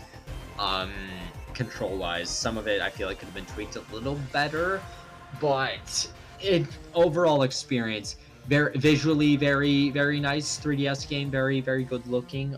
Neat little sound design. Soundtrack's pretty not too standoutish for me personally. I think it's got some neat bangers, but like not to the level of like Prime or Dread or some shit. But yeah, no, boss fights are very fun and are very fun to think around, except for one in particular, Juggernaut. Can go suck my nuts. To be I like Juggernaut because he makes you angry. Okay, I think you actually like eating shit. You have a fecal fetish. You have a fecal matter fetish. You are actually a living piece of shit. You matter to nothing if you like that piece of shit. You actually need to die. Anyways, shut up. This is my review. Yeah. Dad said it's my turn on the X. Neat bot. Yeah, I have the talking stick, so shut up. Talking stick. Fuck that bullshit. I'm not serving you. Boss fights are very good. I like the mechanic. The controls very tight and nice. Upgrades are neat and satisfying to get, and it's got a pretty neat progression. And yeah, no, level design's very good. And I'm pretty sure that's all I have for fucking September. Yeah, I'm pretty sure. No, actually, Unicorn Overlord. Have not beaten it, but have gotten into it, and oh my good godly goo, it's very good game. Visually very beautiful. Characters and story I kind of adore for just a little bit, just a smidgen. It's You very like the furry? no, yeah. I love I like how it tackles like unit placement and just like team building in it, and how the gameplay feels very, very neat, and like you plan things out, and when it's executed it feels very satisfying.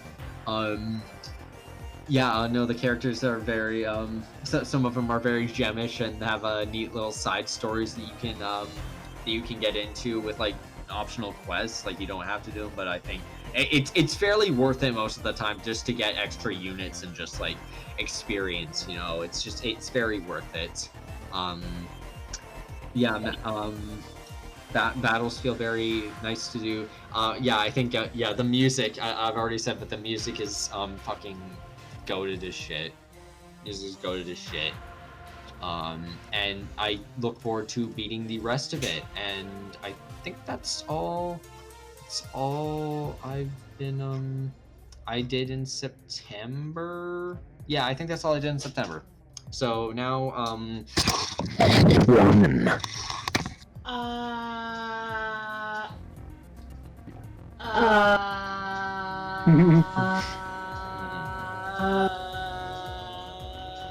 Astro's Playroom. I beat this on September 24th. Hold up. The audio is doubling because Nate's not muted. no, oh no. Or because you're... He's gonna adjust it later. So. Yeah, he's gonna do that later. Yeah, Why? like SJ. Get with the times, yesterday. Oh! But Astro's Astro's Playroom.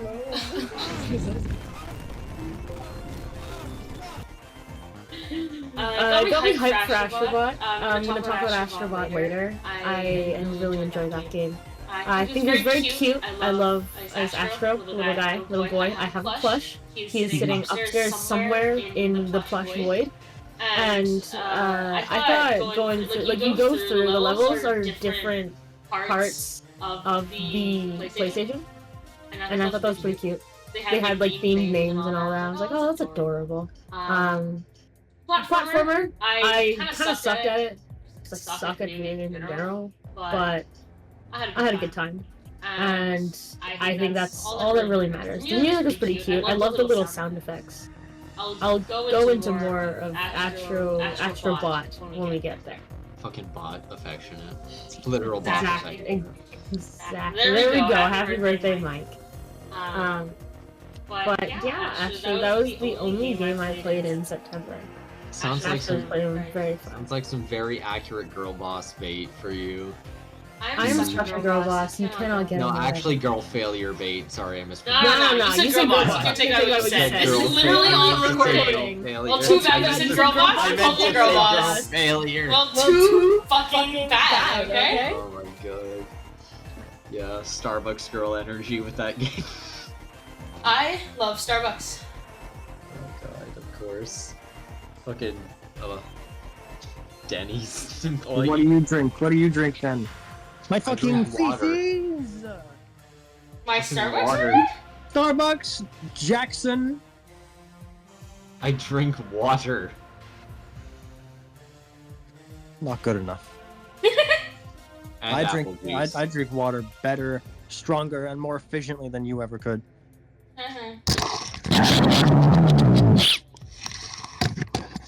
Yeah? Are you making weird noises at me because you have no actual arguments? How do you drink water better than someone? Logical fallacy. I do it because I want to.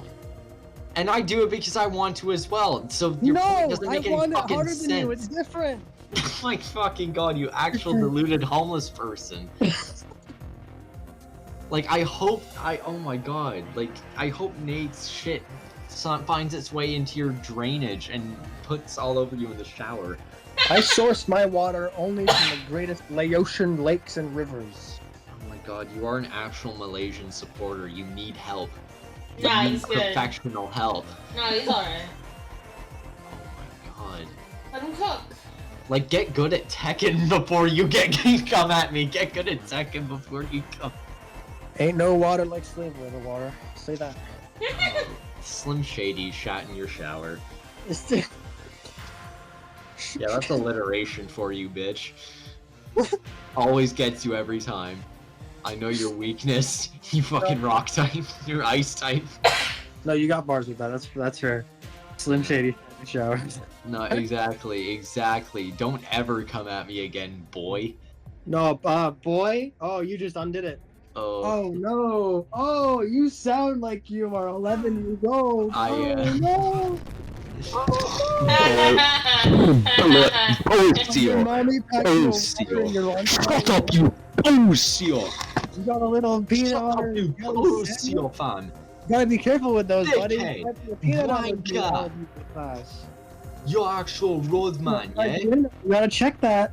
Or can you not? You're off. Who the fuck is this joke, man? That might be a little too advanced for you. I The understand. actual fucking joke, man. Just getting used to big words, are you? Fucking You clown, can spell man. the word water? God. W-A-E-T-R. Yeah. Fucking. You're not just a child. You're a British child. Incredible. I know, I reverted back to Literally. caveman. This child. What the fuck? You need to have children. God, is that all you can fucking say? He makes noise and he makes noise and he makes noise. Well, because There your you brain go, cells Jason. deplete every fucking brain matter in my head, and it makes me retarded. You speaking actually makes me lose brain cells. You make me retarded by speaking. Excuses. God. You convey yourself like a Dr. Mario This is man. Sandy, you need to come back. Don't Oh ever my call me a goodness. Dr. Mario main. They're like again. arguing. Don't you ever fucking Dr. Mario main me again. Okay, ladies, what are we talking about? She's calling me a Dr. Mario main. Yeah, you are. Fuck off. Okay. Oh. Anyways. Anyways, have we started on September? We did. Okay. It's you, September now.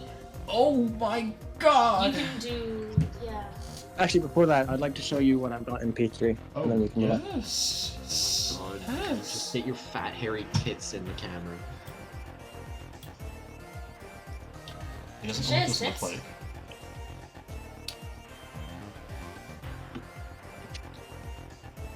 That was a great view. What Oh, the? dear. What the heck? Oh, fuck? bless you.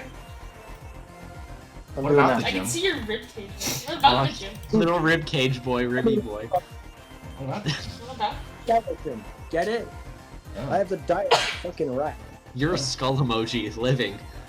The chips! his pyro When I walk, you play Minecraft skeleton sounds. I go bloop, bloop, bloop when I'm with bow and arrow. Good. Recipes to it, that is.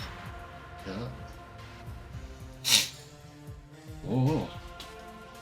Oh. Oh. Oh. Oh. Oh. Oh. And this one has one of them soul items that I'm probably not going to keep because it's level What? 19 and I have to. It's got to be level 100 for that, I think. I like so. I did read up on these. They don't Yeah. really seem that useful, to be honest. Depends on what you get from what fucker, but yeah. Is at least how I think it is. Pyro jacks, at least, I'm not really. Headlights, because the track is always lit. Yep. Good stuff. Do I show you my social links? You did, yeah. Yes. Yeah. Pretty baller. Fascist regime be like. Yo. Whoa. Yeah. College. I got academic, so I can do, Fuck yeah. do lady woman. Yes, Social link. he- Yummy. Yummers. Yummers. Yeah. That's about all. Good, good. Epic win. Epic win. I think it's SJ's turn for October now because we got or no, wait. Did you What? fucking high? Hold on, wait. Because we finished September. Oh wait. Oh, you finished September? Okay. Time work. Yeah. Sid did her September one. She did Astro's Playroom. And then that's when they started arguing. Oh, so that's you when they can started go through bitching. your, Okay. your September. Sounds fucking Thankfully, you didn't miss out too much. badass. Okay, first one, September 4th, I beat Postal 2. Holy fuck. I fucking kind of adore that game's sense of humor. Crack pipe, my beloved. I love crack pipes. It's my favorite way to heal in a video game. Right after pissing on a dead person. Exactly. Are you gonna sign this, or is it gonna be one of your surviving family members? That's not a good one. Goodness gracious, I fucking love the Postal guy.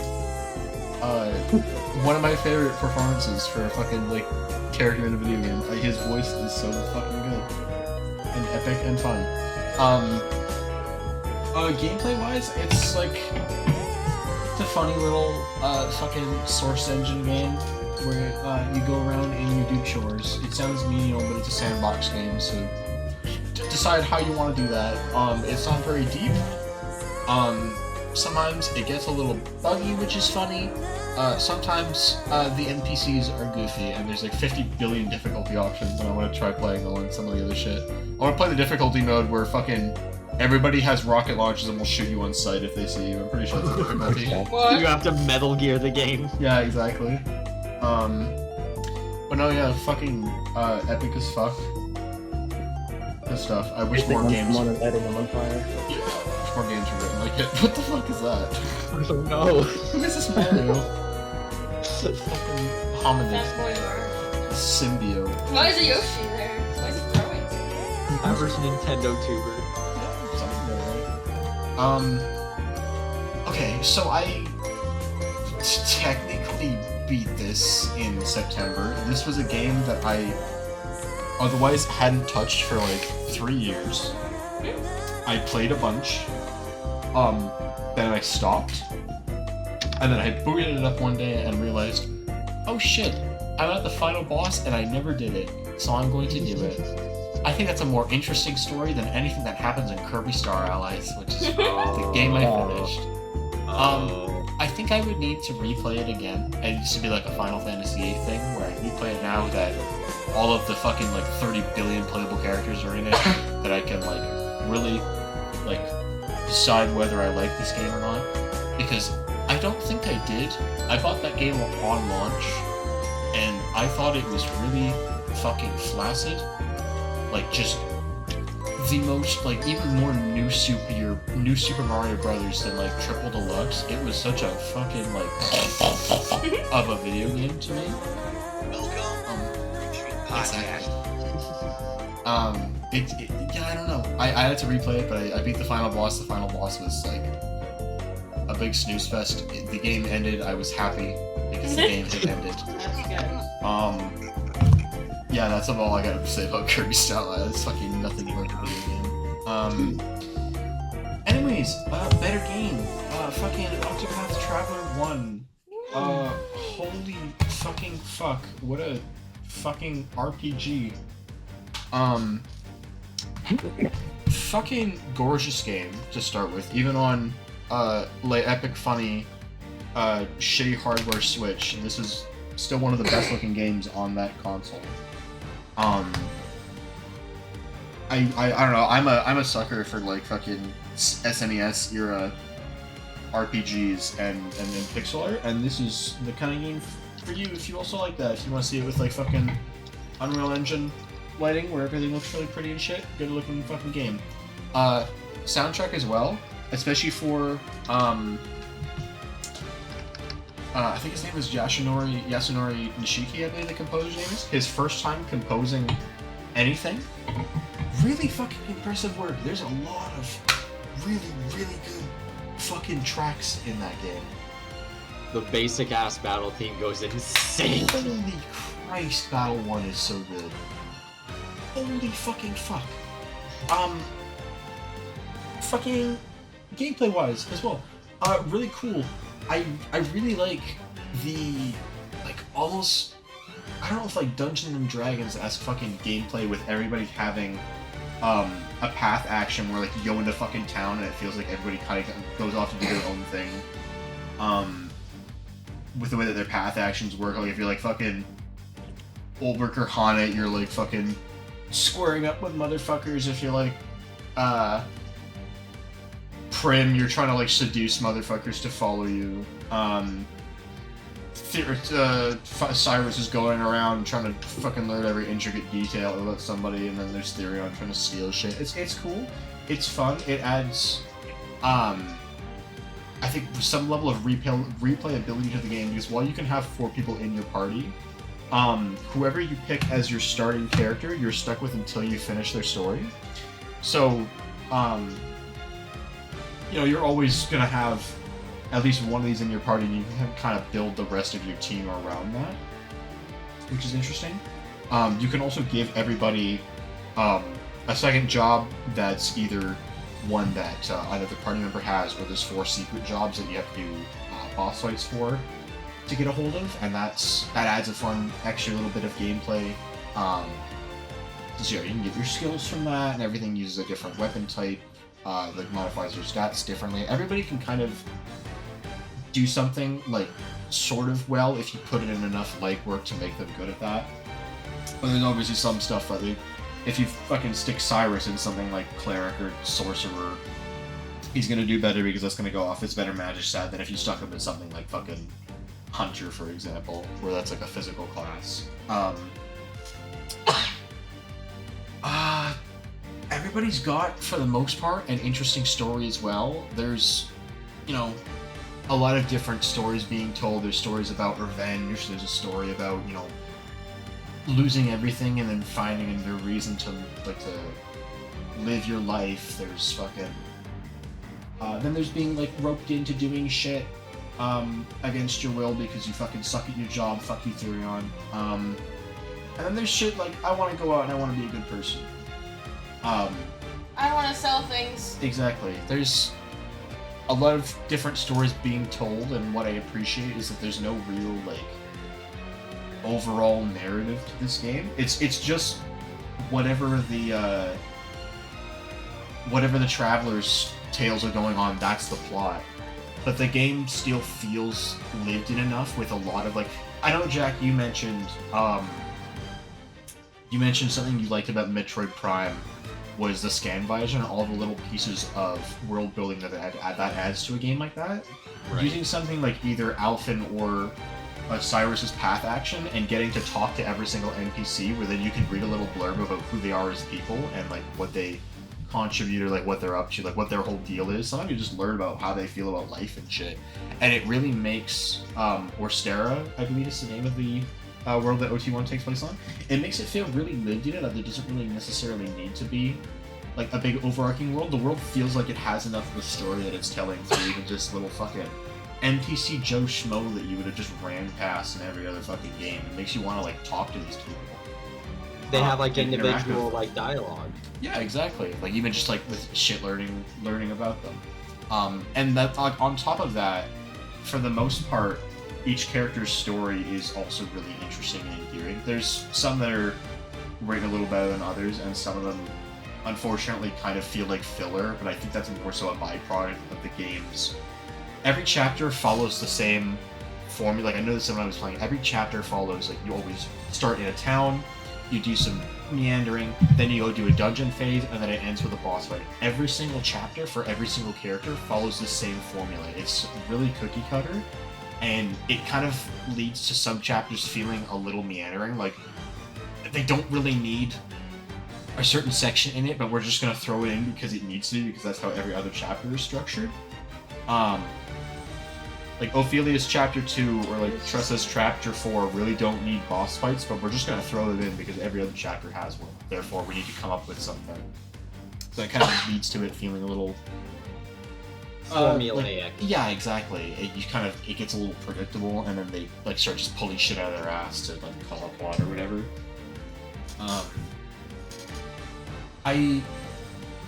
I guess getting back to gameplay, because I think this game's a little stronger in that department, which is fine. I like how the game is more so built around you having, like, if you want to succeed, is having a solid strategy and good equipment rather than just being a high enough level. You can get to that point if you want. This game is kind of grindy if you want to like get experience, so unless you're like into that, this might not be your thing necessarily, because you might have to do it at one or 2 points. But you can get away with being pretty under-leveled if you just have a good strategy and good equipment to fight shit. There's fucking, like, I know there's like fucking thug maxing people on YouTube who've found ways to beat endgame bosses in like the fucking mid-50s when you're at like level 10, which I think speaks to a really strong like just overall game design when it comes to its combat. There's a lot of fucking things you can tinker around with this to make it like your own experience. Like your like 2 playthroughs of this game won't necessarily be the same. They'll be pretty different. I think that's really cool for a little game like this. Really fucking loved it. One of my like new favorite RPG series and just games. I'm glad that I finally sat down and played this. I wish I did it sooner, just with how good it is, but I'm glad that I finally got the chance to experience it. It's for anybody who likes JRPGs, I think this is a real fucking treat of a game. Just a good price, dude. Yeah, that's the only problem is, fuck. Like the retail word, like trying to get a retail word used, the price on that game is fucked. Anyways, last game for September, I bought the Miles Edgeworth Ace Attorney Investigations collection, but I've only beaten the first one so far, and that's the first one I did, so I'm gonna talk about that one. This is actually my first Ace Attorney game that I've beaten. I've played a little bit. I played most of. I got up to the 4th trial in the first Ace Attorney, and if you want to count it, I've played. Oh shucks! I think I played like 5 hours of Professor Layton versus Phoenix Wright, which is like half of an Ace Attorney game. So I know I like this series, but this was the first one that I sat down and I actually finished. I can't say why this one as opposed to any other one. Maybe it's just because, you know, Edgeworth is a cool guy. I like him a lot I already liked him a lot as a character, and I kind of like his vibe as a protagonist a little bit more than Phoenix. I like Phoenix. He's a cool guy, and I see why they've kind of had him, you know, stick around as like either the main character in as many Ace Attorney games as he has, or being like a important side character. I think, as far as I'm aware, in something like Apollo Justice. But I just kind of like Edgeworth's more like sophisticated, like I know what I'm fucking doing and I'm gonna like finish this shit in like 3 seconds just to show you how much better at my job than I am compared to you type energy. I'm glad as well that they decided to at least sort of shake things up with his own like game where he's the lead. You're still ultimately doing the same thing of acquiring evidence and then going through people's confessions to find their contradictions, but you go about doing it in, at the very least, a different setting and under a different like pretense to doing it in like something like Phoenix, like in the Phoenix Wright Ace Attorneys, which I think fits Edgeworth a little more. I even like I was thinking about this the other day, like another point to add to that, like presentation wise, I kind of like the way that his music sounds a little bit more than the regular Ace Attorney games. Like namely if you compare both games like pursuit themes, Phoenix's sounds a lot more, like has a lot more like energy to it. It sounds a little more like wild, like, oh, I fucking caught you on that, now I'm gonna like completely unravel your shit. Like he kind of had his back against the wall for the longest time, and then now he's finally got a leg to stand on and he's gonna like make something out of it, whereas Miles is kind of has that as well, but it never really loses this like, I want to say like sophistication to it. It still feels really prim and proper and it fits him really well, and a lot of his music in that game fits that. He's got a good like gaggle of side characters to work off of. Gumshoe is as entertaining as always. Oh Christ, I'm already blanking on character names, fuck. There's this child fucking lady who runs around as a thief. She's entertaining enough to act as like a fucking surrogate. Meyer I love weenies. I'm glad Gumshoe. But it's you know, it's an Ace Attorney game. The character writing is always going to be really top-notch and entertaining. It kind of has... It was good. Yes!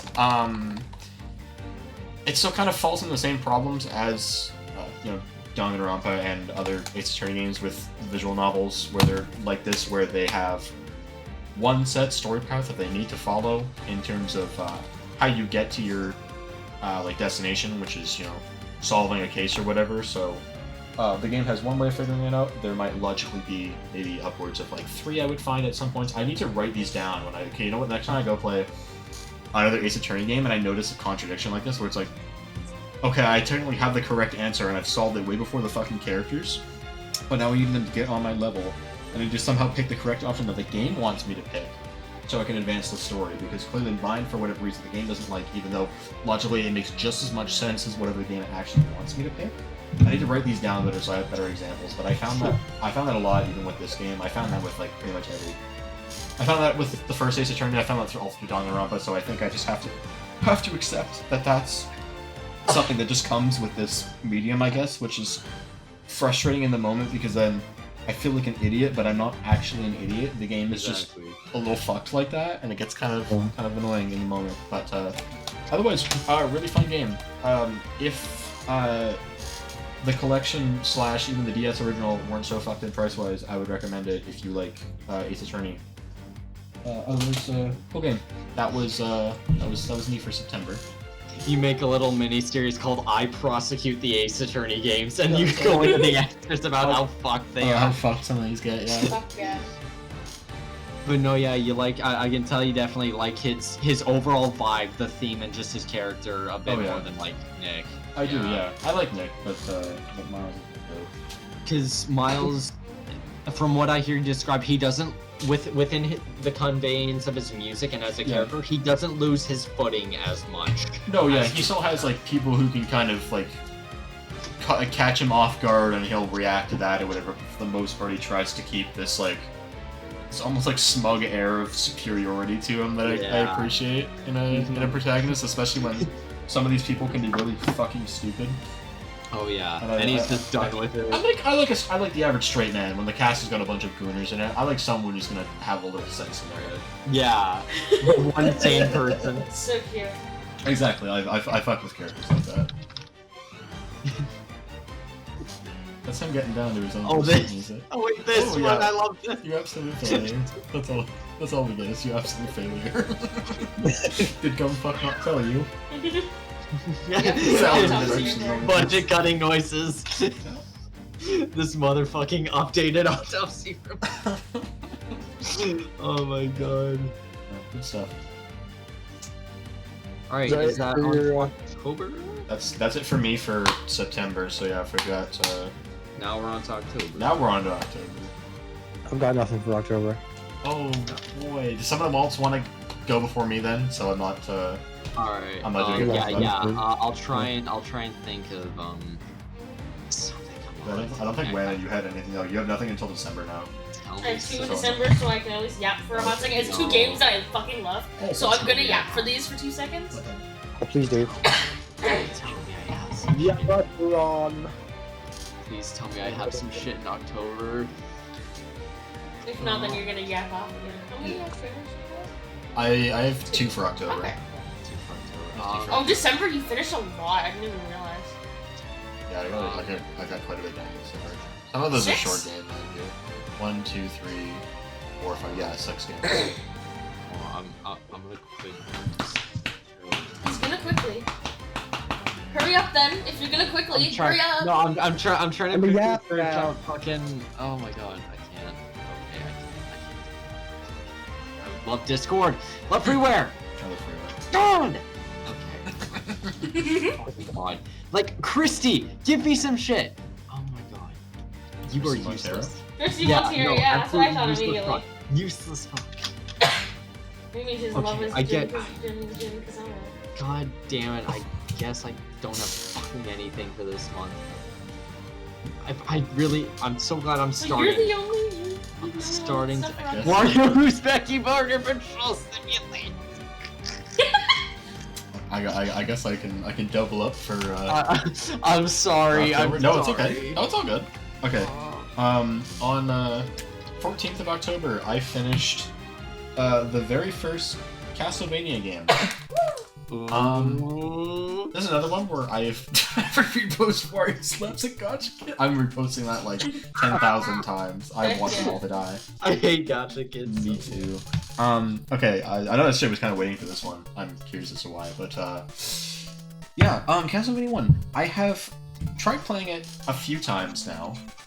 Fuck, I love the music. That's one thing. The music in this game. Every stage having its own song, and they're all bangers. Really good stuff. I really like its gameplay. I will like admit, you know, like there's a complaint that timing can feel a little stiff in this game, and whenever you get hit, it's classic NES. Oh, I like get launched all the way to fucking Bangladesh when I get hit, or whatever, which is annoying, especially when there's lots of insta-death hits. It's and then you combine it. I think that's more so like a Castlevania 3 thing with the Medusa heads, because I didn't find them that bad in this game.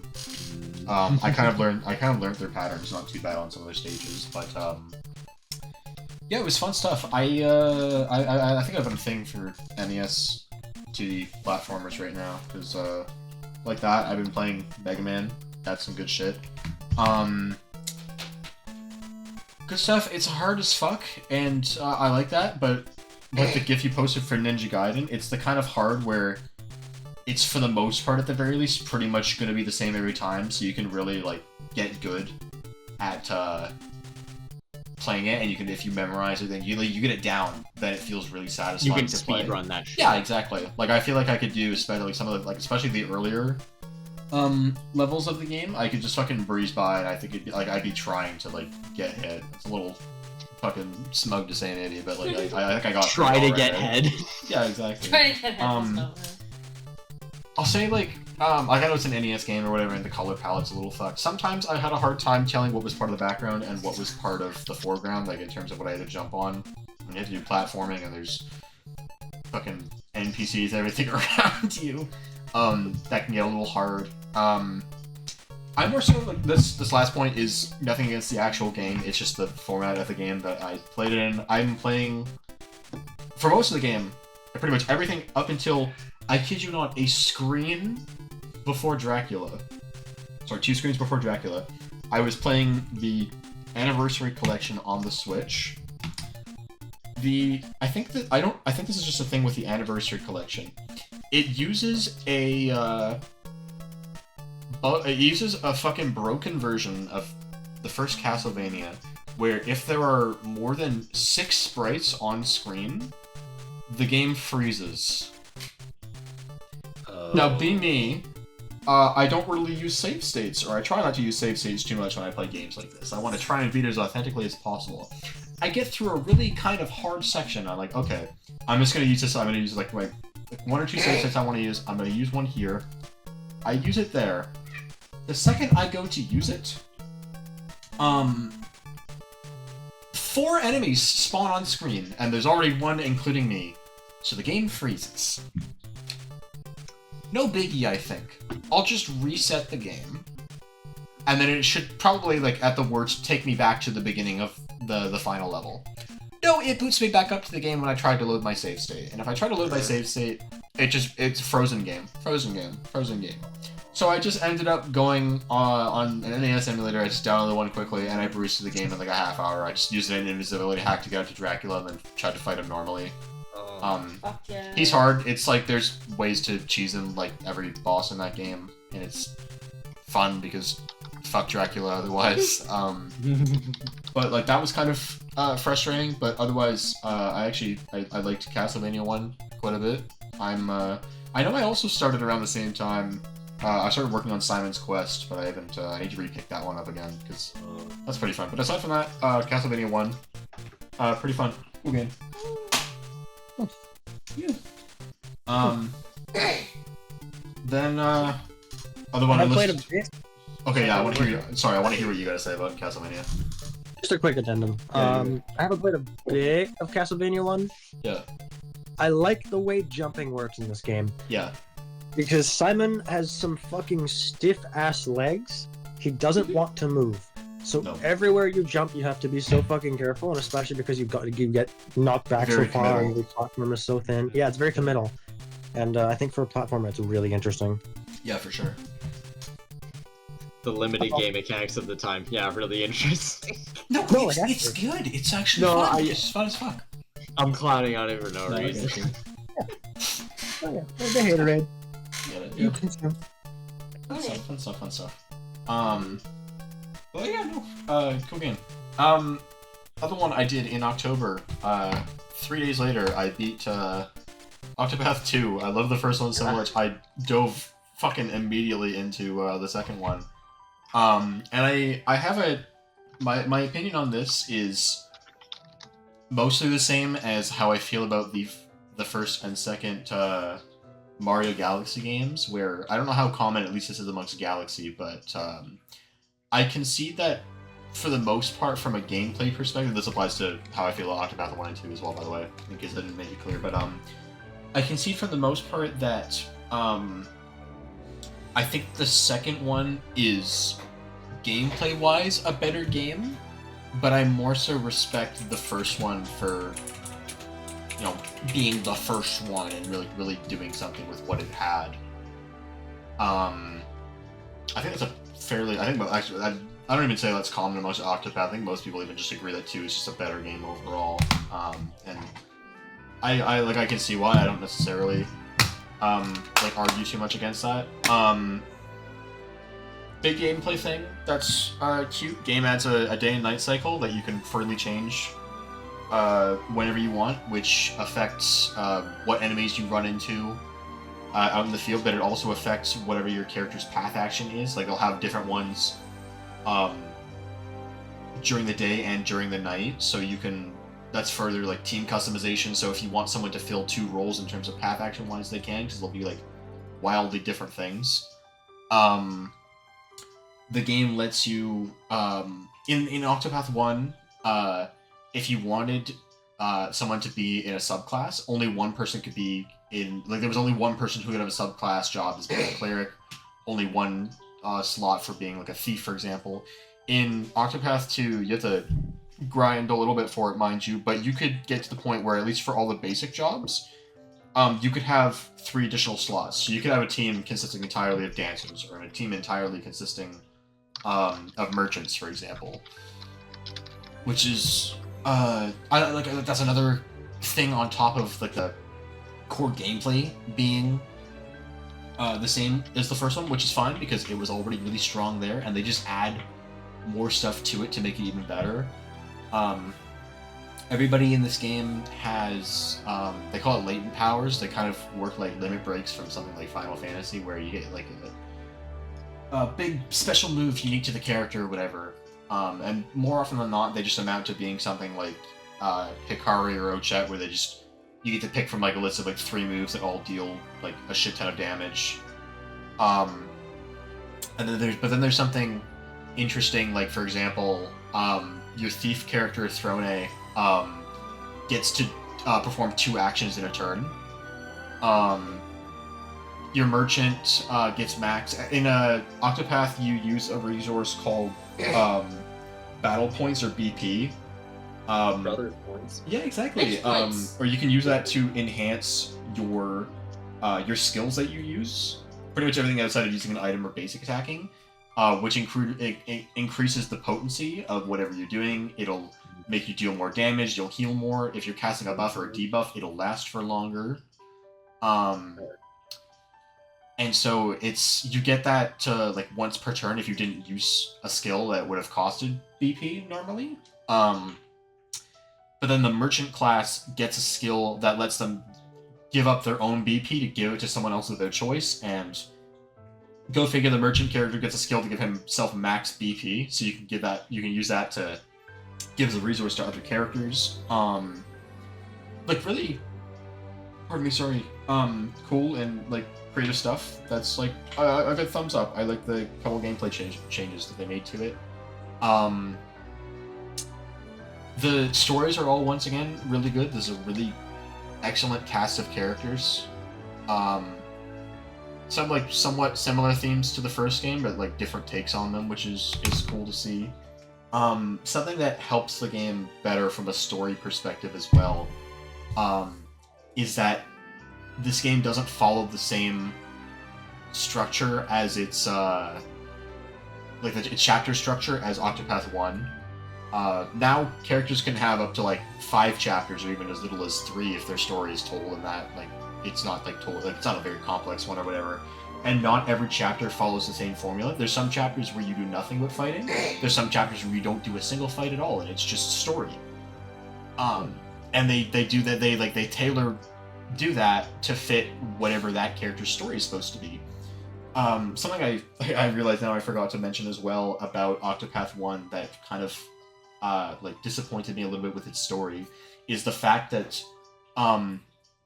outside, not even outside of well, there's like in between, like during character chapters, there's these little things that'll come up, like I think they call it like travel banter, where depending on whose story is being told, the character will comment. Let's say it's like Olbrich's story, for example. You can like press plus during it or whatever on fucking Switch, and then at some point, then it'll cut to a little conversation that he might have with someone like Cyrus, for example, on whatever's going on during his story, and they'll like they'll have a little conversation about it or whatever. And that's cool, but that's the only time that the characters ever interact with each other. And it's a shame because I think there could have been some really strong dynamics between even just like pairs or like duos of characters in Octopath 1.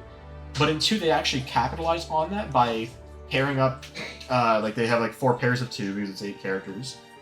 They, on top of their own story, like their individual story, they will also have a story where 2 of them get to kind of like bounce off of each other and they're working to some other common goal. They're not like too long or deep or anything, especially in comparison to some of their main stories, but it's great seeing these characters finally interact with each other.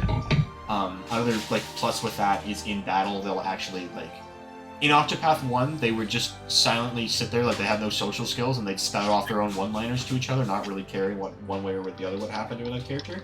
In Octopath 2, if someone gets a crit or they break an enemy, whoever's like next in turn, they'll be like, "Oh, like great job, Oswald," or whatever, like, "Oh, way to go, Good job, fucking Hikari. Throne." Or like if someone's fucking in, like if someone either dies or like their health's in the red or whatever, then the next person will go and it's like, "Oh my god, like, are you all right, Pertitio?" Or like they'll say like Agni, like they'll say the character's name with like some concern. Like these people actually care about each other. This is a group. These people like are working towards something and they like each other. They want to help each other. Also, during their exactly my honest reaction, during the like finale chapter, after you've beaten everyone's stories and you go off to fight the final boss, you do this extra like 2 hour plus, like almost like fucking end game storyline, where then at that point, everybody actually gets to come together and they're all like interacting with each other, like all 8 of them. Towards a greater narrative, and their individual stories, like only that character will show up in their story. The same thing with the first game. Like outside of Travel Banter, during like Temenos' chapter, he's the only like member of the party actually commenting on anything or doing anything. Nobody else like shows up during it, which is another thing. Like I wish these people would show up, but I get it. I get it for the story they're trying to tell. At the very least, like they compensate for that in other ways, so we at least still get to see these characters interact with each other. No, yeah, fucking really excellent follow-up. Also, somehow looks even better than the first one. It makes the first game look like a fucking tech demo. Music, once again, excellent. No, just fucking somehow even better than the first game. If you like that, or if you don't even care, like if you're just gonna play one of these two, I'd honestly say just play 2. Like it's a better game. I concede to that. Oh. I like 1 better, but if you're just gonna play one of them, just play 2. The gameplay improvements to it are such a step up, and it makes it such a like just an easier and like honestly a more fun game to play at points. Fanfic realized. Yeah, exactly. But, Yeah. Good stuff. And they don't have to stretch things because they're not following a formula. They don't have exactly. to stretch things. They can pace plots at a pace necessary to be told for them. They don't have That's to. sick. Exactly. Yeah. No, it's good. We bumped in. Yeah, that's it for me for Octopath 2, and then also for October.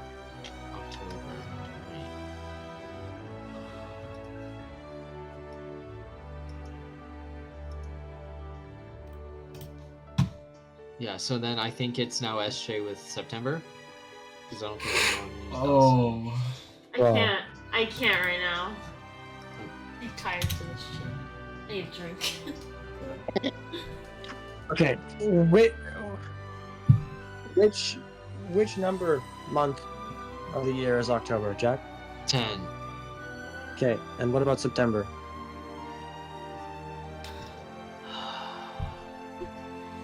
Did you misspeak by accident?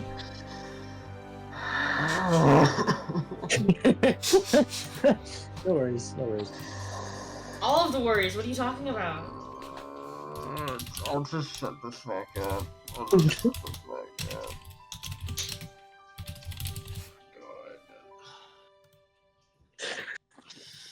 Anywho's, moving into November, I believe it is with.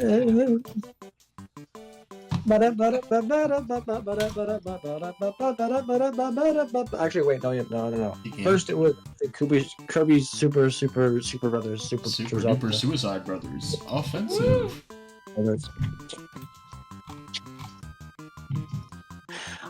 What a little fucking gem. Yeah. What a little fucking gem. My experience with Kirby is like, it's kind of whatever. I played a fair bit of Triple Deluxe. And that's kind of it. And also a little bit of like the demo for Kirby the Fighters. Oh god. You have like the shittiest experience with the series. Right? Well, Triple Deluxe could be worse, but you know. Not sure. Actually, sorry. I'm fucking like not paying attention. I'm thinking about boobs. Triple Deluxe is a good game. Yeah.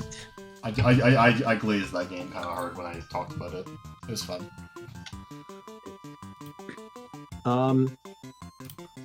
I have played Superstar Ultra before owning it though. I took a school field trip once, and my buddy brought Superstar Ultra, so I was playing the fucking multiplayer mode, looking at her screen. Oh, you know what? I fucking love that. That is a really cute way of doing multiplayer on DS if only one person has the cartridge. I did that shit with my sister back in the day. It was super fun. I wish you could do it for more than just Spring Breeze, but still fun. I think it's fun, but it's annoying having to look at another screen. I know, but it's unique. Yeah, Yeah. Uniquely shit, some would say, but you know.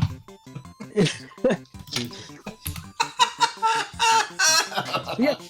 Hostile. That's him when he has to look at someone else's DS. He's got his copy at home. Download play. You could just like have your own screen. I don't know. Mario Kart did it like that, but HAL Laboratory, Sakurai wants to be Kiku. Augie.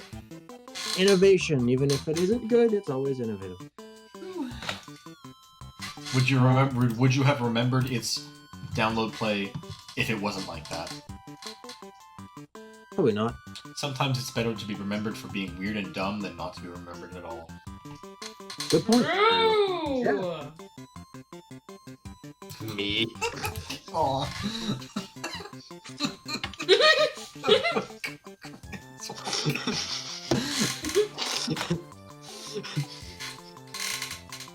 Yeah, actually, yeah, because I don't think there was really not a lot else in that trip that I remember other than playing multiplayer Cooper Super Booper Boober Brothers. Yeah. So, yeah.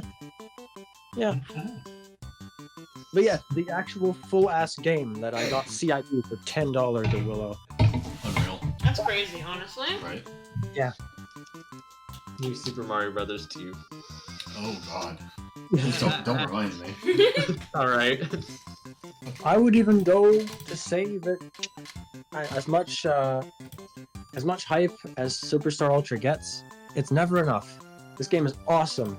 I pop it in my 3DS every couple days just to run through like Gourmet Race or replay the first couple levels. That's not something I do a lot of the time. When I finish a game, mostly I'm just kind of finished with it and then I pick it back up a couple months, years down the line. Superstar Ultra, I've been playing consistently since November, which is nuts. It's so good, dude. I love the music. Kirby's never had bad music, but I love the music. It's so fun. Oh yeah. It's such a cute game. And yeah, no, I can call myself a Kirby fan now. I didn't give much of a shit about Kirby before this, but I think I could call myself a Kirby fan. Yeah.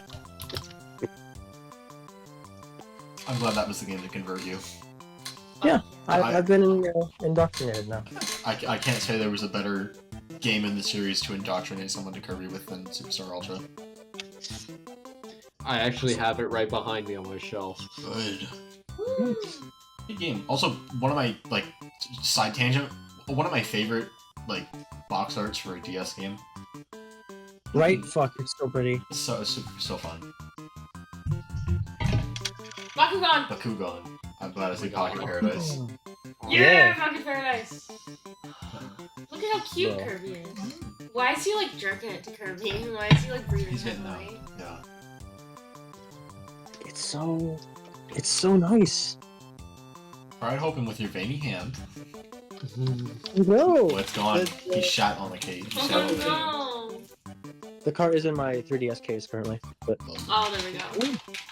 the manual. And it's got some little holofoil on the. My room light fucking sucks, but yeah, Oh, yeah. shiny shit. Great shit. Bowser! Bowser can go eat it. Bowser. Oh my god. Yep. Mm-hmm. Bowser! Yeah, Yeah. good thing. Deja vu, show us your Aegis Amiibo again. Yeah. Yeah, Yeah. I am There we go. missing I'll just be only Sora. I have every other fighter, not Smash series, but every other fighter in all of Ultimate's roster. Were you circumcised? What? Yes. Never mind. Wait, where's Richter? Oh, Where's all the Victor? extras are on my desk, Ah. like that, right? Bed, Gotcha. and then you that's the shelf where my games used to be, just- right. and now they're over here. You have like 0 foot space in your room. Sorry? You have like 0 foot space in your room. I know. My bed's a bit too big. I might downsize. Damn, you got Yeah, no It's not a bad bitches. idea, especially if you don't feel like it's like if you feel like you could get away with being it smaller. Yeah. I could get away with. I like pounding your having this little space, skinny though. ass in that bed. I sleep here, but I like having this space for Bowser ass and controller storage apparently. Sure. Could always just get another. You just get like a shelf or like a nice side- IKEA, side, side table. Yeah, I've been thinking about it. I could do what I did for Think Nate about it. and steal some supplies from a school sure, and yeah. build you a shelf. All the fighters with their own unique number over here. Yeah. And then over on my desk's mantle, you've got Pikachu! Pikachu, fat fuck, and then It's something like- Pikachu! Oogless. It's Clefairy! Fuck! So Oh, There you go. Waluigi is That's- yes, yeah. he should be ever over tried- there. Have you ever tried sounding yourself with one of your Inkling amiibos? Or Oh my Splatoon God. amiibos? Yeah, he Get should this do creeper. it. He should do it with the Gardevoir. Oh man. Which No, one? do it with Fine. Sonic, this figure there. So, yeah, that's a cup topper from Sonic 2. Oh fuck yeah. Like- Oh, it is! I love that. Fucking Adorable. base. Oh my god. Gem shit. Bowser! Hmm. Tucked in the corner!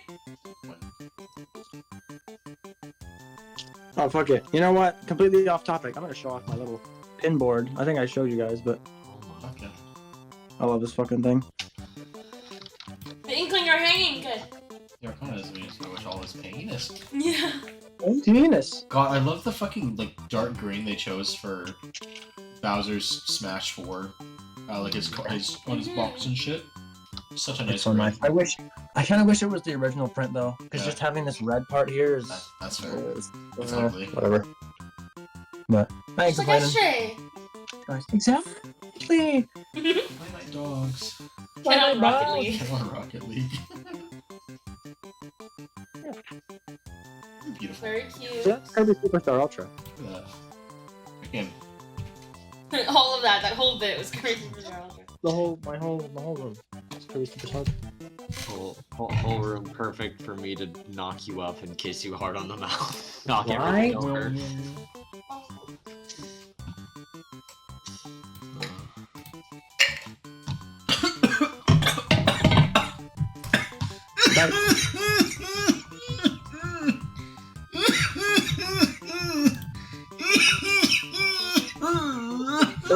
You okay? Open lung! Oh god. Oh my god! Inflation. Forgot about that. You okay? Do you need me to get you more water? oh my god, I thought about Princess Peach Showtime for Ah. longer than I needed Oh god. to. That was what caused me to die. Oh dear god. All drugged no. out for lungs. Lung failure. Oh my god. No, no, this. Hold on. There we go. I'm saying you're Falcon. Lung failure. He's vaping.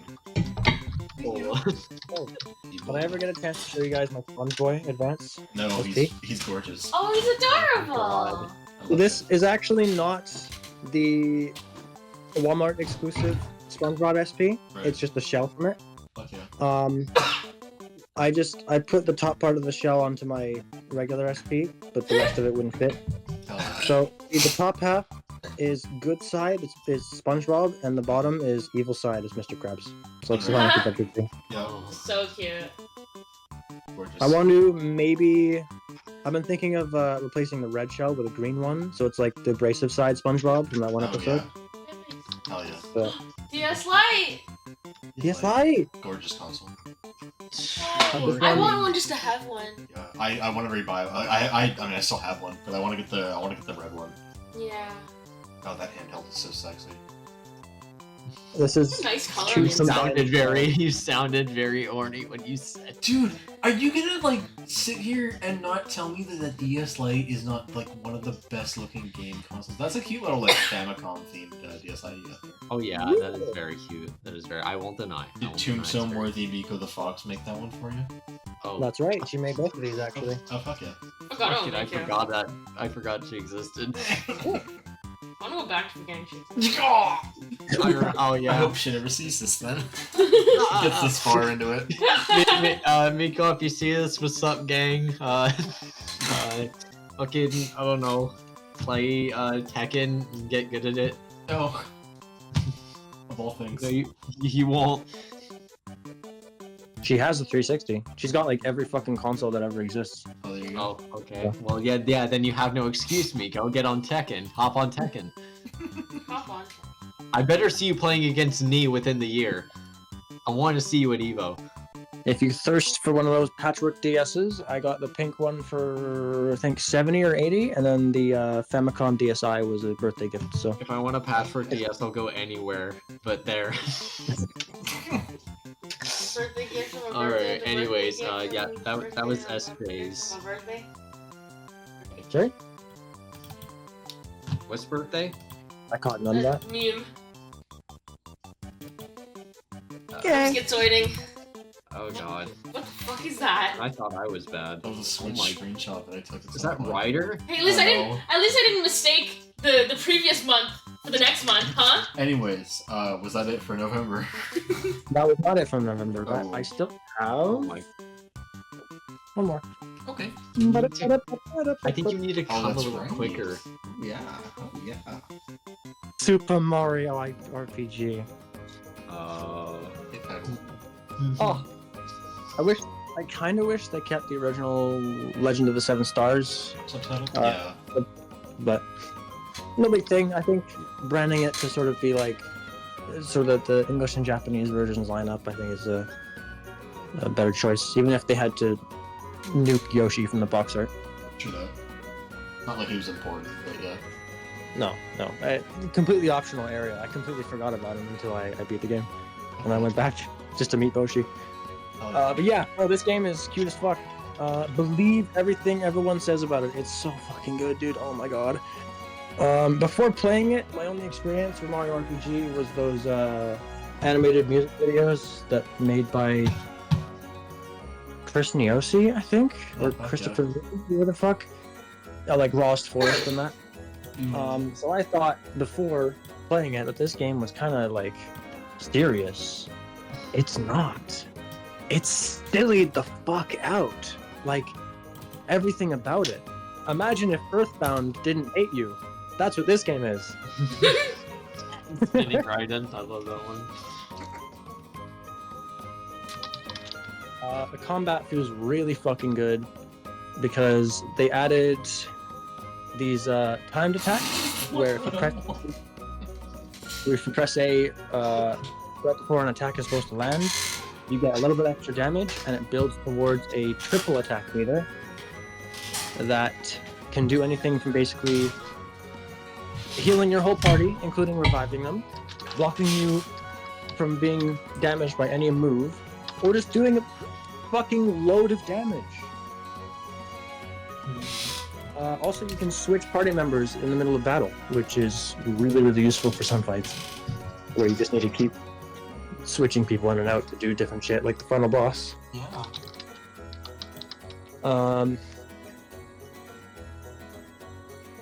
Good lord, Peach is so broken. Frying Pan lets her actually do damage. She doesn't start by doing that much damage, but you just give her the pan. Random crits. Your random crits. Straight up, she just forward smashes everyone. It's awesome. Good. Also, her healing is insanely broken.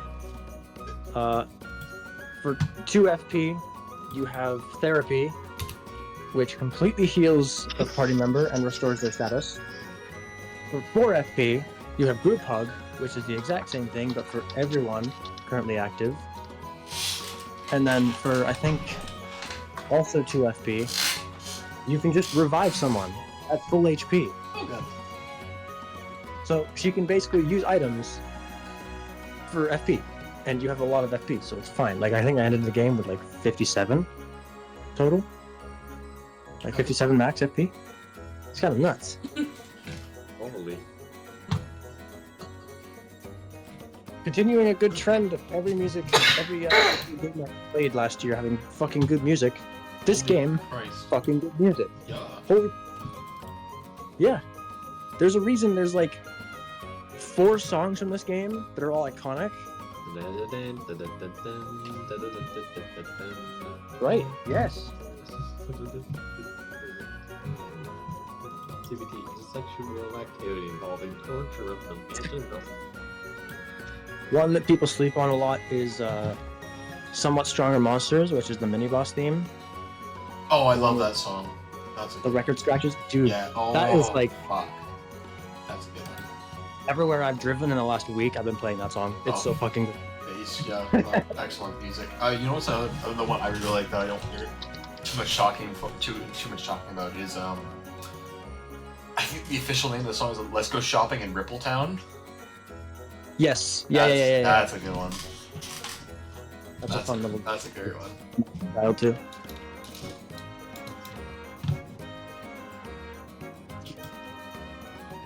What else? So Peach is busted because her healing is busted.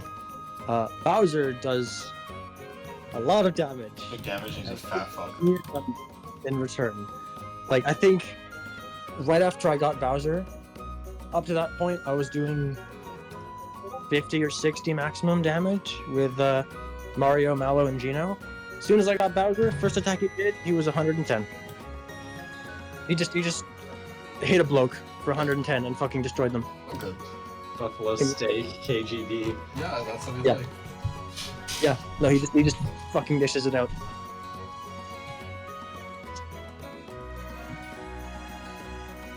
Yeah, I don't know. Mario and Geno both feel like all-rounders. I don't know how to really talk about them. Geno is just general damage. He's not as interesting a character as people say. Like, he's got the lore, but Mallow's better. Yeah.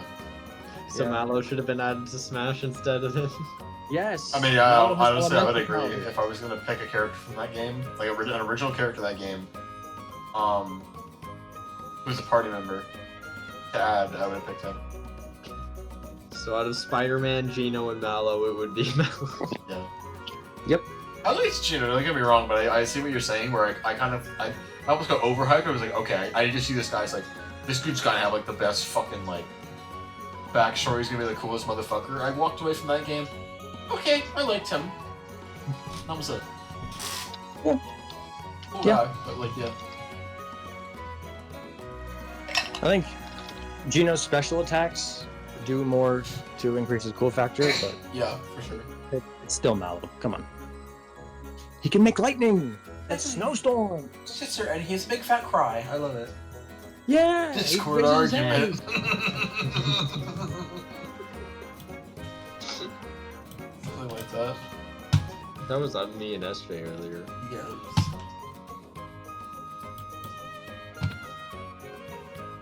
This game's greatest contribution to me, personally, though, is easily the little dances everyone does. When they level up. So much.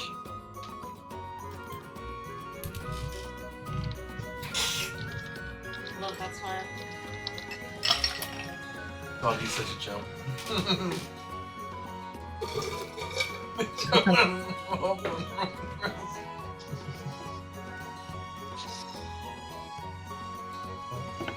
Good game. I love Bowser. So in a million words. I thought people were just gonna stand there. Like, I thought you were just gonna stand and not do anything while everyone's dancing. Oh, dude, she grooves. She's wider. I like that. I like that she's wider and I- smaller. Fuck. He's Bowser in that short that we Yeah. were watching the other night. What? A testament to how good the dances are. I know how you feel about fat Not people, pick- Jack. It did not take a long time to find them on Tenor. I just typed in the character's name and then RPG, and they were right there. They've all been posted more than once. Fucking excellent. Yeah, exactly. I know how you probably felt during that section. Come on.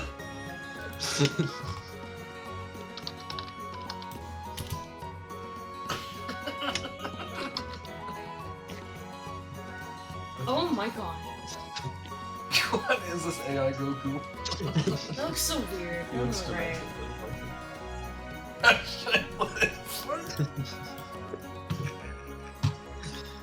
So is that it for RPG? I'd say so, yeah. Play it if you enjoy good games. It's also not that expensive. I think at MSRP's for like 50 bands. Yeah.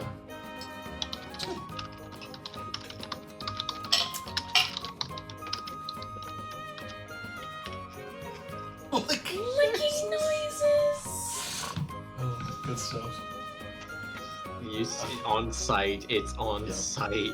Okay. So, was that it for November now for you? Yeah. Okay.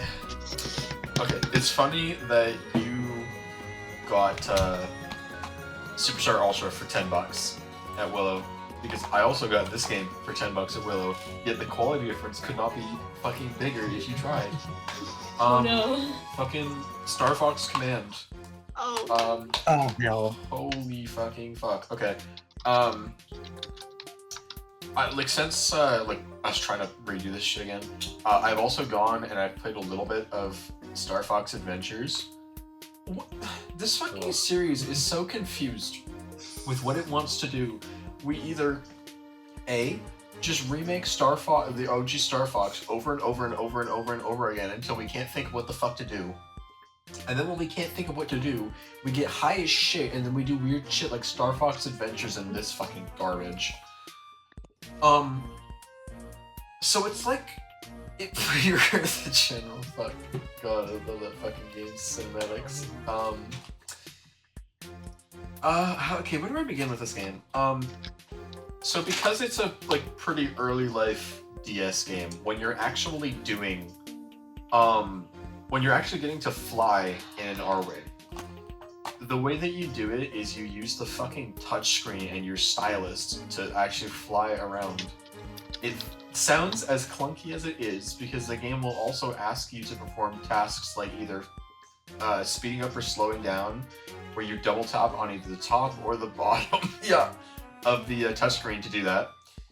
And then if you want to barrel roll, you have to like tweak out and fucking shake it back and forth in order to do a barrel roll. And you have to do a barrel roll a lot. It's not just for like general like not getting hit, but you also have to do it to break enemy ships because Lim Fao.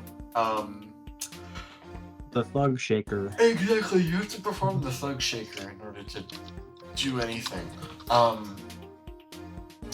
It gets really tedious. I hate flying. God help you if you have to play a mission where you're like doing a dogfight. There was one time I had to fight Starwolf. It was so fucking tedious and ass because all the AI did was fucking fly behind me every time I try to do something because it's like 2 minutes in and I'm still trying to fuck with the controls. And they would just sit there and they would take shots up my rectum, and every time I would turn around, they would turn around with me. It was so obnoxious. I hated the AI so much. Fuck them. This game, see, that's like maybe about, I'll be generous, this is like 40% of the game is you playing it like an actual Star Fox game. The other 60% you're playing a fucking RTS. You get a fucking like map screen, like it's fucking Advance Wars kind of, but you don't have like grid movement. You draw out paths for your fucking however many playable characters you have. I will say like one thing I think was cute was that everybody had a different R-Wing design. Like that's the most nice thing I will say about this game. Anyways, you draw out the path that your characters are meant to take. You only have like, because it's an RTS, you have, it's not RTS because it's not real time, like you pause in between turns or whatever. It's a strategy game, I guess is the better way of putting it. You have like, at default, like 2 or 3 turns to kill like 30 fucking goons on your screen, and if you don't do that, then you just insta-game over. Whoopsie daisy. Sometimes the enemy will shoot rockets on the fucking overworld map that you need to like fly your ship into to initiate. Like that's how you fly your fucking, you direct your ships into like enemy ships or rockets to initiate stages where you actually get to play Star Fox against Star Fox. If you don't do that, you have like a home base ship that you're trying to protect. You have the Great Fox that you're trying to protect. If it takes so much as one rocket, the entire thing blows up and you get a game over. It's made of tinfoil. It's really obnoxious because then the game will decide, okay, we're gonna do nothing but give you like 2 or 3 fog of war levels over and over again to where you can't even see where the fucking enemies are until they're already on top of you, or they just flew right past you and they went to your ship, and then now you get to do this over again. It's really great. This game is like fucking 2 hours long if you just like gun it. Not even gun it, you just play the video game, it's 2 hours long. But this shit took me like fucking 4 days to beat. I would play in intermissions, and I'd have to stop because one, the control scheme fucking sucks, but it just sucked my soul out trying to play this garbage that I fucking couldn't take it. I can't even get invested in the fucking shit-ass plot they're trying to tell. Apparently, Team Star Fox is like, no, we're not a team anymore, and everyone leaves to go off and do their own fucking thing. Plot of text. So everyone goes off to do their own thing. Fucking, what's it called? Oh my god, I'm losing it. I'm losing it, man. This game is so fucking hard. Okay, so everyone goes off to do their own thing. Despite that, throughout the this game has like 20 different endings. The way you get like it branches off at like pretty much every mission. You'll get like choices you have to make either in dialogue or during gameplay. I say that, but the Fantastic Freak. But during the first the first time you play this game, it forces you to go down one ending, so you'll get choices, but then you go to click on it, and the game won't even like fucking gray it out. It'll just like it'll pick it and it just won't work, and you pick the one that you're supposed to and it will work, and then you'll get that one. I looked it up, and that's like what it fucking does or whatever. So you have to play fucking stupid mode, goddamn fucking story where Team Star Fox gets back together again. Fucking Fox mends his relationship with Crystal because he told her to fuck off because he was worried she'd like get hurt if she stayed a member of Star Fox, which is like, cool, man. I'm glad you had the same attitude with like the people you've known for more than 2 minutes as well. Like you didn't fucking give a fuck about any of them, but okay, man, I get it. So yeah, man, that shit. You fucking have sex with Wolf and the game ends, but then suddenly fucking I think no, Star Fox stays together, but then Crystal's like, fuck off, I hate you now. So then she leaves, and that's how the game ends. It's like, fucking, what the fuck? No more woman for the freaks on Twitter to no, be exactly. I think my favorite ending is where, I think it's just one where, like, Fox says, like, fuck off to Slippy or whatever, and you don't even have him, and then he meets up with Falco, and they have sex, and they become, like, F-Zero pilots. I'm not shitting you. Yeah. That's an ending, and that's the best ending to this fucking 1 out of 10, and that's being generous. I hate this game. I don't want to ever play it again. It's so ass. Like, don't play it for yourself. Don't torture yourself. It's not worth it. It's really not worth it. Please, I can't. Don't. I should have been paid $10 to play this fucking. I have 2 questions. Yeah. The first is this the game where some random studio was making a game and then Miyamoto came to them and was like, hey, I have no fucking clue what to do for Star Fox. Can you turn this into a Star Fox game, please? No, that was Star Fox Adventures, and that was that random studio. That was Rareware. They wanted to make a game called Dinosaur Planet, which I think was still gonna play like a fucking like 3D adventure game like Zelda. I think Crystal was still supposed to be MC, but then Miyamoto came to them and he was like, this is a Star Fox game now, okay? And they said okay. And then it became a Star Fox game that plays like shitty Zelda. And then my second question is, why did you begin to play this game in the first place? Just because of the price, or? No, I was just looking at my DS library, and I was like, I was like, fuck it, like, I want to play, like, fucking DS games, especially in entries where, like, I'm not as familiar with them. Like, I kind of want to get more into playing some of those, and especially if it has, like, a weird fuck-ass control scheme like this one. I also started at the same time, I'll probably finish it by this year, because this game's also horrifically short, Metroid Prime Hunters, which has a somehow even more fucked control method. I'm with you I just like playing DS games with weird control methods, and this was one of them, and that was kind of why I wanted to do it. And I also haven't, the only Star Fox game I had played up to that point was 64 3D, and I liked it, and I want to play more Star Fox because it seems like a cool series. I just happened to play a fucking Horde entry, and I think the only non-Horde entry is like 64 3D, so I'm fucked. Hit up Log Dog. I'm sure he's got his opinions. Oh, from what I'll ask him, but from what I understand, I think that's kind of the sentiment he shares too. I know he doesn't like this game either. I mean, Fair enough. we went to fucking Willow, and I think he got it for like $6, and he came back, and he was playing it, and he was like, "Yo, dude, this is kind of dog shit. Like, this is really bad." Fuck, I love Logan. He's my favorite. I love the way he reacts to stuff, dude. Oh It's my so god, yeah. He will go from point to point with fucking, like, no, exactly. He'll go from talking point to talking point with fucking nothing, But like, nah, connecting them. like, dude. Exactly. Was he bobbing his head when he said that? Pardon me, sorry? Was he bobbing his head and sticking his tongue out when he Oh, said of course he was, yeah. that? Logan, we love you, bud. Oh, he's such a gem. Cool guy. Shout out to Logan. Exactly. Oh, dog. You see? You anyways, sounded like the king pig from Angry Birds when you laughed there. yeah. And that was all I had for November. It was a short month. So unless anyone else has some shit for November, unless Jack has something for November, we go straight to December. No, I've looked. I'm pretty sure I don't Kid have really anything. talks. from Okay. December. Okay. SJ, what do we got for December? Nothing. Go off, brother. Brother. Okay. Okay, but I have shit for December. I have shit for December. You know what? You go, because I have 6 I know. games. Okay. So you okay, go. okay. You go. Let's see this. Okay. First one that's documented. Okay. I kind of want to Pokemon- play Stuff Fast Command right now. Sorry. Oh no, you should emulate it. It's so ass. God, no, don't do that. Pokemon Omega Ruby. Ooh.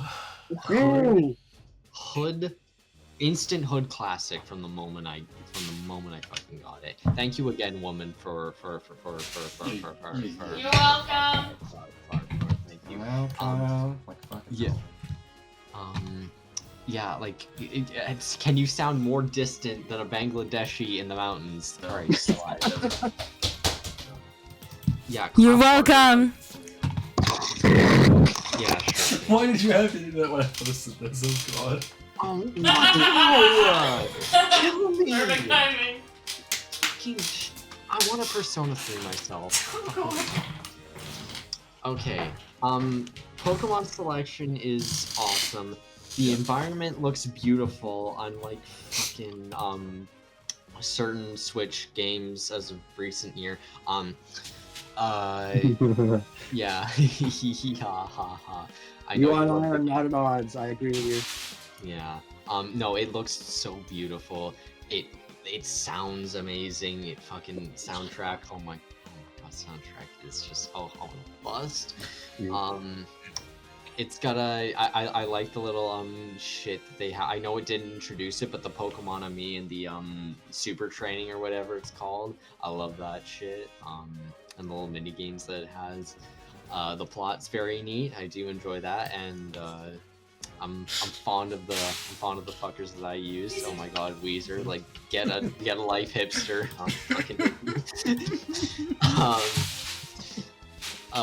Yeah, no, it's got a good selection. It's got a really good selection. It's got a really good selection of like of gym leaders and trainers. The game feels nice and not too hard. It feels nice and like Oh, it's piss easy. yeah, no, yeah, it's yeah, and then I can't wait to get to the Delta episode. But yeah, no, plot, characters I like, and yeah, no, very good game. I'm probably not doing it justice with the explanation, but it's yeah, no, yeah, very good game, okay, and then do I have anything? Owen as a region fucking rules in the way that it's designed. Yeah. I think it's like from a geographical standpoint and like how you get around it, the best design region in the series. No, Yeah. absolutely. Especially like leading up to like badges 1 through 5. Hoenn is fucking chef's kiss. Ah, Yeah. Oh. Oh. Shoutouts to Fortree. Yeah. Yes. Excellent. Shoutouts to Topless. Shout out Mauville. Or I off I love what they did with Mauville and Oras. Fuck, I love what they did with that city in that game. Bitch and shit. How about my favorite Evergrande city? Best city in the game. Gantry? Evergrande. Oh, Evergrande. Yeah. Hold on, which one was that again? Evergrande's the one right before Victory Road. It's called Evergrande City. The only thing in it is a Pokemon Center. Oh yeah. Holy shit! Yeah, no, very, very, very cute. Right. But yeah, no, it's Not just a Pokemon Center, it also has the Mewtwo Knights, depending on your version. Sorry. Yeah, that's right. Get Get me Knowledge right. Mob. You version. Finish Persona 3 before you start forming opinions, you Emperor. Finish it. I played Oros 10 years before you did. I get to have an 10 opinion. years in the joint video, fucking pussy. I have far more low-income housing in my environment than you do. Oh damn. Section 8. What did you see? What did you? I mean, see or say? There's two different things. Did you say? Say? I have far more low-income housing in my environment than you do. I forgot about this one. Oh my god. I love fucking Deviant. I want a kelp shake now. I want a kelp shake right now. I want to drown my sorrows in that Okay, shit. okay. Go to Hot Topic. They have replica Kelp Shake bottles. Oh, so Oh my nice. god. That's basic. $6. A level SpongeBob. Yeah, freeze autism. I didn't even know it said that. That's fucking base.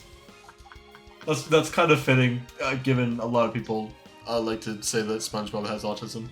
Oh my god. I love it. But yeah, I think for single player games, that's all I did for December. Okay. Woman is Oh still my god.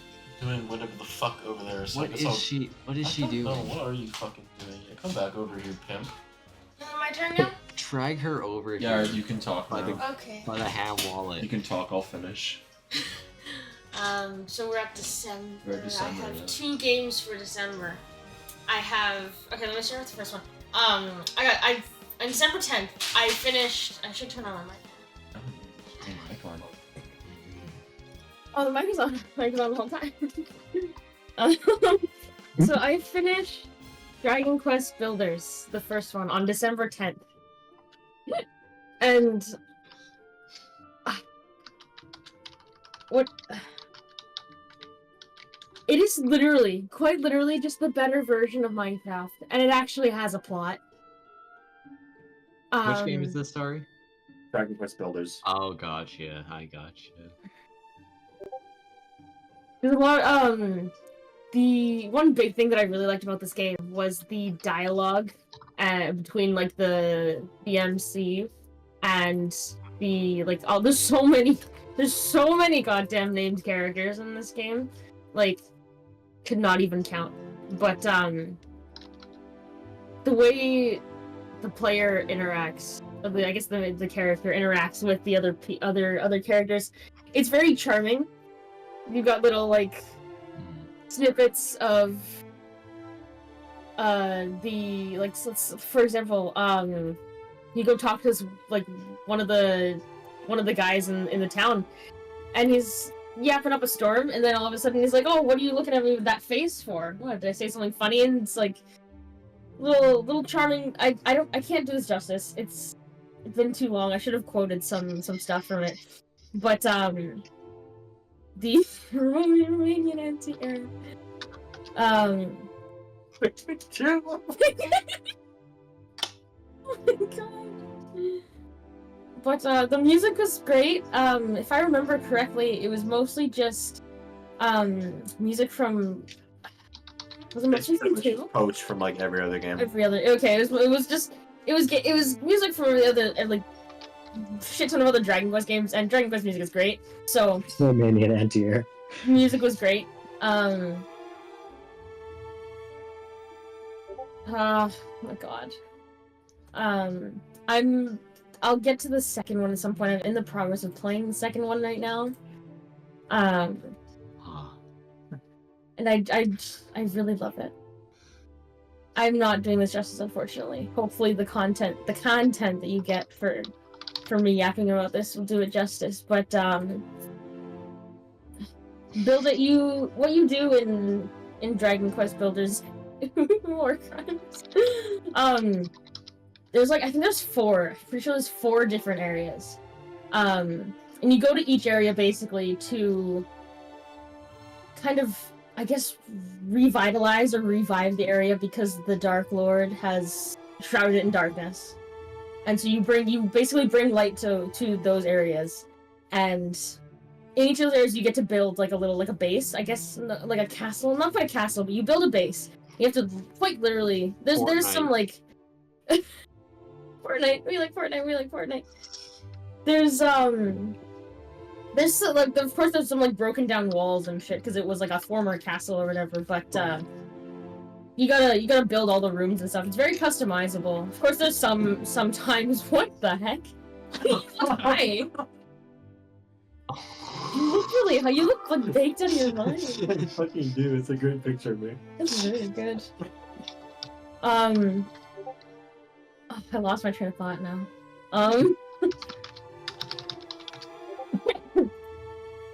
Oh, the buildings. There are some points where the characters will give you blueprints and they request oh, can you They do. It's oh, can you build this for me? This would be very good for living in this place that you're building us. And so you have to build that. You get to place it wherever you want within your base, which I think is fun. Yeah. Base. Kind of built a Star Wars character, like a freaking someone from the Acolyte. Oh, I'm saying that. But no, yeah, you get to build SJ's house, a low-income housing environment. Yeah, exactly.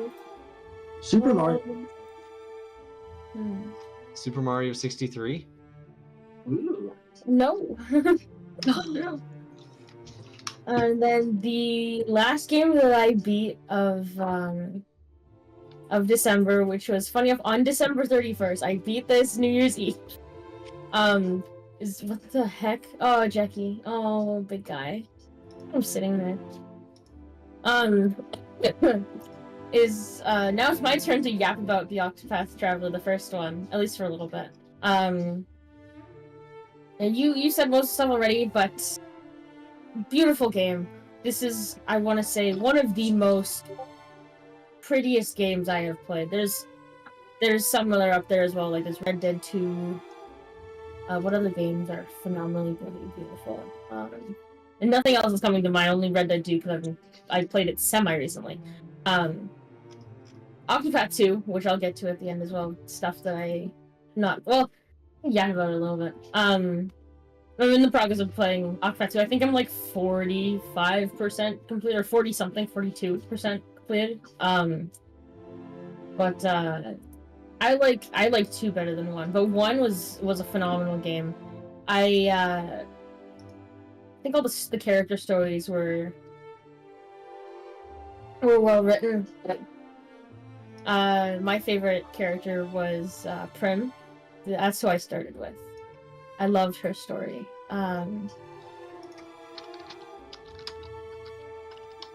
So much to say about it. Silvera. What the fuck? Wait,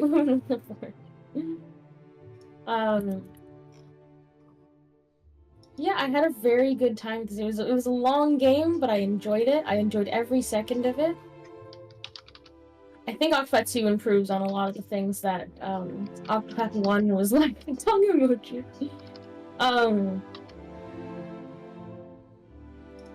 But the one thing that really made Octopath stick out to me, there was a few things, but one of the big things was there was a point, maybe a couple points, but I remember one big point where I had to grind a lot in the first one, and surprisingly enough, I enjoyed grinding in this game. I personally do not I hate grinding in video games. I will do anything to avoid Ironic. it. But I loved grinding in this game, and I'm currently doing some grinding in Octopath 2, or I was at least. Kind of on and off grinding, but I was doing some grinding in Octopath 2, and I enjoyed it in that game as well. I mean, if I enjoyed it in 1, I wouldn't see why I wouldn't enjoy it in 2. But yeah, I could not even describe to you why I enjoy grinding in this game, and I don't quite enjoy grinding in other games. Some games are better than others. True. But it's actually fun. That's true. Maybe part of it is due to the fact that in both 1 and 2, the dancer gets a skill called Bewildering Grace. And if you max boost Bewildering Grace, you get to get a random what do you call random thing happen, I guess? There's a random effect that will happen. It can pick from something positive or something negative. Yeah, it can do positive or negative, and I love gambling. One of the things it can do is multiply the experience you get from a battle times 100. It was dropper points that I got in. Yeah, it's got I got it's a very rare occurrence, but I got times 100 dropper points at some point, and so I think it was ever since that point is when I started spamming the fuck out of Bewildering Grace. But I'm still doing it in Octopath 2. I haven't gotten to times 100 yet, but I will at some point. I will grind hard enough. I will spam Bewildering Grace hard enough that I will get it at some point. But yeah, Octopath is one of my favorite game series now. I am addicted. It is an addiction. It is a problem, but I love it. And yeah, that was my last game that I beated in 2024.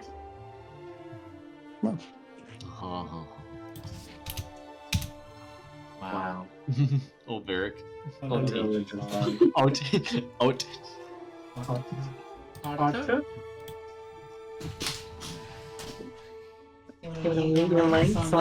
my third fucking time. Thank you, holy fuck, thank you. Okay. Oh my god. Oh, here we Got go. 6. This is a fucking doozy. Okay. Dancing mad type shit. Put that on. It'll take like 30 more verses of that to what I've got to say. Luckily, I won't have too many multiplayer games to talk about. I'll just like briefly skim through those as much as I can. But some of these I won't have too much to say about. Like, ironically enough, the one Zelda game that I played, I'm probably gonna have nothing to say because it's a nothing burger. Pokemon Mystery Dungeon Gates to Infinity. Holy motherfucking fuck! I need to actually play a good entry in this series because I played. The first one I played was Super Mystery Dungeon, which is like. Okay, it's like, you know, if you would like to get your legs cut off, it's like a kind of comparable experience. This is like flatlining when you're age 0. Okay. That's the Gen 5 one, isn't it? Yeah. Yeah. Unfortunate. It is very sad. Fucking dungeon design. It's like procedurally generated or whatever. Still, like sometimes you'll have a good run, sometimes you'll have a shit run in terms of the design of it or whatever.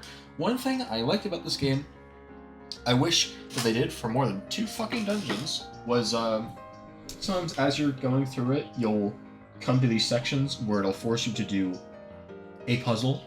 It'll be like step on this switch type puzzle, so it won't be anything like fucking mind-breaking and mind-altering. Not but like Silent Hill. no, exactly. At least it'll ask you to use your brain for 2 seconds. It does that for like that's like touted as like one of like the bigger fucking features of this game. It's like, oh, you can do that with it. It's got puzzles and shit. Yeah, it's 2 puzzles. Get over yourself. Fucking. I think my biggest problem with this game is the text speed. I thought we solved slow text speed during the Nintendo 64. Thank you. I don't need my video game dialogue to be paced this fucking slowly. Mm. Every single fucking line of dialogue in this fucking game is paced like that, and it is so fucking hard to sit through these fucking nothing burgers, waxing poetic about how we should be helping each other and shit. I can't even get invested in it because I'm too busy, like, fuck me.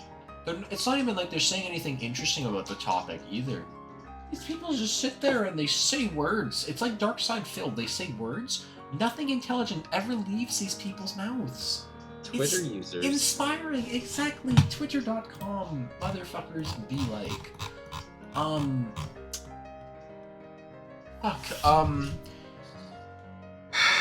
Your partner is usually, like, not a dullard. They weren't that much of a dullard in Super Mystery Dungeon. I fucking could not, like, connect or give that much of a shit about the partner in this game. They just sit there and they're like, yeah, I want to like people. I want to build a place where everyone likes each other, okay? You're like, yep, good stuff, man. Okay, that's all I gotta do for the whole game. I'm gonna be like this for like a whole 20 hours. Thanks. It's just really nothing burger. I also fucking hate them gameplay-wise, but I think that's just kind of a special case, and I picked a fucking awful person for a partner. Which one? I picked, I picked Tepig as my partner. This game, late game, loves to fucking, spam either, like, water, rock, or ground types at you. Oh, There's awesome. a boss fight in which there's, like, 5 or 6 of you fighting, like, 8 enemies. Everyone's AI control is like Persona 3 outside of yourself. Your partner is a fucking dullard, and I there was a fight. I had fucking 13 revival items.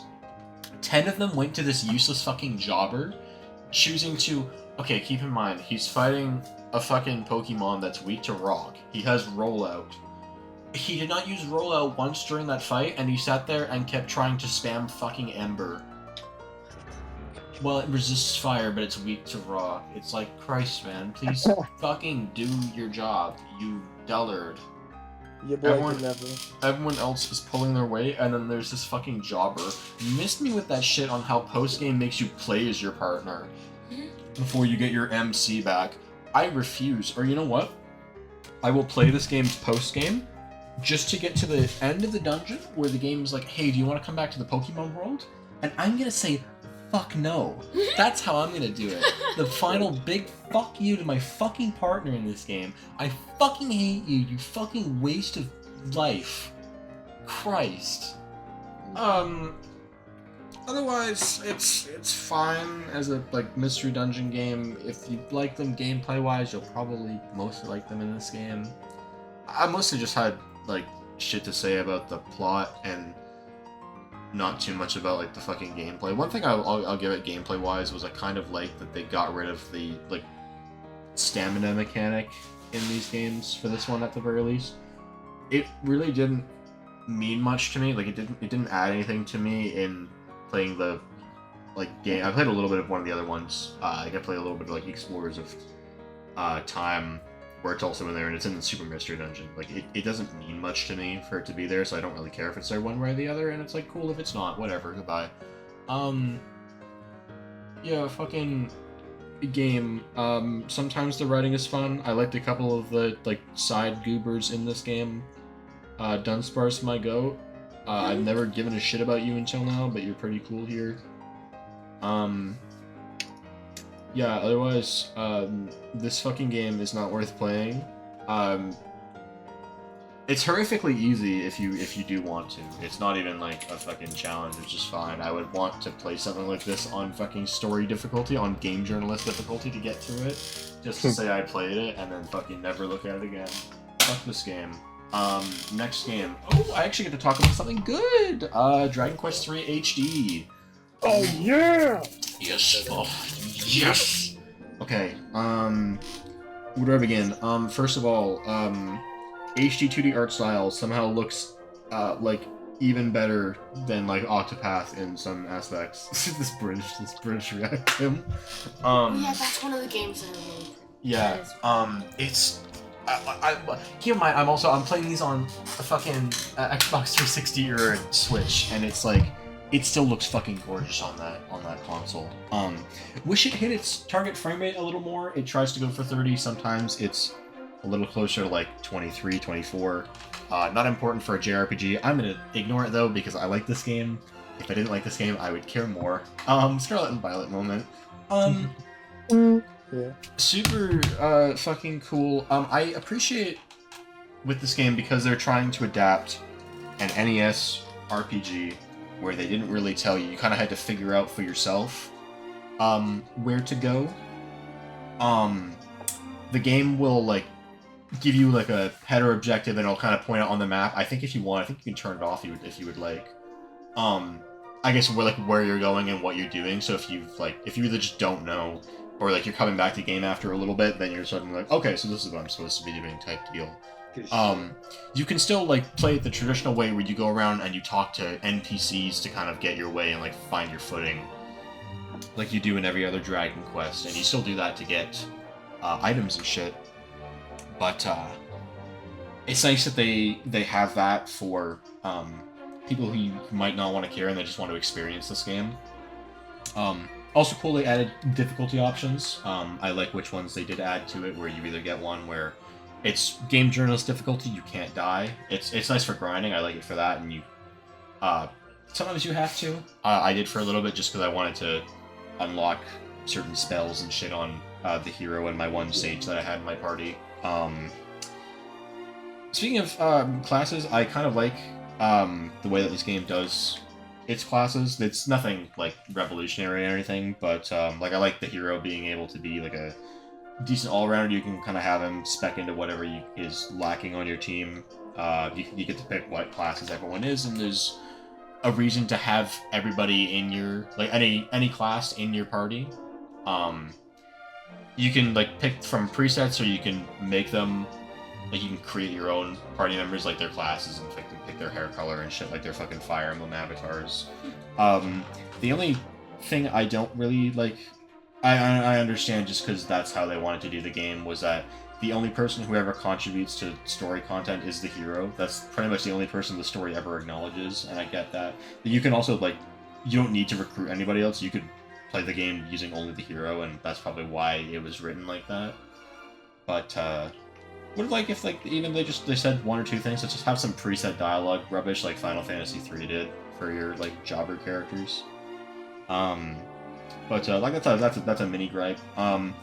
It's a Dragon Quest game, so exploring the world for all its little goodies and shit is a good time. There's a nice little amount of side content to do. I really like the Monster Arena stuff, kind of pretty much similar to how it is in at least the other Dragon Quest game that I played where I interacted with it in DQ8, where you pick from a list of like you can go out and you can use a class to capture monsters and then have them fight in an arena for money and XP, and it's cool. Or sorry, not XP, just for money and for items. It's a nice way of earning money, which can be a little bit hard to come by in this game. And then you also get to, like, for earning those monsters, if you have the, I think it's Monster Wrangler, which is new to the remake. If you have that, then they get extra skills to use in battle, so it's like a nice win-win if you want to use them. Pretty little charming little story. I usually don't really like games where you end up playing as like one game will establish like a legend in it, like this character, like something happened way back in the day that was like super impactful or whatever. I usually don't necessarily like getting to play as that because I feel like it can sort of demysticize it. Because then I get to experience it and then I get to be a goober about it, and then it's like, oh well, like, it shouldn't have the same charm to it. But I think that this game, like Dragon Quest III as a whole, sets up good. Like by the end of it, you really feel like a fucking legend. So like exactly, you feel like a hero. So then come 100 years later, when everyone's gassing up the hero from DQ3, you feel like you deserve to be gassed the fuck up. Exactly. I thought it was a cool touch. You deserve to be gassed. Exactly. I thought it was cool getting to go through not only like the overworld for Dragon Quest III, but you also get to do Dragon Quest I's overworlds halfway through the game, and then that's where you get to really like be gassed up and be like a big hero of legend there, and they reflect that in the music, where then they start playing once you're in Alefgard, which is a setting where Dragon Quest 1 takes place in. They start playing a bunch of DQ1 music. It's super cool if you've played DQ1. Even if you haven't, it's just neat. Fucking, I'll always kind of like Dragon Quest story design where, like, there is a big overarching plot, but then there's also sort of like little mini episodes you go through where you go from town to town and you'll help out certain folk. They'll have a little story to tell there, then you move on, and there's the next one. It feels like an episodic type game, and I think it works, especially for a series like this. Really makes it feel like a show. Yeah, exactly. It feels. I think it sells like a journey, like the journey aspect of it, and also, growing as characters. Maybe not necessarily here in terms of character, but also just like for an RPG in terms of leveling up and shit. You feel like you incrementally grow stronger, and you learn more about the world, and you accomplish more, and you really feel more like a hero who's out to save the world from a tyrant. So it's good for that. I'm glad this is doing super well, because this is a game that deserves to be experienced by people, even if they don't necessarily finish it, just to play it and experience a little bit of it. I'm super pumped to see what with the HD 2D, how that turns out for Dragon Quest 1 and 2, which we'll hopefully get later this year. But no, super fun game to play. I like it. I recommend it to anyone who's interested in it, if they haven't already bought it. Cough, cough. Don't worry, I will. At some point. So I don't own this physically. I downloaded this on my 3DS because I was bored one day and I wanted to play a game that would take 2 hours to beat, and I didn't want to replay Star Fox Command, so I decided to play the Four Swords Anniversary Edition that they released on the DSiWare for Four Swords was the Game Boy game, and so I played through that, and it's like, yeah, it feels weird to call this a Zelda game when there's pretty much nothing. It's like calling when I get real cynical, it's like calling Breath of the Wild a Zelda game, where it like has nothing of what I like about this series in it. It is a game that calls itself Zelda. There are like some Zelda things in it, like Zelda items, but it's like I think I want to play this again, but play it multiplayer so I can get the vibe that I'm supposed to with a game like this. It doesn't feel right playing it just one person, and I think as an experience like that, True. it fucking like there's something lacking about it. I think I need to experience both to like really get a feel for it. But what I did, it's fun. You press buttons and things happen. Would you like to play very generic puzzles for a couple hours? Exactly. A weird like, button. Fucking shoot arrow at hole or like at targets. Then you win. Next, moving on, and you Step do on that. switch, platform move, get on platform, do other thing, move Cool thing. again. You get one item, like per run of whatever area you're in. You your sword, and then you get item, and that's it. Do thing on one side, do thing on the other side, move forward. Cool game. Fucking yeah. We have 12 levels that all take like 2 minutes, and then the game ends. It was truly a side mode on a SNES port if I've ever seen one. That's like all like that's it. That's fucking. It's cute. I'd like to play again with more people. I'd like to do the same thing with the actually good multiplayer Zelda with doing that with in Four Swords Adventures, but in the meantime, yeah, a game. I have to quickly take a piss break, and then I'll be back, and then I can keep going. So, alright. So Yeah, go piss, girl. I'll grab some water. They can start. I was gonna say they can start. Yeah, we can go arguing. back to bitching and moaning to each other some more. Oh, well, SJ's muted now, so I can't bitch at him. But no, I'm just grabbing water. Oh, gotcha. Well, it's kind of funny. One little side note I wanted to bring up, but if you see this in the recording, hi, Nate. Anyways, when you said the Dragon Quest 3 felt sort of episodic in its feel, it was kind of funny in how you said that, because of that sort of feel definitely fits with the I guess coincides well with the art style of the game being from Akira Toriyama and like him like doing stuff like Dragon Ball and everything. So that I feel like those two things kind of being together in that and those two feelings like being there, it just it's a funny little coincidence, a funny little thing that I like to. It's a neat little side anecdote, I thought. But yeah, no, Dragon Quest games are very goated, actually. In fact,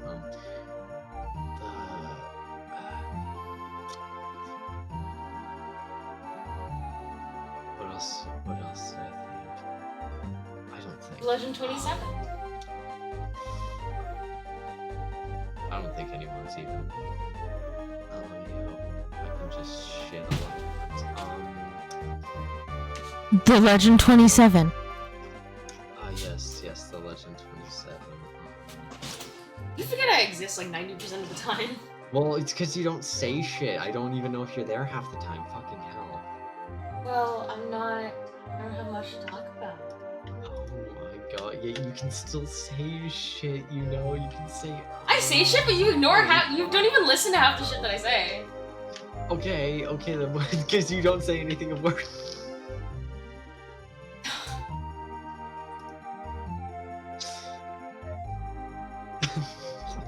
Oh, okay. You love that image. I mean, it's funny. Oh, we're talking about pregnant man. Yeah, it's talking about pregnant man. I thought he was talking about Rat God feed. No, I God. should have been. No. I don't know how he feels about that. I don't Yeah, we know don't know what she feels. how he feels about inflation. So, yeah. Okay, I'm back. That's just gone. I'll wait for him to get back before I... He's just drinking water. Mobile games, fucking shit. You're so right there. There So we go. terrible. I don't remember. Did I? Four sword. I think I talked about my thoughts on Thousand Year Door when you talked about yours, right? That's true. I think I did. I don't. I think so. I'm pretty sure I did. Okay, I'm gonna skip Yeah. talking. A About little bit, but if you'd like to elaborate, then go ahead. I don't think I had much to say otherwise. I'm gonna fucking. Do it I'll say for now. elaborate. I'll go back and look at what I said. And if I feel the need to like add anything more to that, I'll just do that myself in post. But otherwise, I'll ignore that. I have 2 more games, and then we can do multiplayer stuff. These shouldn't take too long. They're like fairly short. I beat December 17th. I beat Dragon Quest 2. I beat the fucking Let's go. the Switch port of the mobile port of this game. Oh my god. Yeah, it's a little like they look a little funny. I don't know how I feel about them, but in terms of just experiencing Dragon Quest 2, was more or less fine with it. I see why people say it's a like fairly hard-ish game. Not so much in terms of strategy, it's just shit will hit you really fucking hard. To the point where you have to pretty much grind really like you have to grind really fucking hard, especially if you want to go to like fight the final boss. You more or less have to go with at the very least what was max level in the NES and the Game Boy version of around like level 50, like 40 to 50 is what you have to do if you want to ideally like stand a chance against the guy. The game really likes to throw a lot of enemies that have insta-kill skills at you, and maybe it's just placebo or it's just shitty luck, but the one guy in my party who has Zing, or who had Zing for most of the game, was the one who would always get killed by it. So my one guy with the revival spell would die to the insta-kill. Felt really good.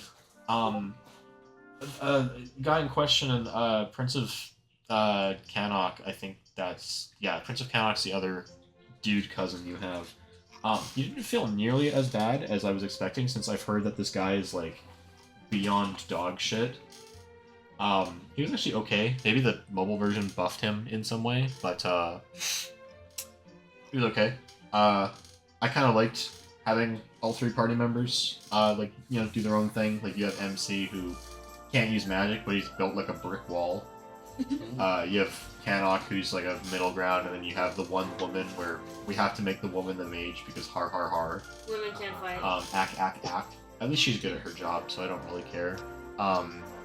Unlike some other women. Exactly. NES game, so there's like a plot, but it's like 3 words long. Go kill the Dark Lord.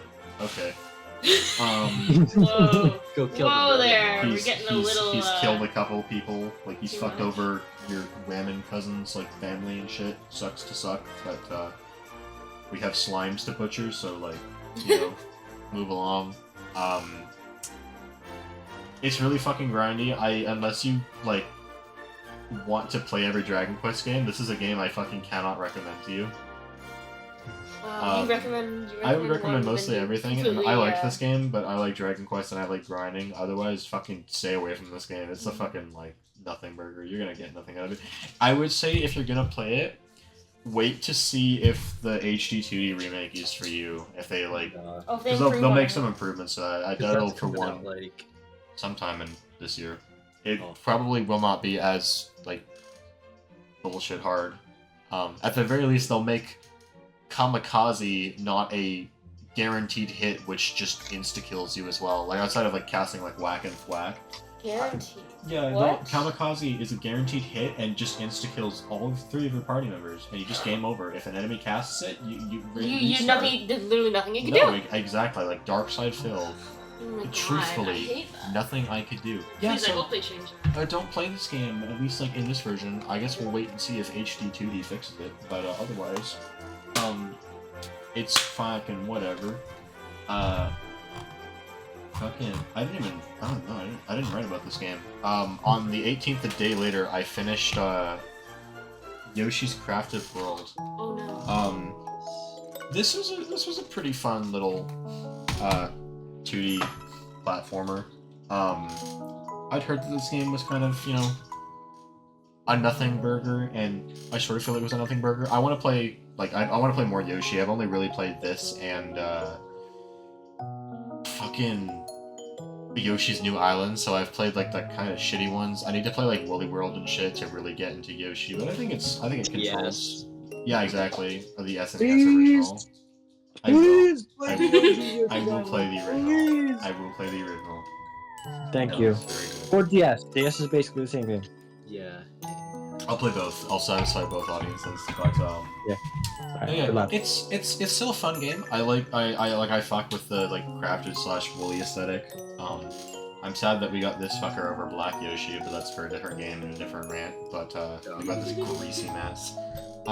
It's a cute aesthetic. It actually sticks to it and like is fun. Unlike fucking like an arts and crafts aesthetic on like fucking for those Peach Showtime shit game.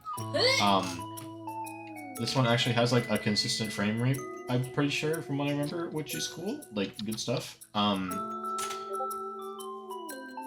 don't know how much playing through a level again backwards for more like flower points or whatever the fuck that they're called that you need, that you're like required for traversing to a new world. I don't know how much that adds, like playing a level backwards added to it for me, but like it was cute. It was a nice way to grind up flower points, which are required, which I don't necessarily like for progression, but hey, that's me.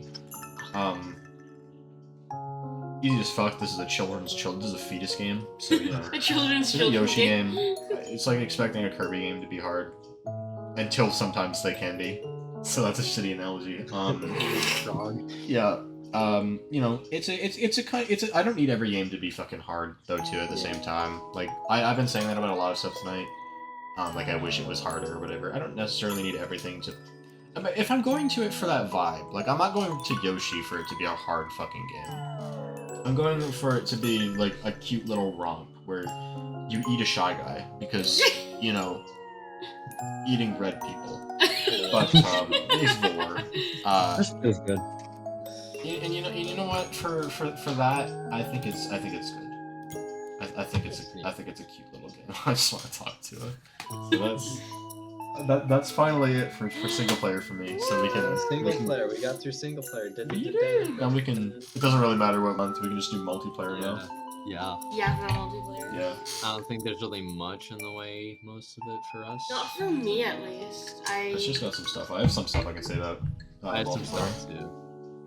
Same. A little bit. Okay. I have Yeah. a couple. If you guys have yours sorted by month, because I have mine sorted by month, so we can still. I do I not. don't. I'm just gonna tweak. I'm But tweaking I like too. vaguely remember, like, because some of these are like been stuff I've been playing throughout the year, mind you.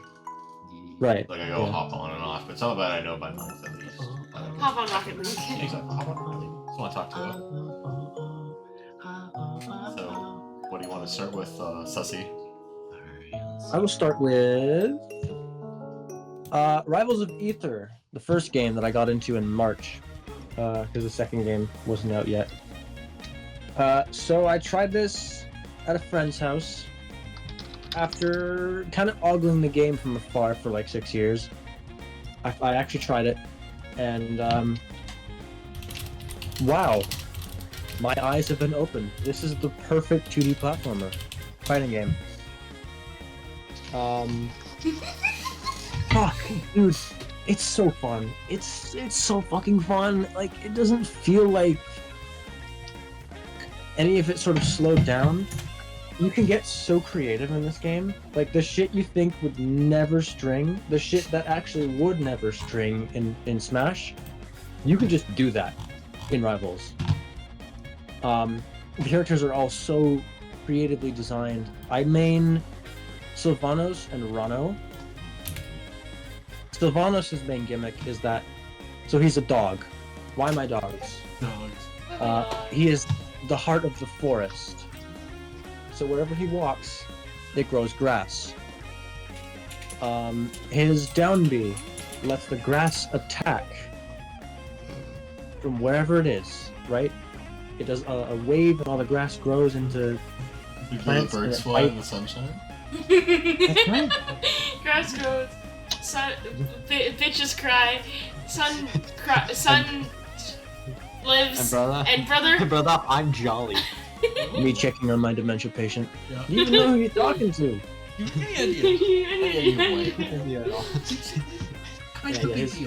His down B makes the grass attack. His F tilt and neutral B plants a flower that maintains the grass on whatever platform it's on, because usually if he leaves the ground for more than a second, the grass disappears. And then his side B, he chops forward. If he's on grass, he'll keep moving, and it'll be stronger. His up B, he turns himself into a drill, and he burrows under the ground. Digger. Normally he can only appear so far away, and he can only just reappear out of the ground. If he reappears on a platform with grass, he can move a lot farther, and he can also attack out of it. It's so fucking cool. I love this character so much. And then Rano is Sheik with bubbles, basically. He's got a lot of Sheik's moves, plus he can, with his side B, it's a fucking massive command grab that puts you in a bubble and he gets free damage. He can just beat the shit out of you for a couple seconds. Yummers. Yummers indeed. He is very fun, he's very fluid, and I love the way he moves. And basically every other character is like that.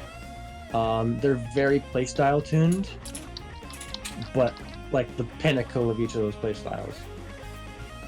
I know you guys only played it once, but please, God, let me play it with you again. It's so fucking cool. It was neat. I would like to. I'd be down to I'd do like it to try fuck a little more with I don't remember the name of the MC in 2. It's just Marth. It's Rivals Marth. Claren. Claren, yeah. Claren, and then I think her name was Olympia. She was fun as fuck. Yes. Yeah. The punching rodent. Yes, exactly. Yeah. Oh yeah, I'd fuck with both of them. I'd play that game again. I remember liking that from what we played a bit. Only thing I didn't really like, it took me a sec to kind of get used to, is no grabbing the ledge, like, just at all. Mm-hmm. Yeah. That's like my only thing I don't really like about that game. Otherwise, I thought it was fun as shit. I like but the in turn, beetle. everyone has a wall jump, and only very few moves put you into freefall, if anything at all. Yeah. Fair enough. Yeah, you have much better air mobility. Yeah. I know that's a game I'd have to like sit down and like fuck with, and then like, oh yeah. And also no shields, it's just a parry. Oh, No true. shields. Yeah, true that. Right. Yeah. The workshop characters in that game too, like the fucking God. Community made Yes. assets. Fucking excellent. Holy Christ. I love Workshop, man. It's so fucking funny. Ronald McDonald, goddamn. Has a he By the way. literally has fucking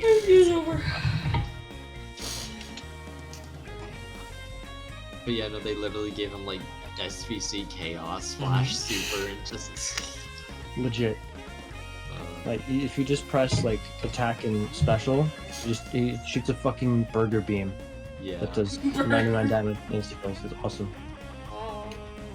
Bob's Burgers. Bob's Funk Fuck. Bob's dildo. Whoa there, buddy. Hold Why your am I Bob's? Yeah, why am I Bob's? My Why am I dildo. Bob's? Why am I Vagine? What? Why am I heavy? Yeah. I have not played the second game, Rivals 2.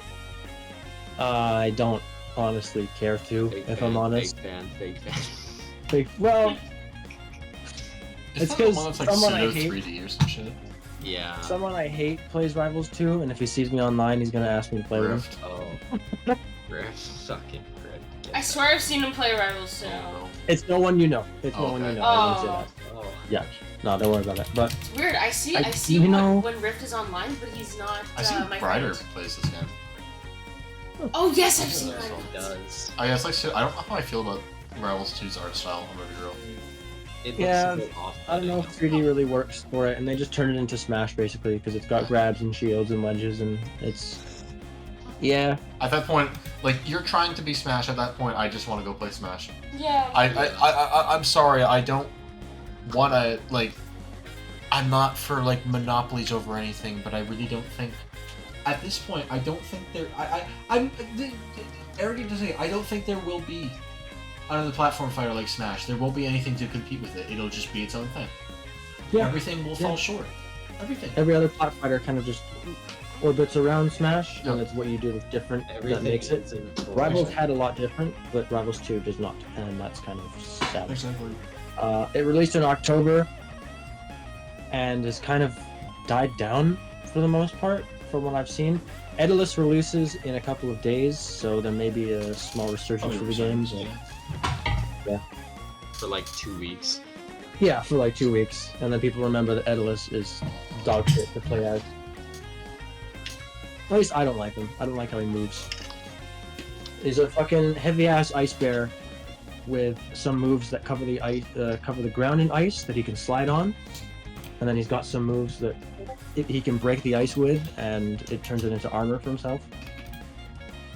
It sounds more fun than I'm describing it. Or it sounds, you know what I mean, opposite of that. Yeah. But yeah. Rivals 1 is fucking cool. I do want to maybe try Rivals 2 eventually. I have no interest in Fleet, but Loxodon looks like a mad buttons kind of character. I like pressing big buttons, and I like doing it with no brain. So that is a fair portion of what Sylvanas already is, and Loxodon can do that.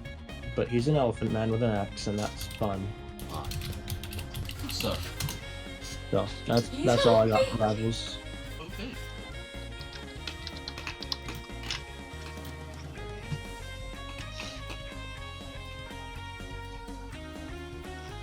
Is that all for your multiplayers? It's not, but the other two are games that you guys are also going to talk about, probably. Okay. I guess I'll go with the couple I've got. Fucking Tekken.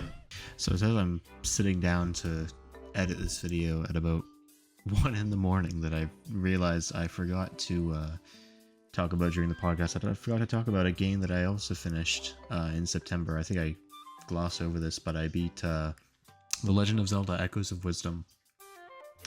I don't know why. For some reason, I had forgotten to mark it down on the day that I completed it, so I could talk about it. I also never wrote down in my personal Discord server with a couple friends. We'll usually write little snippets of everything that we've beaten and kind of what our thoughts were on it. But I never did with this game for some reason. That makes it sound like I didn't like it, but that's quite the opposite. I really liked this game. I've always been more of, I guess, old school when it comes to like the Zelda games that I enjoy. Like outside of like the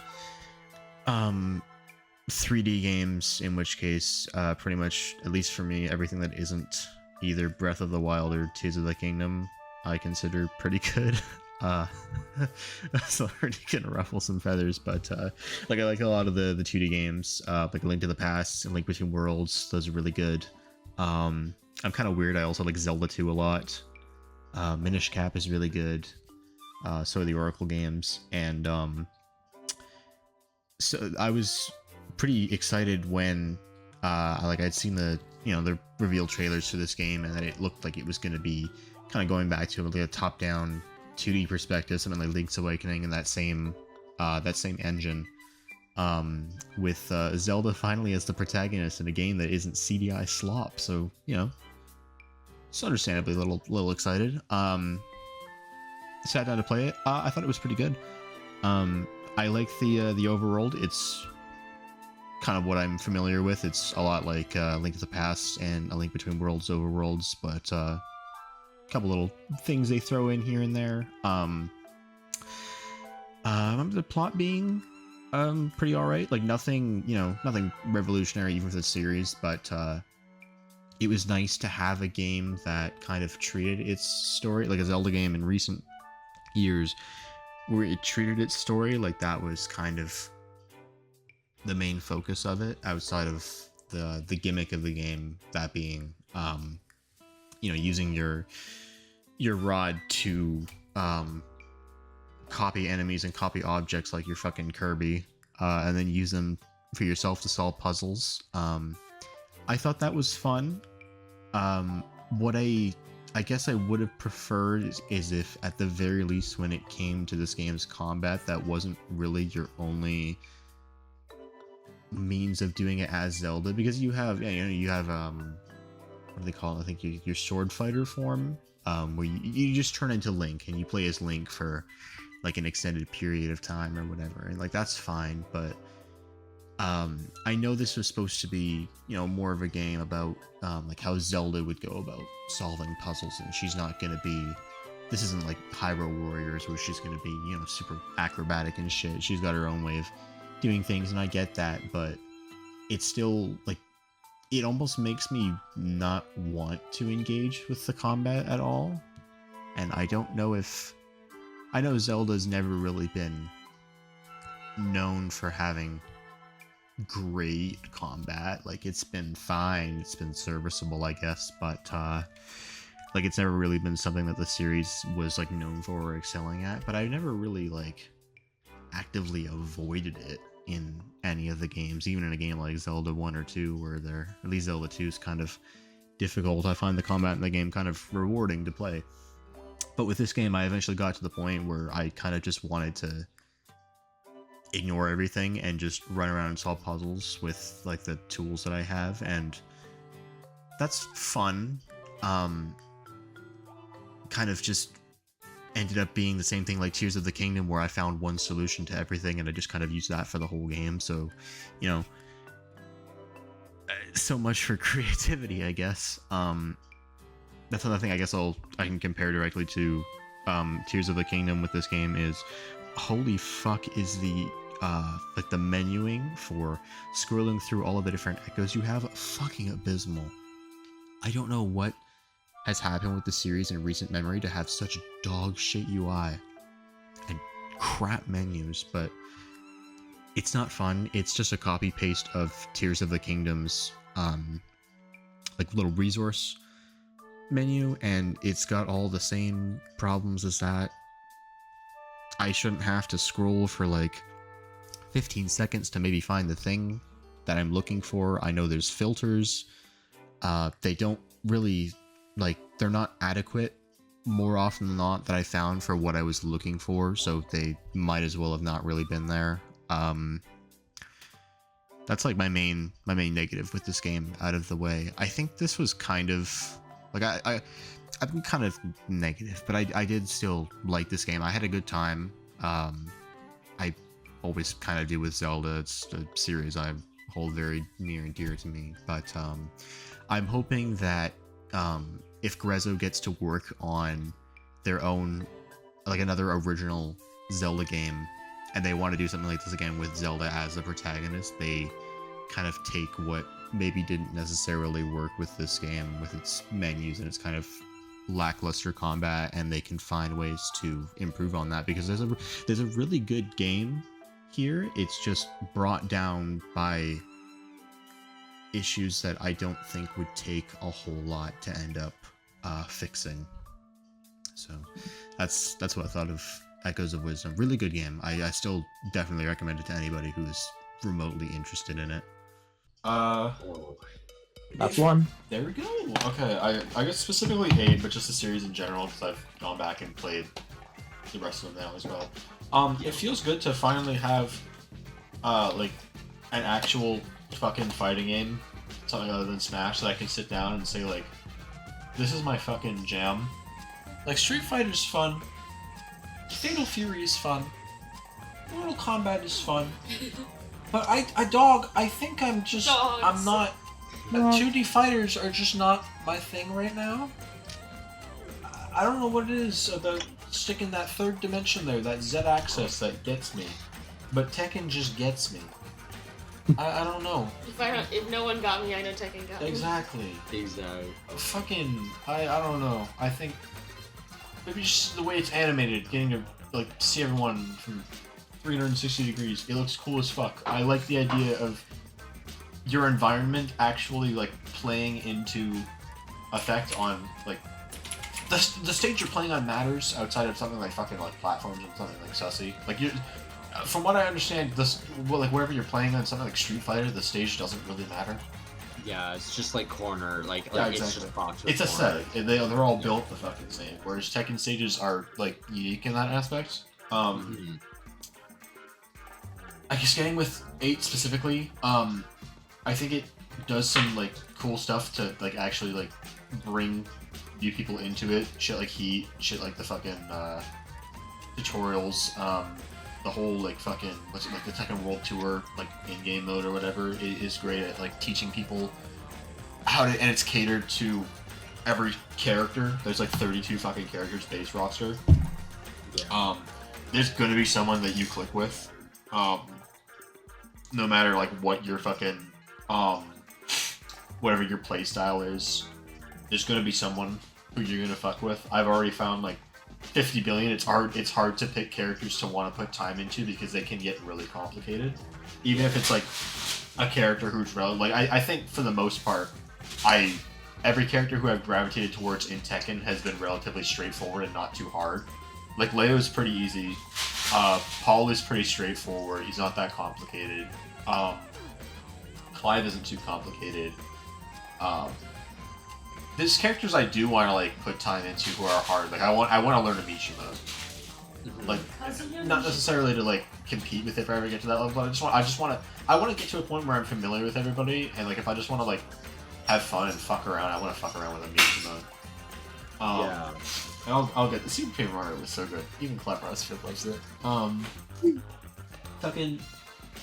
I want to get to that point. And at some point, I think I will put the time into it. But I don't. Yeah, it's just a really great fucking series, and I'm glad I finally gave it a try. I've really liked Tekken 8 when I played it. I know some people are kind of mixed on this game, but I think especially now with updates, it's going in a good direction. I really like the update that we're supposed to be getting, like 1.11 or whatever it is. I don't know if we've just gotten it now. We're getting infinite rematches back for online, which is excellent. Actually? Yeah, we're getting infinite rematches back, which is thank you. Like they're listening to community feedback on some stuff like that, and we're getting changes that we should have had. But I'm glad we're getting them. It's helping this game. I want this to succeed. And so far, I think it has. DLC's been pretty good so far. I know it's a lot of, at least 3 characters who very well could have been base roster, especially Eddie and Heihachi should have been, but like whatever. Y'all know how I feel about Clive as a guest character, so I won't say anything. You hate like, him. Good pick. You hate him exactly. a lot. Yeah. Like good pick. You know, speaking of that, fucking playing Tekken has made me want to branch out, like not only just like actually like picking up and learning other fighting games. I can just say that's just like fighting games in general, because like I like dabble a little bit in Street Fighter. I figured out I liked the character in Street Fighter other than Vega. Like that's something exactly. But like, playing this, it makes me really want to try Virtua Fighter because I think if I like Tekken, I'm probably gonna like Virtua Fighter. That's maybe not the greatest mindset to have, but like I think there's a chance, and I want to give it that shot and see if I also fuck with Virtua Fighter. See if it speaks to you in a similar way. Yeah, exactly, and see if I'm right on the money about like 3D fighters being my thing. Yeah. But no, yeah, really good fucking game. Really like it. Great fucking series as well. I'm glad I've gotten a chance to go back and play a lot of the older entries as well, and have a thing for that. I'm glad. Yeah. If anything as well, I'm glad that it gives me another game to play with Jacques that isn't Sussy or 4. Yeah, no, absolutely. Like those are fun, but I like having more variety as well. Speaking of both of those, Smash has been like mostly the same for me throughout the years. Feels good still to play. I'm glad when I do get to play it. Feel like you still incrementally get better just because it's something you put more time into. Absolutely. Like playing it, that's never going to change. Ultimate's a great game. I don't care what people say about it. I understand the criticisms about it, and I have my own as well. But still, overall, great game. I still love playing it. That's not going to change. Good stuff. Same thing with Team Fortress 2. Great fucking game, never gets old. I'm glad at some point this year we also got more or less complete bot erasure from casual. It makes casual playable again, and it's great. I have not run into any myself, and the ones that I have, it's like a fucking pistol engineer on Harvest. Like, oh no. What are you gonna do? Makes a great game even more playable. I'm glad the summer update was pretty good too. It was like a big boom and people come back to play the game. Cashworks is a banger Phoenix as well. Oh yeah, we got some good maps. That was last year's fucking summer update. We got Venice, or not Venice. What's that one called? It's like the Greece inspired one. That's a fun Halo map. I don't know. Embargo? I don't think Embargo. Maybe it is Embargo. I'll have to look at it and I'll get back to you on that one. But like we have some good maps that have been shit too. Put it in the editing. Yeah, exactly. I'm glad it's playable. When I decide I want to edit again, I'll finally like sit down and I'll lock in and I'll like pump out that fucking like year-long shit I've been collecting clips for. Exactly. But I'll get feature around to that length clip dump. Exactly. That's what I'm gonna just make it. So I won't necessarily have entirely like flashy shit for every clip, but I want it to, at this point it's just gonna be like fucking 50 minutes, and I'm okay with that. Yeah. Pretty good. I don't mind it being like that. If we're entertaining enough, I don't need like 30 different fucking things. No, absolutely. I think y'all are. I think so. It absolutely is from what I've done of it so far. I will get to that. I will do that. I will sit down and I will do it. I keep telling myself that, and I do it in increments, and it feels good when you actually do something productivity-wise with that. Yeah, getting to multiplayer stuff, like 2 more ones to get out of the way.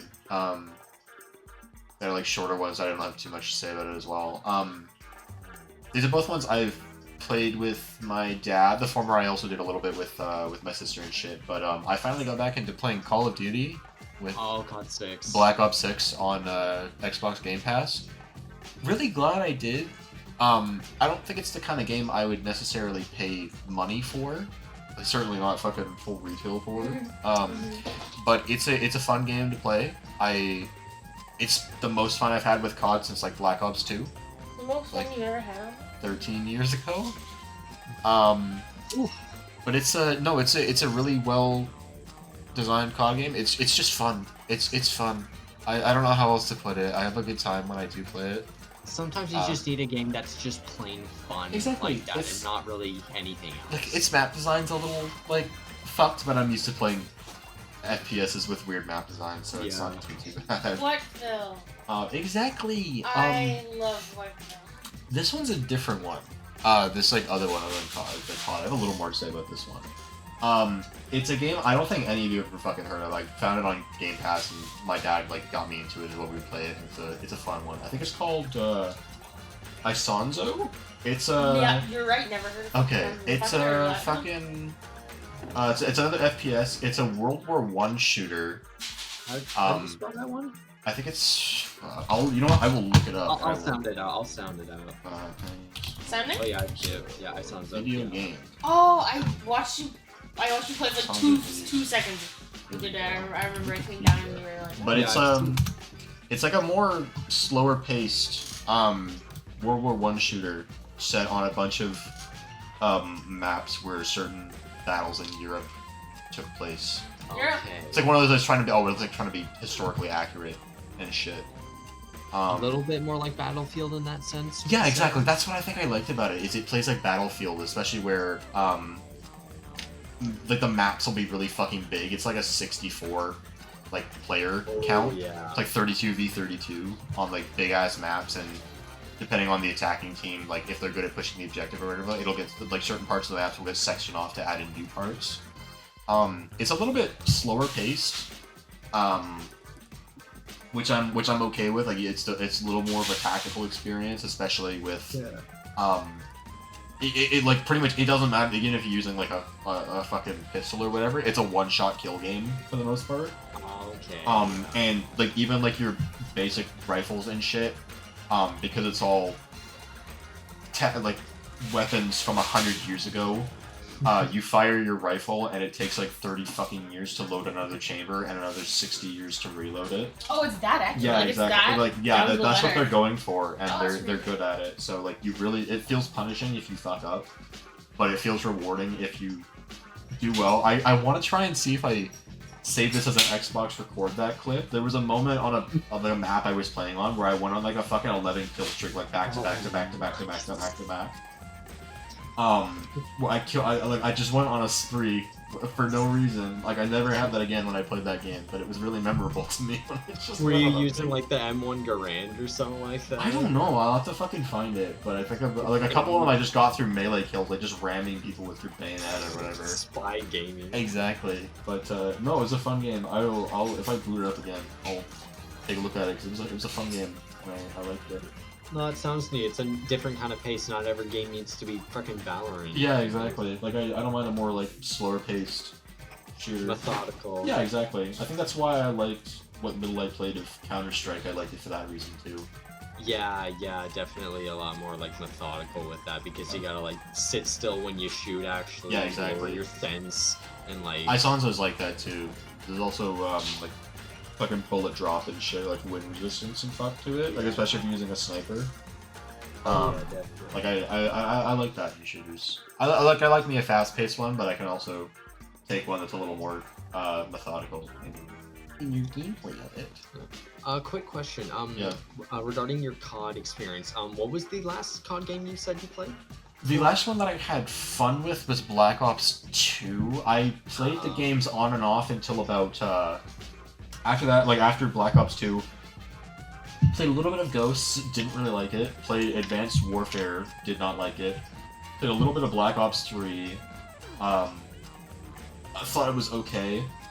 I skipped out Infinite Warfare, and then I didn't really fuck with World War II in 2017, and then I hadn't seriously touched a COD game since like then. I guess I hadn't touched one in like 7 years. Hadn't had fun with one in about like 12 to 13. Yeah. Okay. A long time. So yeah, that's my COD history in recent memory.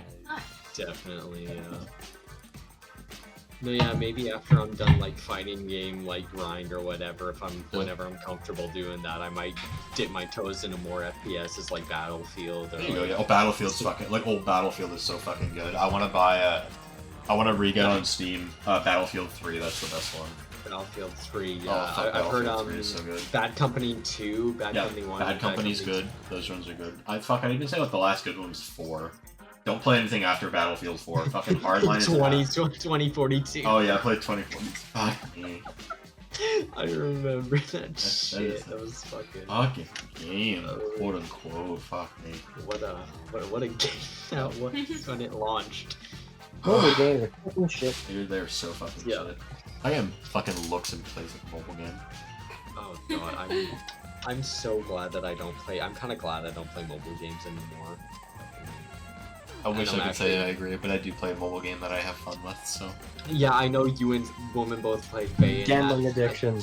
Kind of understandable. Let's go I know gambling. people have like gambling Let's addiction. go gambling. But then, on the other note, Sid, what the fuck was that game that we saw in the car on our Backpack last game. trip? What the fuck was that mobile? I was playing that earlier, so I didn't fall asleep while sitting Shit there. ass mobile ad, actual, literal mobile ad looking game. Like, what the fuck was that? Oh god. Anyways, what was that? God. Kyle, I hate Kyle. Kyle can go You jump didn't off. like Ford. I don't know what the fuck you. Oh, I thought it was. No, it's Ford you didn't like. I don't. think Kyle's you had fine. Never beef with mind. Kyle, yeah. Never mind. Kyle's okay. Ford can go jump off a cliff. Was that it mostly for your multiplayer? That games? was it. That was it for me for multiplayer. Alright, gotcha, yeah. No, yeah, Tekken, I'll kind of just add on a little bit to it. I think I got on the train of that more so of that ding. Oh, fuck it. Whoa. That thing. Fat ding energy. Next time Ryder comes on for anything, I'm just gonna say fat ding. So fat ding. That thing. Fat ding energy. That thing. But yeah, I think I hopped on the Tekken train around the same time you did, if not a little bit after. I think I'm not too sure. I think you were before me because you were before on the Tekken 7 grind set, and then. Oh right, yes. I yes. kind of got into at least 7 in December 7. 23 in preparation for Tekken 8 because I was like, okay, I want to give this game a try, so I'm gonna play the Right, yeah. previous game. So I got it on a Steam sale in like 2021 for like $7. Yeah. Really? Yeah, I got Tekken 7 for fucking dirt cheap. I got like the special edition with all the DLC, but it was also discounted. So like, yeah, Tekken 7. I'm so glad I kind of picked that up, and then we both kind of just like started messing around with it. That was one of the things when you spoke of things, another thing to like play with each other. That was one of the things I wanted to make that we would play with each other, to, like add some variety, because I think like Smash and TF2 were just mainly the two things. And don't get me wrong, I love playing those. I will always love playing those games with you. But like, it adds some variety and just add some spice to there. Oh my god, What the that's fuck? shit I've ever seen. I think you said that to me, Jack. You made that. I Of said course that he to said you? that. I think you Yeah. did, yeah. That looks When like did I something send that My to boy you? Diego. It's all fat dang. Stop venting. I love Fucking that. hell. Oh my god. Well, I guess. Well, I don't know what was going through my head at that time, but no, yeah, Tekken as a series. I think fuck that saber. But yeah, I think I actually had 6 before I had 7. Or did I? I'm pretty sure I had 6 before I had 7, but no, yeah, Tekken I didn't really, like, give that much of a shot other than, like, just fucking goofing off around the train mode, just, like, playing Devil Jin, because, like, oh yeah, edgy emo guy, I love doing electric when God fistings. But no, yeah, after I got into it a little bit deeper and just like with Lars, and now currently like Brian is my main character that I'm trying to grind just to actually learn the game, you know? Yeah. And, I know he's definitely a hard character, a cough-caught taunted jet upper. He's like literal 3 one-frame inputs in a row to make it true combo. Oh god. You're doing the motion IRL, aren't you? Yes. I'm thinking right now. It's oh god. It's 1 plus 3 plus 4. Turn your camera on. Okay. 1 second. I gotta get my light on for this. There we go. Get the cock cam on. Okay, so Jesus. Okay, so there we go. Okay, so. Oh fuck yeah. I was gonna stick out of that. Good. Alright, so, okay, this is hard to, okay, so it is, the taunt, Brian's taunt is this, it's 1 plus 3 plus 4, 1, 2, and all at the same time, all this, I need some buttons. and then jet upper is, so we'll assume you're facing, like, You're facing right. Yeah, you're facing right, so it's back, neutral, forward, 2. Back neutral. Yeah, back neutral forward 2. So you can just do this, but you have to do it like I haven't practiced it, mind you, because I'm not trying to get too complex with shit. I'm just trying to keep it simple for now. But yeah, literally just like freaking. That was really good. That's the cock. Nice eraser on your desk, by the way. Yeah, thank you. I've been tearing at it this whole call. Dude, I used to love stabbing erasers. Oh god, I still do. My erasers, I would stab holes straight through them like it's a fucking lightsaber and just kill I would draw on them and then tear them apart. But no, yeah, Tekken is very fun. And now Nate is better than me at Tekken overall, and hopefully I'll try and maybe give him a run for his money one day. Maybe. I'll do that, and then SJ's gonna come up like a. He's gonna learn his Death Fist, but he's gonna max that shit. He's gonna Death Fist max. One man's quest to find all possible strings into Death Fist. Yeah. Oh no. Fucking sleeper agent. Yep. Take me back to Tekken 2. I live there. Yep. He lives. Ashton lives in Tekken 2. But yeah, that TF2, as he said, I agree, always a banger, bot free especially helps. Fucking god, so glad. Still doesn't help, I guess, with like hacking shitters or just scouts or some shit. Scouts, you just hate scouts. Yeah, no, scouts and soldiers. Fucking. Okay, and then what else? King of Fighters. Oh yeah, King of Fighters 15. Then I actually am now taking a break from it because I don't think mentally right now it's the best thing for me. But from what I did play of it and what I was progressing, learning it felt incredibly fucking satisfying. I love the character. I love my team of Terry. Terry Bingisman, Kim Cap1, and Ralph Jones. Ralph Jones. Yeah, I fucking love that guy so much. He's so monkey. But yeah, no, learning the team like with them, and then when I come back to this, I'm gonna try and branch out with other characters just because it's good like experience to know, because character game plans are more so similar to each other than what you might think. It kind of like the really only differences are like when it comes down to special moves, like just like what their specials offer them, like they're like more mix-up focused, or if they're like a grappler zoner or whatever the fuck, you know. Yeah. But it's fairly similar throughout the roster. It's just the minutia of characters and what they have, what tools they have at their disposal, and if you know knowledge checks and type shit. Gunt. Yeah, I know. And then it's enough. I think that's pretty much it for multiplayer. You sure? I think that's it for me. Yeah. Tekken Prime 3D edition. Yeah. Fucking. Oh god, the movie. God, that is not Jin. Movie. That's not our Jin. That is my favorite movie. None of them were accurate. English Jin and Kazuya is so cursed. Hey, Mishu is dead. Beat Jobber. Almost got it right. Nina Jobber. Nina Jibians. Yep. And then Woman. Okay, I have like 3. You guys talked about Tekken already, but I've also been getting. Oh yeah, that's right.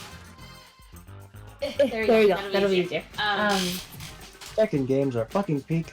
Tekken games are fucking peak. But yeah, I've also been getting Tekken not as hardcore as you guys might do, but I enjoy playing. Yeah, nothing wrong with that. I enjoy playing it from time to time, and I love being a victim. Says no one ever. Oh. He deserves it, fucking Frenchie. No. So sad. But yeah, Tekken 8, very fun. I'm also going to talk about TF2, but I'm going to talk about the side that you guys don't really touches off the side do. I really enjoy MVM. That is, depending on who you ask me, is my favorite game mode. Sometimes I do enjoy playing like the three of us, or if SJ occasionally ever pops on, whenever he's ever SJ. But I really enjoy MVM, and I currently have like MVM rocks. I vouch for that. I currently have like 5 Tour of Duty tickets sitting in my inventory right now because I'm gonna play at some point. I love playing. Maybe it's the gambling part again, but having that slight chance for action pulling an Aussie. Even if it's for a character I don't play, I'm gonna fucking use it. I love the Musk image. The Musk's image. Getty images for the game. But I like to think that I am pretty good at least MVM. I wouldn't say I'm. Oh my god.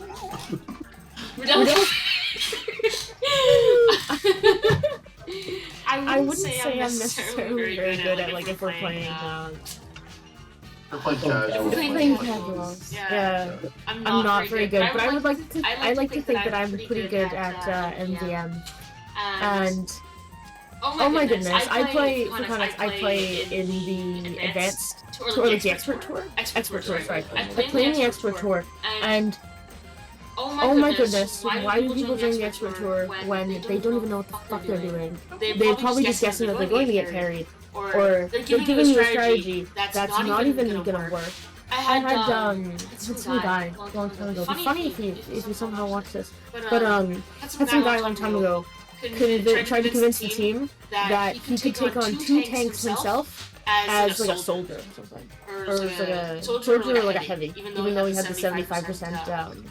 He's a soldier, like maybe with the. God, you can't do that until later rounds. Yeah, exactly. It was like middle. It was kind of like halfway. Okay, maybe not. He was trying to convince us because our Pyro wasn't doing a great job. Yeah. And it's not difficult to play Pyro, but the guy said he was his first time playing Pyro in MVM. But Pyro was not hard. I occasionally play Pyro, but he wasn't doing a good job. So this guy was trying to convince the whole team, like, oh no guys, let me take on the tanks myself. I can do it. He failed, obviously. He failed and we all laughed at him. I think we kicked him after that actually. He got mad at us for some reason. So we kicked him after that. But no, I love playing MVM. Sometimes you get the gems of a team where You're in French fry. Only singular French fry. You don't want one.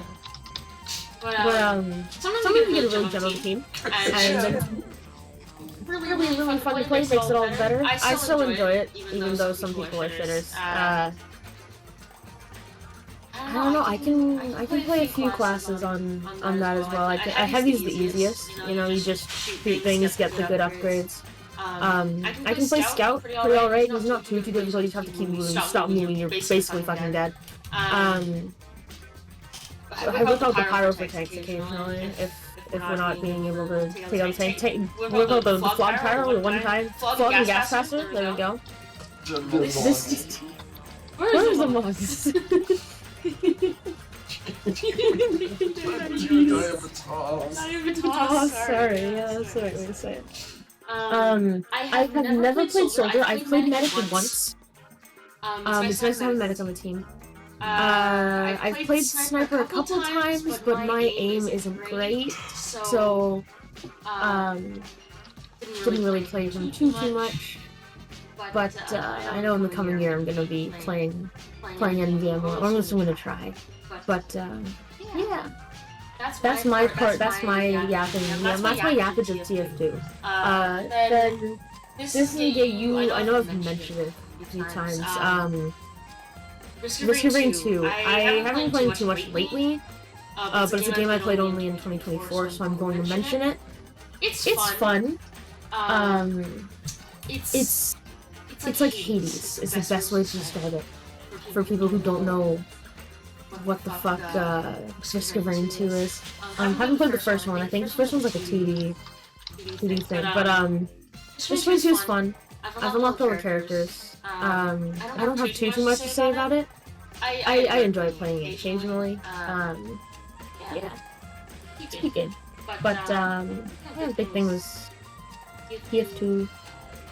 And yeah. Have you heard of the hit game Final Fantasy XIV? Match 2 with Victor. I'll say I am aware of one song from Risk of Rain 2. I don't remember what it's called. I think it's a boss theme, and it's fucking sick. Okay. Yeah. Some of it's alright, yeah. No, it's nothing revolutionary, mind you, nothing like fucking Dragon Quest or any of the like Octopath, nothing like that. But I enjoy it, yeah. And that's why those are the three kind of big multiplayer games I played in 2024. No, that's alright, Sussy. You want to finish us off? Yeah. Alright. The only game... My other two games were, the first one was Tekken. Paul Phoenix. Paul fucking Phoenix, dude. Do you ever click with a character in a fighting game so hard that you think that's your fucking spirit animal? Yeah, brother. Yep. Americans. I was born to Death Fist. I was put on this earth exclusively to input Death Fist upon people. I own 3 Tekken games. I don't play them much. I really should. I really like them. But titties way titties. I love playing Tekken with you guys, man. I get destroyed nearly every single fucking time unless I'm playing against Jack. So Get right, Jack. Oh my god. Okay, you wanna play? Okay, let's fucking play. Catching strays at the end of this year, you know it. It's been a long 4.5 hours. Someone my had God. to do it. No, it's been. I get like that. I get that feeling with Smash. I know I get absolutely anal washed by all of you, but I still enjoy playing it. It's not gonna stop me from hopping on every once in a I while. think Ryder still had a good time, even though that was pretty much the same thing with him. Exactly. He had a good time, even though he got his ass kicked. So that's mark of a good game, that you can be utterly stomped and still have fun. 4, 2, 1, 2, down, down, How would we forward. bring back 4, the... I will kick your ass. The end. Ignore the backslash. V- Probably V to What N. the fuck is that? Remember that was Vertical to like vertical to neutral? neutral? Oh my god. Fucking, oh my god, I remember that now. I wonder how long this whole podcast is gonna be. I'll like condense it down. You I can- don't know, yeah. it'll be long, but like whatever. It's a podcast. It's a it'll be long. podcast. You throw it on and it's noise. Joe Rogan? The other game, the other multiplayer game I got into in 2024, Street Fighter. Oh my Kinda. God. I mean, I played Street Fighter before 2024, but I think I played it the most in 2024. Yummy. I played a lot of... Every time I found an arcade, I would see if they had a cabinet that had any kind of Street Fighter 3. Oh. Fucking sick. I love Third Strike. And also the Alpha games are fun. Oh yes, definitely. Alpha games fucking rock. Alpha games funk, dude. Oh my god. It's a fucking peak. Street Fighter is fucking peak. It can be. It can be. It very well It can is. be. No, don't fucking bullshit me. The bit of Street Fighter 6 that I played while at House of Jack. Fun. Not as fun as the old ones, but I think it's still fun. I just need more time with it. Something about Street Fighter feels really stiff to me, so it's not as fun for me to control as Tekken. It feels Thank less. you for putting it into words that I Really? fucking speak. There you go. Now you have it. Now you have your term for I it. think it's the 2D aspect. I think it's a 2D aspect. see. I don't know because fucking Marvel vs. Capcom 2 feels okay. Oh. That doesn't feel too stiff. And that one's faster pace, a lot faster pace than. Like I don't know if then it's like fucking Street Fighter's too slow for me then. Like, Maybe. I don't know. I don't know. The alpha games are definitely like faster. Yeah. Than usually. Hyper fighting, 2 hyper fighting's a faster one than I don't know. Maybe not just in Turbo. speed, Mortal also in, Kombat's like, 2D, but then that felt okay to me. Oh. Like the couple Mortal Kombat games I played, it felt fine. I don't know. It's, Maybe it's at not least 2D aspect. like especially, like I say quote unquote modern Street Fighter, and I mean like Street Fighter from like 4 onward. It's always felt stupidly stiff to me. And like I can't fucking move. That's like my thing with that game. Yeah, that's fair. Yeah, I can see that. I'd have to spend more time with it as well. Like I like Street Fighter, but I'm not used to 6-button fighter. Yeah. Compared to 4-button fighter. And 4-button fighter, yeah. And that's also like 6 buttons on just a regular controller. Yeah. Does not feel good, but. No, it's fucking when I make the shoulder buttons by default your heavy inputs. Yeah. Light punch medium kick has never felt worse. Oh god. And it's on the same side too. It's like R bumper and then right bumper and then right trigger are the heavy buttons. R bumper. That's my name. R bumper. R. Street Fighter has sound like fucking sick lore too. It does have good lore. Fighting games Yes. have excellent lore. Fucking. Like Cody, this random white guy from New York is stronger than Akuma, and I love it. Yeah. Yeah. Or just fucking all of like everything about Gil, everything about Oro, everything about Necro and Micah. Oh. And like fuck dude, so many base characters. Sagat. Yeah. The fact he got his Sagat. scar from Ryu. Ryu sus.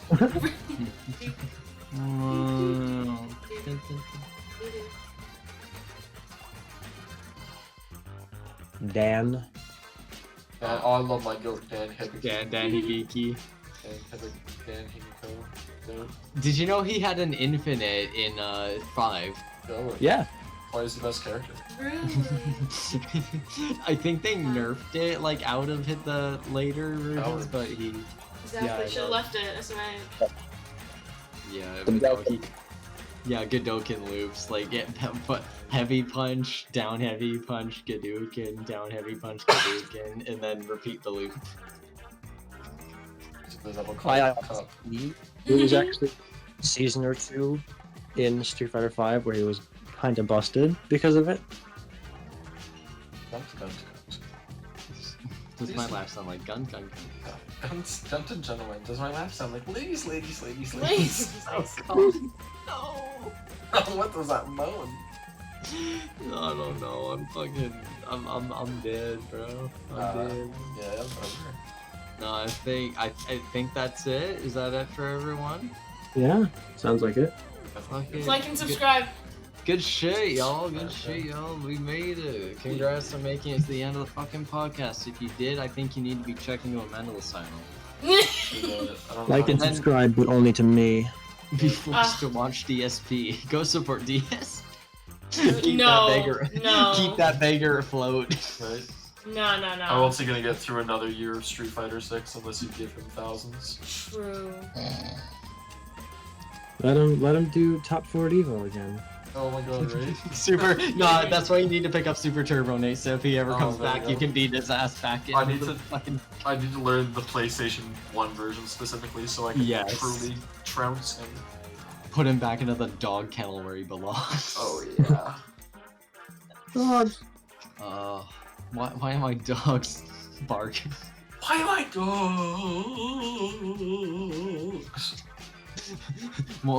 Why am I getting Nox head back and forth all night? Why am I nodding? Oh, Dogs were on the whole time, huh? Dogs are on the whole time. No. Grandpa was on the whole time, huh? Where's the old grandpa? Where's the old What a grandpa? car. Where's the old grandpa? Ack. What a pre-stream podcast. Where's the old grandpa dogs? Welcome to the Ack podcast. My favorite podcast. When they ask you. And then one last one ended off, and then I gotta do it. Yes. I gotta do it. Thank y'all for coming out to the podcast, and this is very, very good. So that was fun. That was a good redo. It's actually hard to redo it, but it was nice doing it. Yeah. Yeah. Nah, thank You y'all. got to add in Castlevania. Yeah, exactly. Yeah. Which one was you could add it in post, you No, know? yeah. It was nice you can actually For sure. talk about it. No, I love chatting. I love chatting with you guys about this shit. You're genuinely the fucking best. We're gonna make this a yearly thing. I made a kind of mini New Year's resolution for myself to at least beat one game every month. So I'll have more to yap about this year. Same actually. I know at least of 2 games that I'm playing. I've got one of which I'm saving for September. You will see in a year's time. Alrighty, man. I've got 2 in the bag so far, which I'm proud of.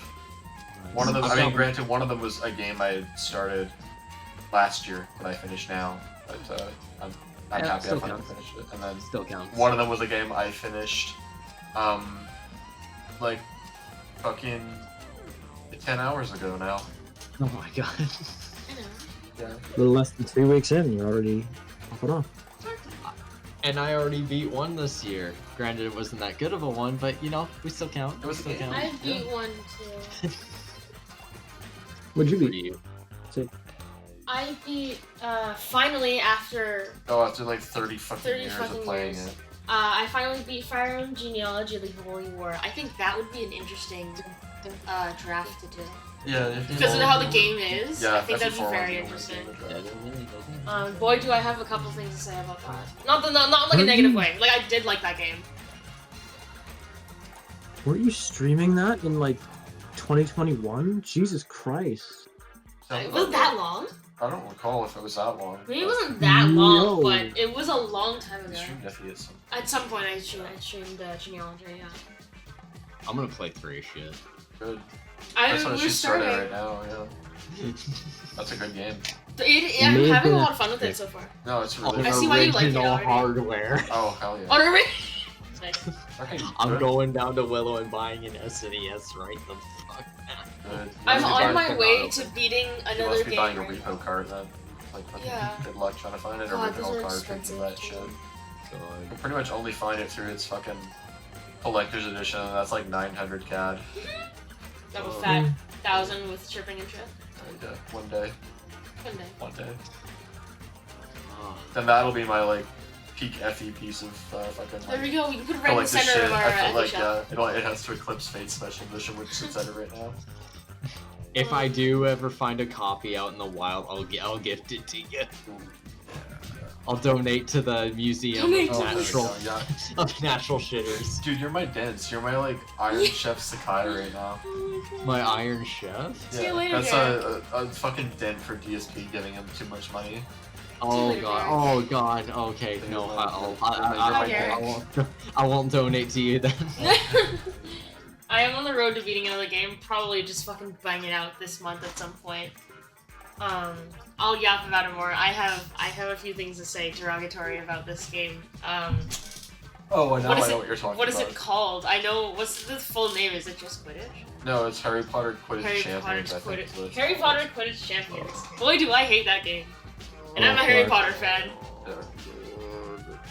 I forgot you were a Harry Potter fan. I'll have yap heard about that game. I'll yap about that game. I'll put some notes on that too, so I don't. Fucking I don't think I'm gonna forget how shit Oh, that was. oh, I'm 75% in, and I've only played like fucking 3 hours. Yeah. Ackwart's Legacy. Of course. That is gonna get done this Yeah, year you too. can finish that this year. 100%. I'm like 70% in, I think too. I've been playing for that for like 20, 30 hours. Alright, I'm gonna press stop recording now. That's a good call. I'm gonna There we press stop recording as well. Oh. I've been recording for just under 5 hours now. Yeah, me too. Same here. 4 hours Good. and like 45 minutes.